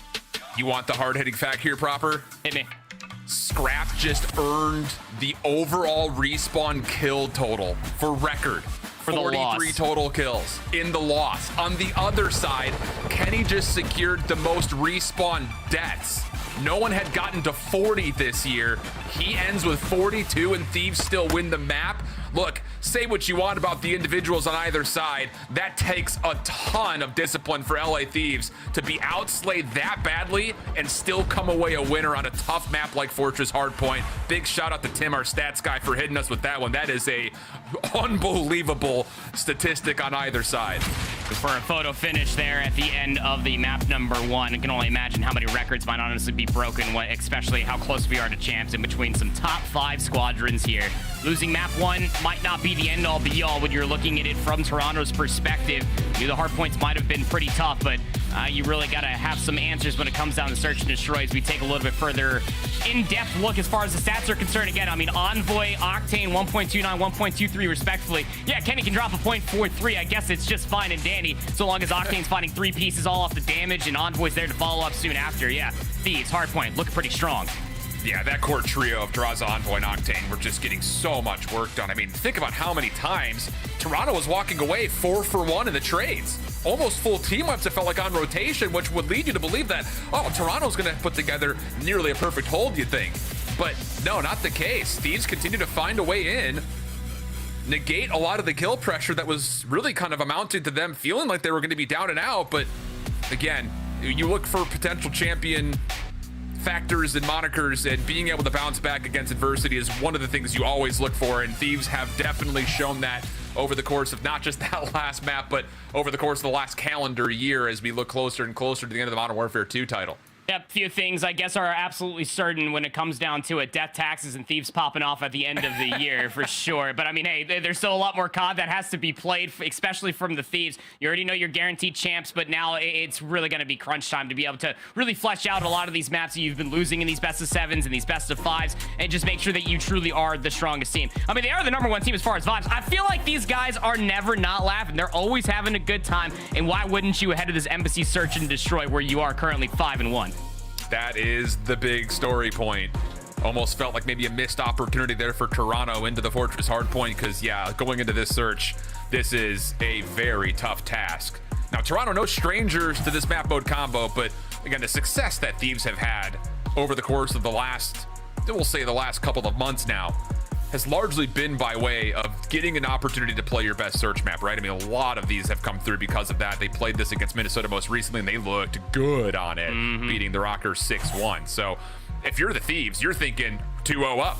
Otherwise, for Toronto, it's, you know, what can we put together here to try to play one of our not necessarily most rehearsed maps here for the search to get this back to a 1-1 count.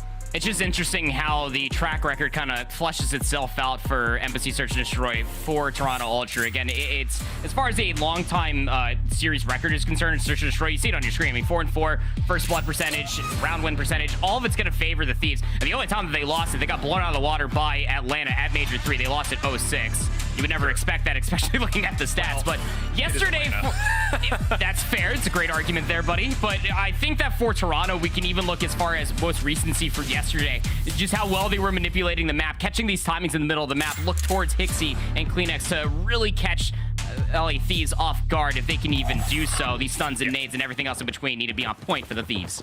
Their performance yesterday versus Seattle still had them not really finding a lot of first bloods, but just doing a nice job making sure the bomb could never get planted. I imagine Thieves have done their homework and realized that HyDra very regularly is going to try to play you through mid-alley.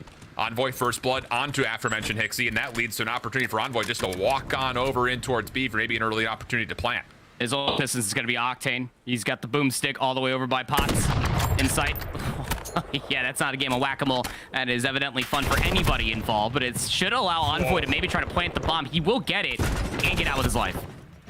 Or not. Thought for sure he was going to be good for it, but how about the cleanup for Toronto through mid? Drazah now the last one standing. Just going to have to check this defuse, and well, it's a Semtex well placed by Kleenex, and this was the story that we saw versus Seattle yesterday, right? 3v4 situations that Toronto just looks so good at when it comes to completely controlling that B side of the map, and that happens once again, even though they lose HyDra in the opening moments. It's like that instant download that Toronto get all off of being first blooded. From there on out, it's just really quick snap transitions on where a lot of these players are located at for the Thieves or even Seattle yesterday to find the trades required and just deny so much space so quickly. Once they understood that Octane's all the way back, sniping back Pots, they knew that the bomb was obviously planted. They had to deal with Envoy. He doesn't get out for free. And even off of HyDra's death, it was more than enough information for Toronto to collect and win the round, even with a man disadvantage. Yep.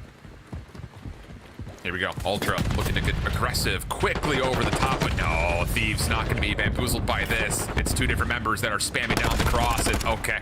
That's about as clean as a defensive start you could possibly ask for, but Hixie and Scrap take care of the defenders right on top of B, and now, of course, Scrap is going to know that, okay, if there are two members that are shooting at us on the cross, I'm going to be under threat here on the back as both Thieves members have flipped the map around. That's how it's about to run out for Scrap, though. Unbeknownst to him, Envoy was on the other side of the doors there at Pots. Now, Kenny and Envoy, they're forced to play so distant from one another. And Hixie might just give Kenny the engagement that he's looking for with this late wrap over towards A. This is still such a trepidatious moment, though, and now Kenny will be figured out. Problem is, losing Scrap means that Hixie just is have to default to playing for the post plant in a 1v2. He did one of these yesterday, but that was on the B site. Dead silence at the ready. Slowly clears out laundry. No doors open. Stun comes out. Envoy gives him the battle, but Hixie takes the win. Now to the 1v1. It's Kenny on the other side. After a disappointing opening hardpoint, can he find a way to lock things up? No, it's Hixie just completely takes him by surprise. And Ultra once again see another 1v2 from Charlie Hixie. Feels like old times, doesn't it? Last year in Vanguard with Hixie and Scrap in 2v odd situations, playing for Ultra Academy. Now doing it on the big stage here for Toronto. Hixie with the clutch, popping dead silence after the bomb gets planted off the information that Scrap was able to convey for him where he died from. Kenny was all the way on the backside of the Godheady. So for Hixie, by proxy, you would probably have to assume that middle of the map, if not in through around servers, is where Envoy might be located at. And he finds them both, just juggling the timing back and forth. 2-0 lead for Ultra here in the search. Scrap on the cross. Doesn't quite connect on the Drazah. Envoy also had the cross in play. CleanX thinking about toggling in towards denying this plant. Not going to work out. This is what Hixie does, though. Tries to work through mid-map. Envoy expected it. Doesn't make a difference. Scrap also wins a pistol gunfight on the other side of the map. So we get to a 2v2 as the trades come out. Drazah will collect the bomb and immediately go for the plant. Insight looking for Octane, and, well, he will get the information he was looking for, but the problem is Drazah's gotten the plant. Scrap needs to make the play going up through the middle of the map. Has he been able to find another weapon? That's got to be the question. Gets in an immediate gunfight versus Drazah, and that's just no fun for anybody involved. Drazah now finding 3 in the round, looking for the ace. Loses his teammate, 27 seconds. Insight should know that he's going to have contact with Drazah around this bomb site at some point in time. Dealing with the post-plant situation, topside office. Insight drops. Oh, but the shots clean from Drazah. Doesn't miss a bullet. And no way, not going to happen this time for the 1v2. LA get on the board. And Drazah gets the entire ace to boot. I mean, just absolutely crazy trades, especially for the positioning that he found himself in the middle of the map, because I honestly thought that Hixie and Scrap, with those first two kills that did come through, that Hixie was going to be able to find the next transitional gunfight on a Drazah. Drazah denies. He calls round. Finding those 2 kills, getting the bomb in a safe enough position, and just isolating these players one after another. Drazah coming to this round on a 4 spree, breaks up the round count there for Toronto when they opened. Opening snipe. Oh, it's going to feel bad. Octane looked like he connected onto CleanX center mass. Not to be. Drazah pops up. Little jump shots will work out. Bomb not planted. CleanX does secure the trade, collects the bomb, and immediately starts to go for the plant. But the problem is, once again, LA flipped the map around, and that immediately dissuades the plant from coming through. Scrap is under immense pressure, just trying to keep his life, catch somebody off guard. But as he tries to cross, Octane says no fly zone, picks him out of midair, and it's all down to CleanX for the 1v3. Shots to Octane, initially decent, but he lives and will also earn the regen as everything resets. CleanX double weapon setup has a lot to do, so much ground to cover. I don't know if he saw Envoy up top. Even if he did, doesn't matter. Tough gunfight there in the middle of the map towards top paper. And LA Thieves, again, just having Octane in that positioning, just completely denies so much space, trying to cross back over towards tennis courts. And that's great information to have for yourself, especially confirming for Drazah, like, hey, it's a fast plane over towards B. You saw where Drazah was located at, where he found that kill to stop the plant from coming through initially. And when the map got flipped, when you called it, so much doubt got considered into the brain of CleanX. He had no idea where to go. His teammate was stuck top paper. Maybe he could rotate over towards A. Wasn't the case at all. His teammates were dropping all around him. I guarantee you next time we're on a Toronto offensive round, they will be throwing nades towards that bottom side at A. But now, into the defense. CleanX going to step out of orange for first time. Hixie, well, okay, hi there. Sees Envoy just burst through the doors. Inside, able to find another elimination onto Drazah, leaving Kenny by himself into a 1v3, and no, CleanX just completely ruins through Palms and Tennis, and that's enough for Ultra to take a quick defense. And now we can start to think about, does Ultra try to do something to deny this Thieves push through that they've been able to pull off on the defensive side? I wonder if it could just be as simplistic as maybe Scrap going over towards the sniper and maybe trying to go for the heat check. I mean, if there's anybody to do it, it's probably going to be Scrap. This guy definitely loves his good old egotistical chows, but I think that it's going to be another thing that you want to play this fundamentally sound. Again, that round did end in by way of brute aggression through the middle of the map. That has been Hixie and CleanX's kind of MOs defensively. But on offense, you really got to try to pick your poison in adaptations. Going back over towards B. It's being watched again, but CleanX gets across. This feels like a misplay. I mean, Toronto's going for the Honey Badger, they don't care approach, but once more, it's just that cross becomes a product of first blood. CleanX does take it to a 3v3, but once again, look at Envoy's position, number 8 in white. He can foil the post plant by playing up top. CleanX up the ladder, no, doesn't quite beat the timing, and in the same breath, Envoy deals with Scrap, leaving it all down to Insight once again. All the way into the backside of side admin. He's got an AR, doesn't even have a trophy system, he's got a tac. Maybe he's got a dream, but I don't think that dream involves this 1v3. It's going to be a real tough battle for Insight. We'd almost have to get individual 1v1s out of Drazah, Octane, and Envoy. If you can tell by the camera, my voice is a good luck, have fun moment. Yes, it is. Oh. Well, does take down Octane. Hold on a second. Plenty of time. Problem is, Trophy Carrier will be making a lot of noise as he tries to collect the bomb. Fun with doors, featuring Insight. Drazah still aware. He's playing up top. Cross comes through. Envoy long range and will secure the final damage needed to tally the elimination. And boy, I'll tell you, that's now 3 defensive rounds in a row where Thieves have just gotten away with getting behind Ultra for free. That's a little bit too easy, isn't it, Alan? I mean, when you spawn defensively in for aBeZy, you have this entire parking lot side at your disposal. Octane is always more or less good for going over there, whether he gets the snipe or the damage. It's just good confirmation on where all these Ultra players are located at. Envoy can't be allowed to get admin control that freely. He either has to come through with an AR, watching that line of sight, over towards the parking lot side, stuns all the way from bathrooms over towards Xbox. Just something. Deny some map space if you're aggressively hitting towards B. Kenny will be left in spawn to watch any potential early nonsense from Ultra in case they're planning on taking a page out of Thieves' book. But no, this time it's Ultra playing very reserved. And with that opening pick onto Envoy, who was, by the way, just kind of on a solo mission. Uh-oh, Scrap's got to look at this. Drazah, though, I think has seen the glint of the sniper rifle. He says, not interested. Let's just carry out this 3v3 a different way. Yep. No, thank you. I do not like what you're selling. Kenny was also able to find a trade on Hixie. Remember, he was that sole player that was all the way to the backside of admin. So he pushed up all the way over by the A-bomb.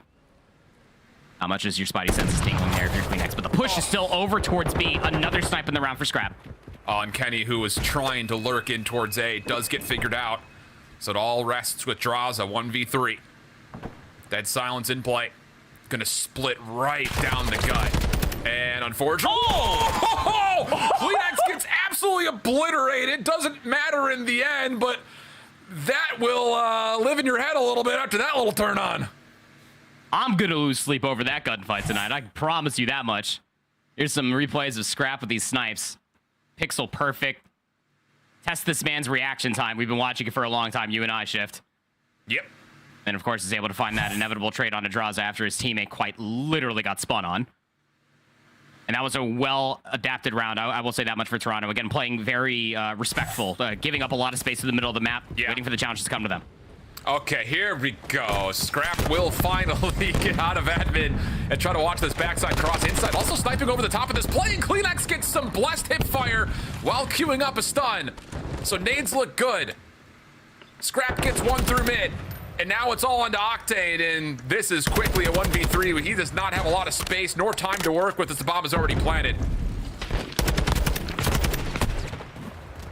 Nope. It's not gonna happen. It's like you're going up against so many different snaky positions, head glitches. There's that inside down yonder with a sniper rifle as well. And even for the Thieves defensively, I mean, they're sitting there probably saying the same thing that we are. It's like, surely this time you change something. It's still the aggressive hit over towards B. They leave Scrap back lot to at least watch the flank if it did come through. But that was all settled just with having one player kind of spam from the Xbox side and then everybody else just crumbling around him. Yeah, bless Hipfire, whatever may say you for CleanX. He's been that player when it comes down to these B executes for Ultra to get over by sign and ingress into orange. Oh, how about Ultra? Now on map point, and this time they will commit 2 members to playing around the flank. Scrap very responsible for catching anybody on rotation in towards B, but interestingly enough, Ultra throw a couple of nades, I think, around the back and don't actually commit to playing on the long flank. They may have completely bamboozled Thieves here, who are thinking that this was going to be a flank play. Envoy's committed to getting in towards B, but now all of a sudden, Hixie with that silent sneaks around, and how about the curveball from Ultra? 3v2 situation. Envoy stuck in stairs. Drazah panicking to know where exactly Ultra members are in the back, and he has made sound cues which Hixie picks up on. It all rests with Envoy for a 1v3. First one happens cleanly. And everything will reset as he's got time to play with. Oh. Envoy looking like Neo in the Matrix, is dodging the 50 cal bullet. That silence about to run out. He might find some pretty good timing here. He's in a good position in case anyone from Ultra tries to double back towards B.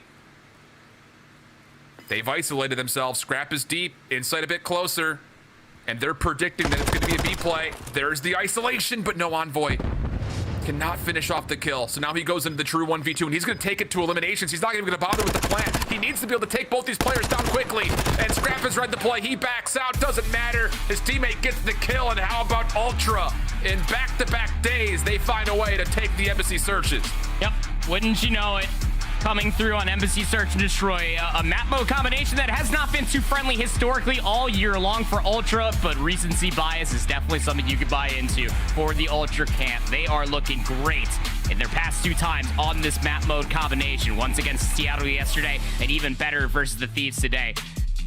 Able to showcase a lot of good adaptations in playing against the strengths that were the Thieves. I mean, through so many rounds, the Thieves were getting away with highway robbery, with Envoy getting inside of admin for free, Octane getting a lot of damage with the snipe. Yeah, didn't have the flashiest KD ratio at 3 and 8, but I mean, just to negate all the damage that Octane was finding continuously, it was, again, Hixie for the entry. 8 and 8 was dying a lot with the bomb. That's almost what you would expect when you're flying across the line of sight. That is that Xbox line, but Scrap was there to pick things up. The AR is absolutely electric, and then CleanX really turned things up in the latter half of that map number 2.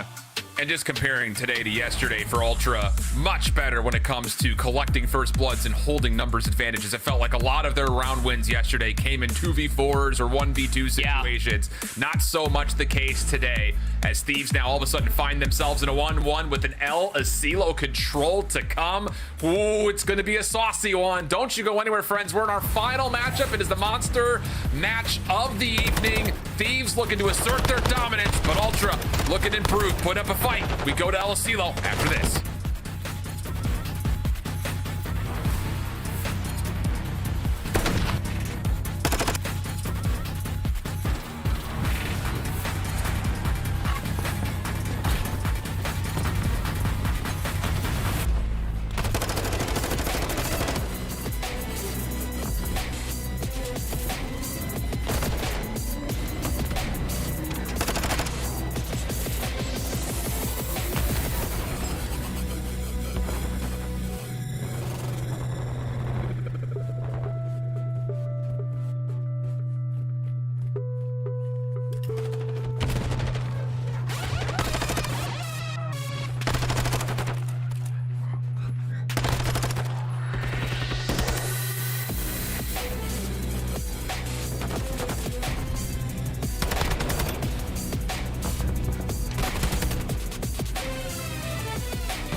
Welcome back there, friends, family, and all you crazy COD fans. We have got a good one so far. Toronto, LA, stuck in a 1-1 map series count, and we're going to an El Asilo control. And look, both teams have loved to see a hotel come through for the control. That much we know, especially after what Toronto did to Seattle yesterday. It was open, but LA choose to go to a different location, and maybe some that was influenced off of what they saw yesterday from Toronto. Let's not forget, I mean, even as far as the control is concerned, LA have gotten rid of hotel control quite a bit, albeit picking it 12 times, 63% of the time they play control. It's been mostly over towards hotel, but you can't fault them for wanting to come to El Asilo control. Let's not forget, too long ago, this did win them a chip at the end of the day. So, if you are the Thieves, it would be nice to be able to see some consistency in between. El Asilo control has not been the most friendly map mode combination for the Ultra side. Well, here we go. See how things go. Toronto holds a bit of an edge statistically on both the defensive and offensive sides when it comes to win percentage on either. But LA will start on the offense first, take their time here out of spawn, just kind of feel things out, see what Ultra wants to try to get away with, and see if they can punish, and so far, so good. First 2 kills allow Thieves a chance to get on to B early. Third in attack win percentage. And the way you got to do it mostly through El Asilo, it's the opening breaks. If you can convincingly do the opening breaks, you should be able to see 60 seconds pretty quickly. But the returning gunfight's that much better for Ultra. They push away LA Thieves away from the B control zone. We'll take their virtues now over towards A, especially with Octane top tower. It's almost a small little bit of sleight of hand right there. Look at us, we're going B. Never mind. We're going to put Octane at top tower. Good luck getting back to A if you're Toronto. Second tick on the way with the double stack from both Drazah and Envoy, and Ultra may just chalk this. Yeah, you have to kind of respect the fact that Octane's up top, but now that he drops, hold on a second, Ultra can actually just flood on through. Drazah the only one to survive the play, and how about that clear from Ultra? A key pick to Octane opens the door. Yeah, it definitely always looks like they're about to chalk it, but more than aware are Ultra that they have to deal with Octane top tower. As you say, once he falls, the rest of the push comes through from the top cat, especially over by the rock mound. So now the map more or less stabilized. Kenny's gonna stop the clock again around 42 seconds back over towards A. Oh, Kenny needs to step off the zone for a moment and does keep his life while giving his teammates a chance to reinforce. Drazah still holds the clock at 39 seconds. Progress being made. An extra 60. Looking good. Ultra this time not going to hit the trigger and try to retake. And with that, the Thieves will get the extra 60 and they reduce the life count just to a 1 advantage for Ultra. Still so much to do, though. I mean, off of the A control zone, you should be aware, if you are Thieves, that all the spawns are still back to Pride Rock. That's going to be a tough gunfight. Whether or not Kenny wants it or not, it's going to be versus HyDra up top. He's down to 30 HP, has to give it up for now. Trades are going to continuously be good for Ultra to maintain presence here at B. They need to get Kenny out of this position. Stun comes through. Kenny backs off. Still holds his life. Key play by Kenny as the rest of Thieves start to stack up and make their way through that very dangerous soccer field. Kenny now flipping the script, checks down onto inside. Last player left for Ultra's defense. Big one onto Kenny, but the problem is there's a double stack now on the way. Can Ultra get back and assist this enough? Drazah cleaning out top party. Will drop eventually, but doesn't make much of a difference because Thieves are still on. Second tick of progress is getting blocked, and the third, well, that will have to wait a little while longer as Ultra eventually get the regain. Kenny's still here, actually looking to make an argument, and Drazah will find Scrap from range. So now Drazah's going to start pushing up past the football field and just flies into CleanX's face, takes him down. Next is up going to be inside top AC. He will find one. HyDra Semtex will clean up the second. The map will remain stabilized. The only player pushed up for the Thieves is Octane. He's got to create a play somewhere, you think, with 38 seconds remaining. HyDra looking to go aggressive around the back of this offensive play. Killing a Drazah, good. Kenny also drops just in front of HyDra's line of sight, but the Thieves that are forward still hold an opportunity for the offense to move. CleanX takes care of one. Now it's just down to, can you find the tally onto Envoy? Good prediction by CleanX, gets the double. And now it's down to the last chance for Thieves to touch the B zone. Kenny gives up his position by taking shots through the old captured A zone, but he will be the last opportunity for the Thieves to touch. Good gunfight win as he tries to make his way over through tools. 5 seconds on the clock. He's got to go, got to touch. And with only the last couple of lives remaining, he will not likely get there in time. Toronto will hold the defense, but a lot of tick progression secured by the Thieves. Yeah, total of 5 segments will be captured for the Thieves. Toronto going to be happy that at least they narrowly got away with the defense round win regardless. You felt like that Thieves' best shake at maybe trying to convert that B control zone, which is how long Kenny was alive over top kitchen, bottom lockers. The guy was everywhere. That the only time when he finally got cut down is because he was trying to create more space, getting behind the cliff path. But the moment that Kenny goes down, all the focus focus for Toronto can then refocus over towards the front, maintain presence top kitchen, and make sure that that building was at least contested for Thieves to never really get numbers on their side of the map. Now Ultras go. See what they can do on the offense.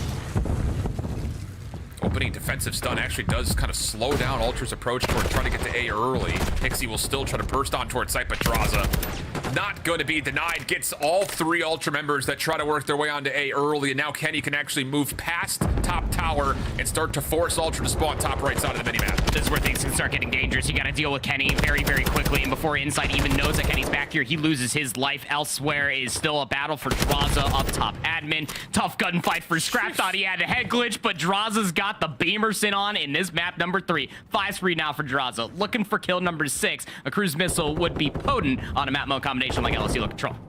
Thieves looking indomitable here defensively early. HyDra sneaks on towards the A zone, but he is the only Ultra member here. Drazah just hoping he can find some information. There's the intel onto Scrap, but no, not going to win the gunfight. Now all of a sudden Kenny has to make a decision. Does he contest? Does he give it up? And well, he kind of gets stuck in the gray area of being kind of in between both. And that leads to the first tick of progress. Double stack in for Toronto. Octane trying to clear space. Gets a good look at HyDra. Can't find the kill. Scrap trying to pick it up and well won, as that will lead to a full 60 now for Ultra as they capture A. And Kenny's going to be playing for a couple exits. 60 seconds out on towards the board. 21 lives on 2 different sides. But Toronto Ultra, nobody immediately inside of top green. So Envoy's going to maintain his position inside of tools for now. Also gets the better of HyDra. Immediately traded as he was trying to pop dead silence. But any kill is going to be good. Trades galore will mean that LA Thieves can start chipping away at this clock. Full hit from Ultra. Coming down B alleyway. Scrap just continues to find gunshots that you don't think he's got an angle at. Octane for the trade. 3v3 towards the zone. CleanX stunned. Can't really make a play on towards the zone itself. Help from Insight. Denied by Drazah, who's having himself a whale of a game so far. 14 and 11. And as Octane cleans up CleanX, now it's down to under 60 seconds for Ultra to start to get some progress over towards B. Not really worried about the lives. You're just trying to get these kills so that way you can get out from your spawn. Envoy pushed up over by the house and is just denying Ultra any exit from their base. That's going to force them to spawn parallel over by the A control zone. It's already been captured. And now you're pushing into the waiting hands of Kenny. Envoy still able to find 2 more kills. 37 seconds left in the round. This Thieves defense coming across as menacing. Drazah now on 4 in a row. 16 and 11. Give him the 5th. Tries to step away. Oh my goodness. Nearly goes to the drop shot and takes down Insight, but the killing spree comes to an end. Ultra, maybe a chance for one last touch here. 20 seconds to play. But there's only 3 members that are still up. And as Drazah continues to tally kill after kill, Ultra's chances at putting any significant approach towards B start to dwindle, and Thieves are looking good to hold Ultra just to the A zone, and barely a footstep made on towards B in this defensive round as Thieves dominate. Oh my goodness, did they ever. I mean, how annoying is it, honestly? At that point where you're just probably looking at the KDs, you're looking at the stats, even from Ultra's POV, and you're just like, okay, well, at least we're finding a couple trades, but where's Drazah? And by the time you were even trying to think where Drazah's at, now you also got to be worried about Envoy. LA Thieves, what they've been able to do on this map mode combination in recent history has just been berating enemy teams in their base just on 2 different fronts. If it's Drazah and Kenny over by the A control zone, it's going to be Envoy constantly getting pressure inside that house. You have one of the greatest safety nets as an AR with Octane overwatching the play. Huge advantage for the Thieves through the first 2 rounds. Does require Ultra to put together just as hefty of a defense. And the first couple of kills are solid. Envoy up top trying to chase down HyDra. At least sees that he's snuck through. So that kind of alerts the rest of the Thieves off spawn to keep an eye out for him, and the kill comes through very swiftly. 2 for 1, the opening exchange, and actually LA's got a lot of room to work with here at mid. Envoy is just pushed straight through, but HyDra off spawn tallies the kill, and with that, Ultra's defense starts to make a move forward. And Kenny down at 2 HP. Can't necessarily push too far forward, and Insight off of the respawn since losing his life top tower will find that kill onto Kenny. Now you can start pressing up if you are Scrap. Inside of admin, gets the better of Drazah immediately. Nobody pushing for the Thieves to try to find that trade. HyDra's still trying to cause a little bit more distress around the back. He gets found out, but all of these trades are going to be so good for the Thieves. Nobody for Ultra is top tower to try to immediately stop this. Quick kills out. CleanX last one to stand for Ultra's defense here on the A zone. First tick of progress looking good. The second is going to be quick to follow with a 3-man stack. And Ultra are not going to have a chance here to put together that same setup that we saw in round 1 of their defense, to where they could just flood and swarm at the same time. And yeah, this time they will have to concede the extra 60 seconds. 23 plays 20, Ultra still with a life lead, but Thieves starting to cook with some gas here as they're finding the exit kills. Yep, sure are. And now you can start putting players all the way over towards the flank. Kenny's back towards his devious and most mischievous actions, and that is the very long flank. It's going to take all of his dead silence before he gets into this engagement versus Scrap. Doesn't even need it. Envoy beans him over by the B zone. 3-player strong Thieves are here. Now Kenny can be a distraction here at Pride Rock. Long range shots clean from Kenny. Wow. And that's going to be the second tick of progress in. 3-man stack on the way. Could anyone from Ultra even get here to even look at the zone? A couple of kills come through, and oh my goodness, the cleanup is decent. Kenny still trying to hold his life, but no, cannot quite find the final bit of progress needed to take the offense with control. So now it's down to, can you find a way to get back on, tally the rest of that third tick of progress, and go up 2-1? Scrap having to wait for the regen before you can start depleting this B zone progress even more so. Hixie off the respawn was trying to get behind enemy lines. Kenny, so much wiser, is going to take him down. The initial kills just absolutely erupt for Toronto Ultra. Insight's got to find 2, and now you can start taking a little bit more map space away. 14 plays up against 2, 45 seconds remaining. Kleenex up top, looking to stay on the offensive side of the map. Hixie, couple of shots out, will force the hand of the Thieves. Insight still behind this play. Scrap also a bit caught playing on the soccer wall. And as Thieves clear out the interior of the building, now it's just down to trying to get onto the zone itself. Scrap going to be in a lot of trouble here. Needs some help, and he gets it. Kleenex cleans out Drama. And with that, Scrap takes his focus forward. Clean kills coming out for Scrap on 4. Now keep in mind, though, the ticks of progress that have already been tallied. Toronto very well may get this round, but they are going to have back-to-back offenses if we get to a 5th. Yep, you're not wrong. That's going to be 10 segments should the clock just fully deplete or the lives get cut down, whatever is more convenient for Ultra here in the final few seconds. Yeah, it's just going to wait inside of Billiards. Late timing, doesn't matter. Everybody's dropped around him. Octane, 1v odd? No, not going to happen. All right. It almost feels like that the B zone defensively control for Ultra is almost like a cannon. It's starting to run out of lives. And the amount of times that they've just been coming over here and just stopping that progress just at a split second before it fully gets tacked over is just so crazy. The amount of ways that they were able to just fully erupt out from tools and find 3 dead just so quickly for Ultra required, but still silly nonetheless. As Ultra will hold on, but as you say, Alan, it's going to have to be back-to-back offenses if they want to take a massive swing map mode combination here in the 3. Toronto happens to be the number 2 ranked attacking win percentage team on this map. However, Thieves number 3 on defense. So is it going to be the unstoppable force or the immovable object? Kleenex quickly around the back. He may surprise Octane. No, not to happen. He gets the tally, no worries. And a couple of early kills for Thieves allows them a chance to maybe even push a little bit further forward. Scrap gets his elimination. Good response to Kenny, but gets unfortunate little melee there, and the long-range shots from Hixie not quite good enough to take care of Drazah. Thieves defensively looking good off the break. And Insight's gonna find that trade, but it's all just consolation trades at that because you still got Thieves members in your base.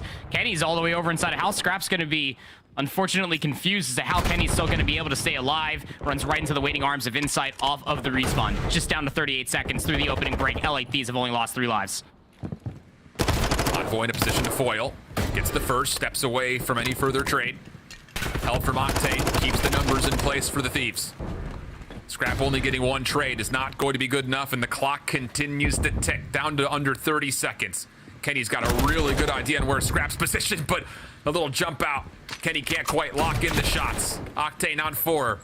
Knows that he's got to keep his life as Ultra starts to send all 4 members forward in towards this A zone. 2 on for the moment. First tick of progress on the way in. Kills also coming through for Ultra. Kenny, though, a double around the back makes things maybe a little bit easier for Drazah to approach. He sees Hixie on the cross on the way in, but does not expect... Oh, my goodness! He didn't expect Scrap there, but he still gets the shots to connect for the kill. And then Envoy deals with Hixie behind the boxes. Down to 12 seconds, and Ultra look like they may have to do this in around 5 offenses. Drazah continues to find kills. So got to deal with Octane towards the back, down to 18 HP. Gets into another one versus Scrap. He was going to be the last player to potentially touch the A zone. Comes down to Hixie. Deals with a very weak Octane, but the numbers just too good from the LA Thieves. Yeah, we're going to a round 5, but I would say that that's a pretty convincing defense for the Thieves, again, who are really not historically all too great when it comes down to defenses on aLoCelo control. Here's the replay from Drazah.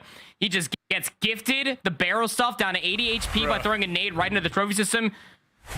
I mean, Scrapz got to be feeling some type of way off of that for sure, but even more so than that, Thieves are absolutely playing with the heat here in this map number 3, really cementing the reason why they were able to take this even off of OpTic Texas. All right, last chance here for Ultra on their offense, but Thieves have put together 2 straight immensely convincing defenses. Huge swing map in this series between 2 powerhouse teams right now in the CDL. Drazah already gonna get to top tower. Ultra looking to kind of flood from the front. Kenny reads it. Semtex is good. Follow-up shots better on the inside, and Ultra once again come off the break off, not finding a single kill. Kenny went like 0.64 at the opening hard point. Whatever to me, if you can go 25-19 as he is standing right now, this guy is frying. Only lost a single life so far. There's the second.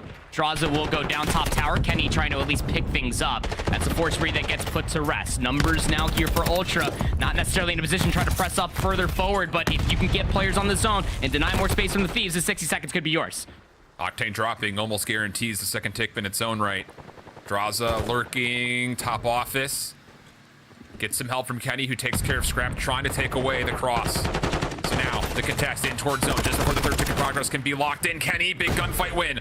No one else for Ultra on at the moment. Stun out. Kenny dealt with. That will be the extra 60 seconds. Thieves with the 1 life lead. Just a single life lead. Oh, Kleenex gets caught as soon as he was trying to push in bottom lockers. And we saw how good it was when Kenny was able to do that offensively for the Thieves, and Scrap's gonna get cut down trying to get inside of tools, not immediately traded. For Ultra in this moment in time, while the rest of the players are trying to come off a respawn, you need a player like Hixie or anybody to cause ruckus over on this side of the map. Gunfight win onto Envoy. Hixie still looking to hold his life backside tools. And oh boy, Kleenex has actually gotten around and cleaned out the back van position. So now you've got Hixie on. First tick of progress, looking good for the lock. Octane still playing on the right side. The rest of Thieves spawning up bottom left, trying to make their way on. Scrap flushes out Octane. Second tick of progress now rapidly coming through. This is going to get locked in. Hold on a second. Envoy will be scouted out from behind. Have Ultra found a way to do it? Kenny needs to go, and he cannot get there in time. Ultra sneaked their way behind the B's site, get the kills they need, and Thieves, for the first time, they bend defensively. Wouldn't you know it? They end up breaking. Sound the alarm. We got a robbery of a map number 3, and Ultra just stole that one away. You see the reaction on Drazah's face, just in disbelief. Comparatively for Ultra, it is all strictly business. We always end up saying, both you and I, Shift, it truly does always take one convincing hit when it comes down to control, especially for aLoCelo. You go 4 dead around that B control zone, nobody's spawning up immediately. You spawn in Narnia all the way over by your shack, and you are not going to get there in time. You're going to get berated by nades, stuns, bullet fire, whatever may have you. 32 and 20 for Scrap, almost drops a 4K damage performance on the control. My heavens, I mean, LA Thieves were just about doing everything right. I mean, their last defense that we saw previous to this final round was absolutely stellar. Their opening offense just narrowly missed out on getting that last segment at B, not just the first time, but also the second. You felt like this was Thieves' map to lose, and well, wouldn't you know it, now Ultra have a 2-1 lead in the series. The thing about it was there's really nothing you could be upset about if you're the Thieves through the first 4 2/3 of this control. And ultimately, when we get down to the nitty-gritty, at the very end, it just simply comes to the fact that Hixie keeps his life inside of tools. A player from Ultra sneaks around the back, takes care of Octane behind Van. And after that, Thieves just continue to spawn back left, and there's just never a route that they can get safely to actually approach the zone, because up until that point, the defense was absolutely perfect. I mean, they went about a whole minute, 45 seconds maybe, where they only lost 2 lives in the opening round. Ultra, ever resilient. It's just so good at just relentlessly striking all these massive focal points. And it's like we said, you know, what worked so well for the Thieves in their offensive rounds was because they had players like Kenny or Octane, Envoy, whoever was in the best position to try to cause a ruckus over on the defensive side of green. This time it was Hixie, like you said, to cause distress, to always make Thieves think that that was a point of contact that they had to deal with. And by that point, he had a crossfire along with an AR on the back line. Scrap, 1.60 KD. The only player to win positive. I mean, Hixie was keeping pace with him realistically, like for the first round or so. it's just the power that is Scrap, man. I mean, he's an all-star for a reason. Even with 11 assists, he was laying down so much damage. And it's not that he's just doing it by himself. He's also enabling his team to perform well, too. 25 of those kills, by the way, were non-traded. He also tallied a number of assists and update as far as how the series is going for Scrap. Currently 82 and 55 in the series. The highest number of total kills came in a 5-game series. It was Pred with 119. And with an aBeZy hardpoint coming up next, you start to think that maybe this series will continue to be racked full of record-breaking moments, because the opening hardpoint, Scrap had record respawn kills for the L. Kenny had record respawn deaths for the win. So what does this aBeZy have to offer for us here, proper, is the question we consider. Well, I think if Scrap drops another 40 bomb and it ends in an L, I think we can go ahead and convincingly say that Scrap is stat padding. No, I'm absolutely kidding. I'm kidding. But I mean, look, when it comes down to the aBeZy hardpoint, I honestly think that records were meant to be broken. And Scrap, we always knew that this guy, when he bounced onto the scene, back in Cold War, he was like playing with like Mochilla back in like 2Ks and stuff like that. Hearing his comms, we knew he was going to be a star. Guy bounces onto the scene. We knew it was only going to be a matter of time. He finds himself on this Ultra squadron along with Hixie, Inside, and Kleenex, and it has just been time and time again. He has just been showing up and showing out. But this is the Vanguard chance on the other side. That's a Major 4 chance. As far as recency is concerned, LA Thieves should absolutely push us to a map number 5. The stats speak for themselves. They do, but there is still that first place rank and hold percentage for Toronto. So when it comes to improving upon your win-loss record on this map mode combination, it has to be about winning rotation, getting yourself set up, and not allowing this dangerous and feisty Thieves team to break. A big, tall question looms to if they can actually do it, though. And boy, I'll tell you, if the action over these first couple of days of the Major V Qualifiers haven't enticed you, I imagine Toronto itself will provide the action you're looking for. Hixie for the first blood, immediately on towards the hard point. Talk about just a commitment to getting onto the OBJ here for Toronto as they follow up with clean kills behind it. Both these two teams are rather low when it comes down to the rotation percentage on aBeZy hardpoint. 11th ranked for Toronto, 10th for LA Thieves. So it really does feel like whichever team is going to get to these bunny hills first, if they can win the opening gunfights, it'll probably be closer to 60 than it is further away. Recontesting over by P1, 25 seconds still maintaining itself for Toronto Ultra to try to stay alive on this parking lot side ahead of the P2 rotation. Teams, though, don't just neutralize. They also find a chance to get on, earn some time of their own, although Hixie, quick to follow up, knows he's got Envoy close by. There's the shadow check-in with it. Hixie wins the gunfight, nearly gets the snap up top to Kenny as well.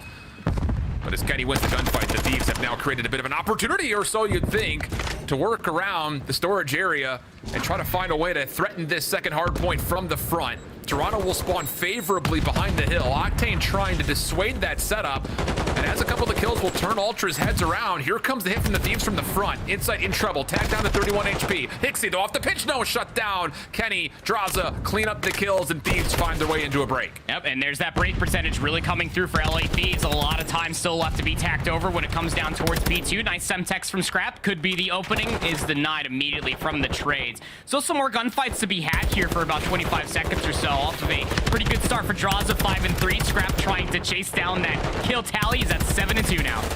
Bro, he is not missing shots. Scrap continues to put together some unbelievable gunfights, up to 7 and 3. Ultra will get the scrap time. Thieves going to be tested here on rotation as Ultra have an exit and an opportunity for Kleenex to kind of play this from the opposite windows. So now all of a sudden the focus for Thieves gets a little bit distracted between two different points of entry. Drazah thinking he could clean up the bridge side, but doesn't expect Insight to be so close, and it'll be Kleenex trying to jump on for the additional time. Octane, though, not to be denied or forgotten about. A big double keeps an opportunity for Thieves to try to reach out. Yeah, as long as Octane is always hovering around like 0.96, 1.0, you feel like that Thieves can surely do no wrong. Up through the ladder, he'll find a few more. The cleanup is soon to follow, but it's Drazah to get the last laugh on the kill towards Kleenex. Maintain this map positioning now for the Thieves as they look to soak up 30 seconds. That was filthy from Octane. Thieves in, 25 seconds to fight. Ultra still trying to think about contesting this exit. Drazah, though, gets one big elimination, and then Envoy cleans up Hixie, trying to play through bottom stairs. Scrap time confirmed. Take us to a lead, swap it over to admin. Ultra gonna be here first. Can you hold on?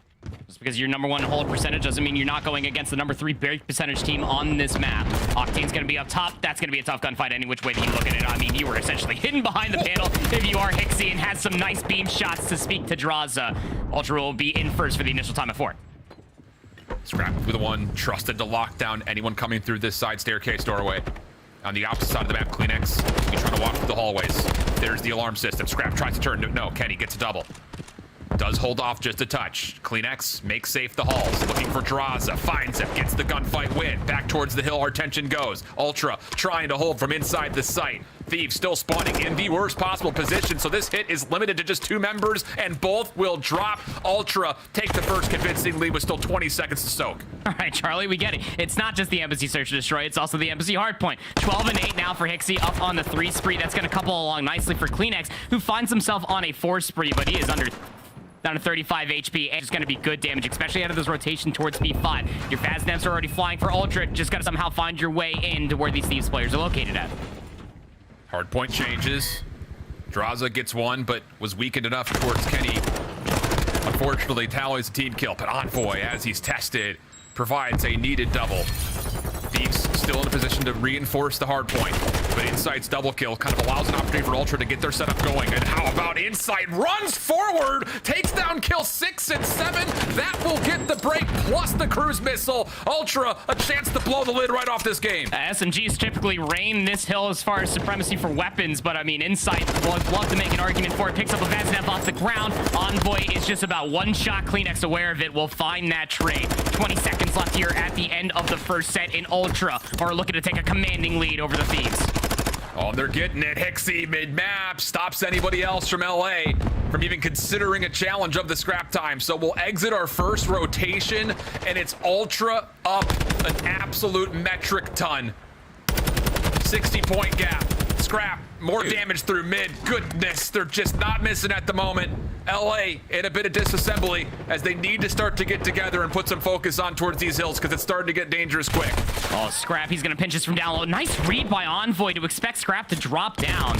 Take him down from the backside of the bridge. Hixie actually spawns in a position to try to pick it up. We'll take Envoy off the hard point. But the real battle, I mean, Thieves are technically winning. They got players top paper around Laundry as well, trying to maintain presence around the Xbox in the mid lane. That's their avenue to fully work back into this hard point. ARs for Thieves starting to get the opening gunfight wins, providing some space for the subs to start to make their moves either onto the objective or into some key positions as we head towards rotation.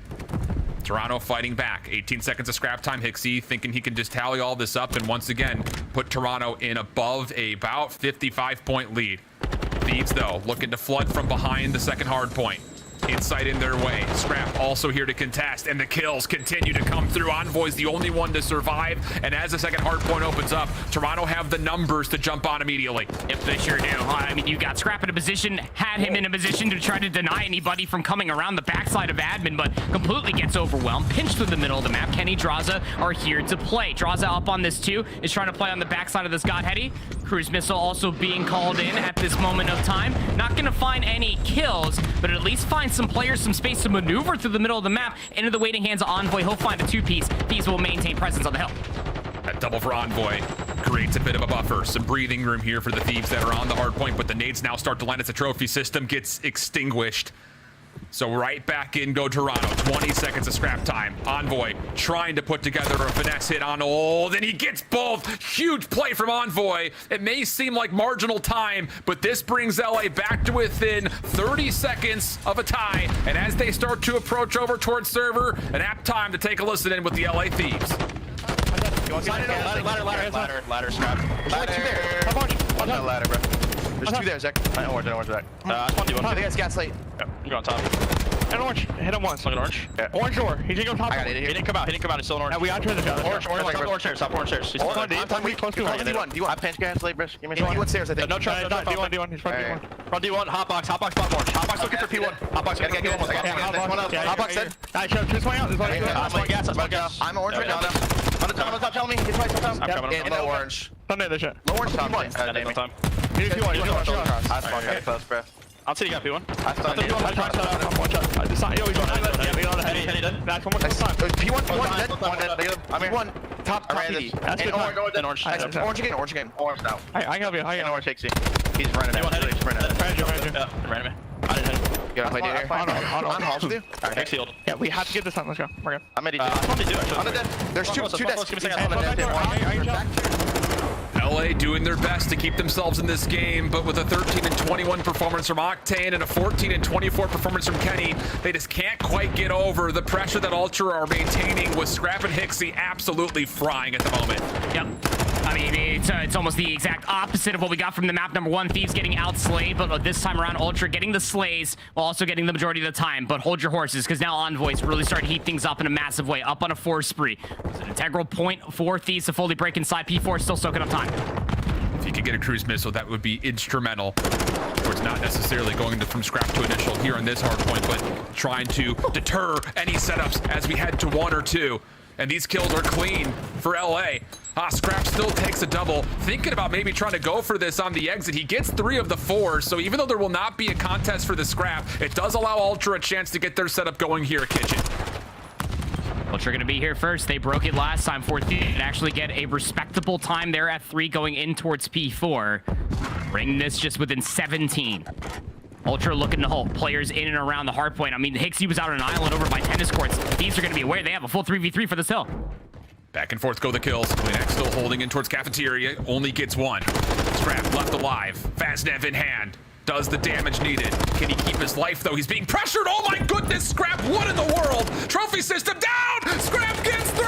And Ultra secure the hard point. Thieves looking good for the break, but Scrap flat out denies them. 31 and 22, and Ultra can smell the win. This kid is so different, man. 219 to 184. Contest is in as well. Envoy trying to do everything he possibly can for the Thieves. Will at least extend it towards another rotation, but I mean, we are just picking at straws at this point, brother. 227 to 185. Ultra about to call game.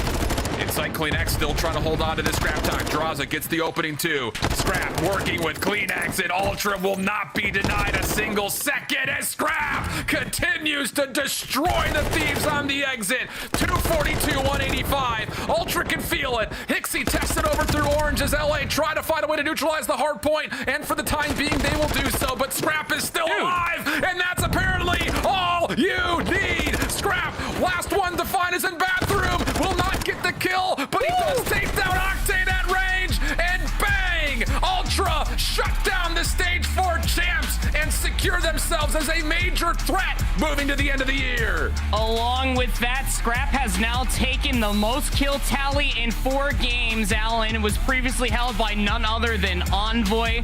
With that 30 bombs, Scrap will make another stamp in Call of Duty history. Confused faces for LA Thieves. You really did feel like we should be setting ourselves up for a map 5. That map number 3, they might just lose a lot of sleep over, but Toronto came to play. Scrap was so consistent. It's what you expect out of the young buck, the rookie here for Ultra. 37 and 23 with almost 4K damage again. This guy is undeniable. He's coming different this stage, Alan. Look out. I mean, what else do you need to say? He ends up tying, by the way, the 5-game kill record by Pred at 119 kills. So the fact that he does it in 4, unbelievable. 27 non-traded, another near 4K damage game. I mean, just give him the 4K. Are you kidding? But take a look at Charlie Hixie below him. 28 and 22, 23 non-traded, and he gets a minute and a half in the hardpoint time? Come on. I mean, I think, again, it just kind of accentuates that point that I was talking about with Scrap. I mean, the guy is always going to drop numbers. It's very rare in Call of Duty that we're going to sit there and say, oh, we always expect a player to drop just cataclysmic-like numbers. But, I mean, Scrap always delivers on it. But it's even more so than that, right? It's not just useless kills. Like, he's putting himself in really good positions to enable the rest of his teammates, like Hixie, to go unnoticed through the hallways, through the middle of the map. Same for Klinex and Insight to also play off of that pressure. I mean, Scrap, he's just something else, man. I don't know what to say about that kid. He's something different. That's all you can say. There's not a gunfight he doesn't want. There's not a gunfight he won't take. Doesn't matter the health, doesn't matter the ammunition, doesn't matter who's on the other side. And with that, Toronto win our final series of the day. The Dash standing by to wrap everything up. 119 kills, and you only played 4 maps. One of those was Search and Destroy. This guy's different. Thank you He's very unbelievable, much, Pocket. Shift and Proper. As we say goodbye, we say hello again to Alley Cat and Nameless as we break down this series. Scrap, of course, the rookie, the front runner for Rookie of the Year, powering his squad into my S tier. After seeing this matchup, you have to say this is the squad to compete with OpTic and LA Thieves for the next title. I think you wipe your memory of Major 4 qualifiers and even more Major 4 itself when it comes to Toronto Ultra. I mean, statistically, I will have to lay it out for you in the fact that LA Thieves coming off of Major 4 was #1 in every single category, including Search and Destroy, where Toronto Ultra was the worst in the league. Well, they picked them out #2 in a dominating fashion, and then we head into that LSU round #5. They're on the offensive side, and it is just a picture-perfect offensive round out of Toronto Ultra. They're executing their game plans, and not only that, Insight really turned up for me when it came to that head-to-head AR battle against the MVP, and as well as Scrappy, just once again solidifying himself as the front runner of Rookie of the Year. Yeah, you know, this just proves like I was never worried about this team, and the reason being was there's always context when you look at these matches that they've had. There's so many round 10s, round 11s that they lost, 3-9 in Search and Destroy. With a roster like this, you don't expect that to keep on happening, right? So they come into here, they make some adjustments. I love what I saw in their offenses here. Kleenex getting up close and personal, and you know he was still making plays at times, but also they were getting that bomb down, which is something I really enjoyed seeing them do in that Search and Destroy, beating Thieves on one of their best maps there, and then Scrap throughout this series taking it over, especially in the pressure moments. I mean, you talk about round 5 control, insta-capping A, rotating through mid, picking up the kills through kegs. That is what you want to see. And when you put up a stat line like that, you're going to have an easy time, and that's exactly what happened, 3-1. Impressive stuff here from Toronto Ultra. Tonight, they are going to pick up their second win here in the opening week of qualifiers. Let's take a look, though, at tonight's Scuff Play of the Game, featuring the rookie Scrap with the 3K in the kitchen doing work. Allie, break it down for me. I mean, there's not a whole lot to break it down than just some serious pure gunning out of this guy. And this was a really big turning moment as well. So the kitchen hill, Toronto Ultra had the early rotation, but LA Thieves were able to break in within 40 seconds still left. This would have put them back in the game and in a spot to possibly close it out. So for him to get that huge 3-piece and re-solidify that time for the Toronto Ultra was a huge play from Scrap. Big game-changing play as Toronto seals the deal in Game 4, not risking a second Search and Destroy against LA Thieves. And you can see what it means to Scrap. The man is fired up. Joining us live, though, we have to talk with Hicksy, the man right behind him on the scoreboard. Hicksy, welcome to the show. Welcome to the winner's circle. A ridiculous finish. And actually, Hicksy's audio is not working, so pause on that. Allie, let's wrap up this series, though. LA Thieves, are you worried at all? Your team's already locked in for champs. I'm not worried at all, because I feel like when we get online sometimes, like we talked about this pre-match setup, LA Thieves get some mental block when it comes to online qualifiers every once in a while. And I think this is one of those situations where they started off a little bit wonky, even though that map won, they end up pulling out that W. And Toronto Ultra has just been looking so good at the start of this qualifier. Nameless, we have 3 matches remaining for Toronto. Could they be our #1 seed heading into their home major? They have OpTic Texas, LAG, and Minnesota left to play. Without question. I think, you know, Toronto's right in that mix. I mean, they're a top 4 team, and, you know, after these 2 performances that we've seen, we saw they made the adjustments. Scrap potentially can be the best player in the game, right? Like, he took over today. So if he can continue that, they absolutely have a chance to win Toronto. They're going to be a contender for sure. We have another day of action still to come tomorrow. Remember, matches kick off at 3 o'clock. But as we revisit everything on the day, especially from this series, was Toronto the best squad we watched today? Is Boston the best squad? How do you rank them, Nameless? Yeah, I mean, I think it's tough between LA Thieves and Toronto. Like, these guys can play 10 times. It can be 5-5 in match count, right? So I will give it to Toronto, but I am the most impressed by Boston Breach and their turnaround that they've had. I love what I saw from them. The teamwork today, I think Vivid being on this team, being sort of that leader and that glue, worked out great. I mean, you won 2 hard points today. You were not able to do that with that last roster. You're 1-8. All right, excellent stuff here as Toronto gets the latest win on a 4-match day. Let's take you back, though, to the start of the day where we kicked things off in Minnesota. St. Paul hosting the second home series for Røkkr, and we saw the fans get behind their squad early. A 3-0 over London. They made quick work of the squad coming in. Yeah, just following the script for our match #1 here when it goes to Minnesota Røkkr versus the London Royal Ravens. I don't think there was a whole lot to write home about other than maybe Bance's triple triple nade was crazy, and we got kind of that look back into Afro being one of those more terrifying pressure-pushing SMGs on the map. But, I mean, just a pretty, as it was supposed to go series, as I said. Yeah, I mean, when we talk about Minnesota and the home series advantage, like, we've been gassed them a little bit, but they've only beaten Florida, LAG, and London. When we talk about those matches they've had, right? So you beat the bottom 3 seeds. You beat the bottom 3 seeds, and you've beat the worst Seattle Surge that we have ever seen, right? So I gave you that stat yesterday, right? So for Minnesota, now they're doing just what they need to do. When will they exceed that level and go to the next level and solidify themselves as the top 8 squad? Las Vegas is still right on their heels, so they got some work to do.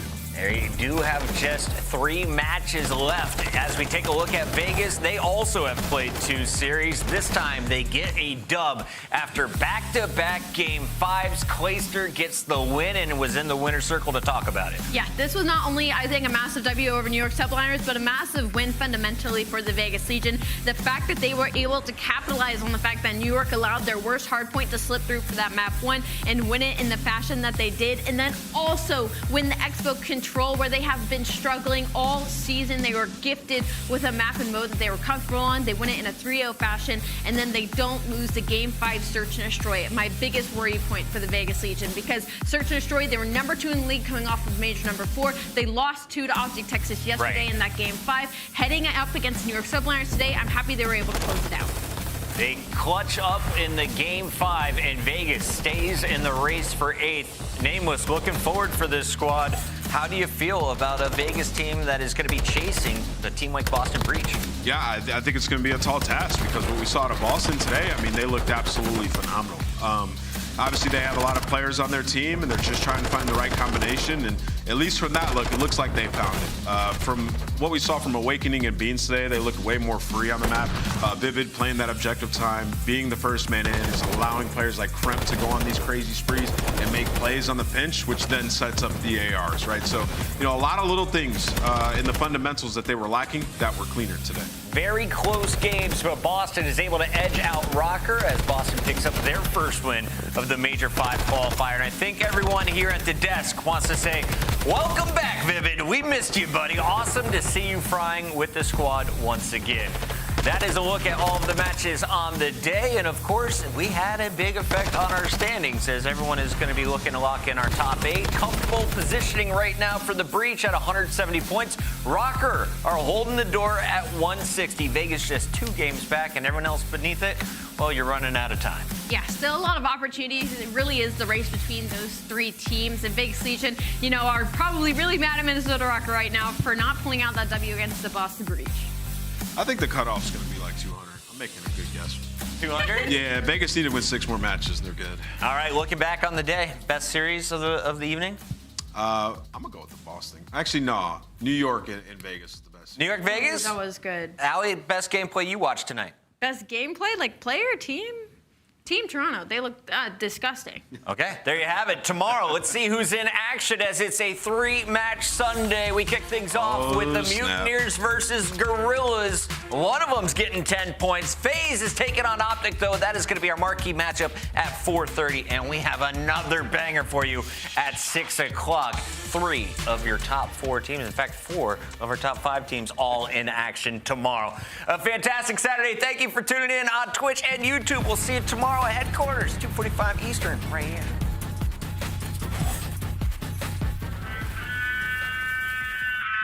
Pick up where I left off, it ain't over. Whole squad on the gravel, all I know, I'm a soldier, stand up, attitude.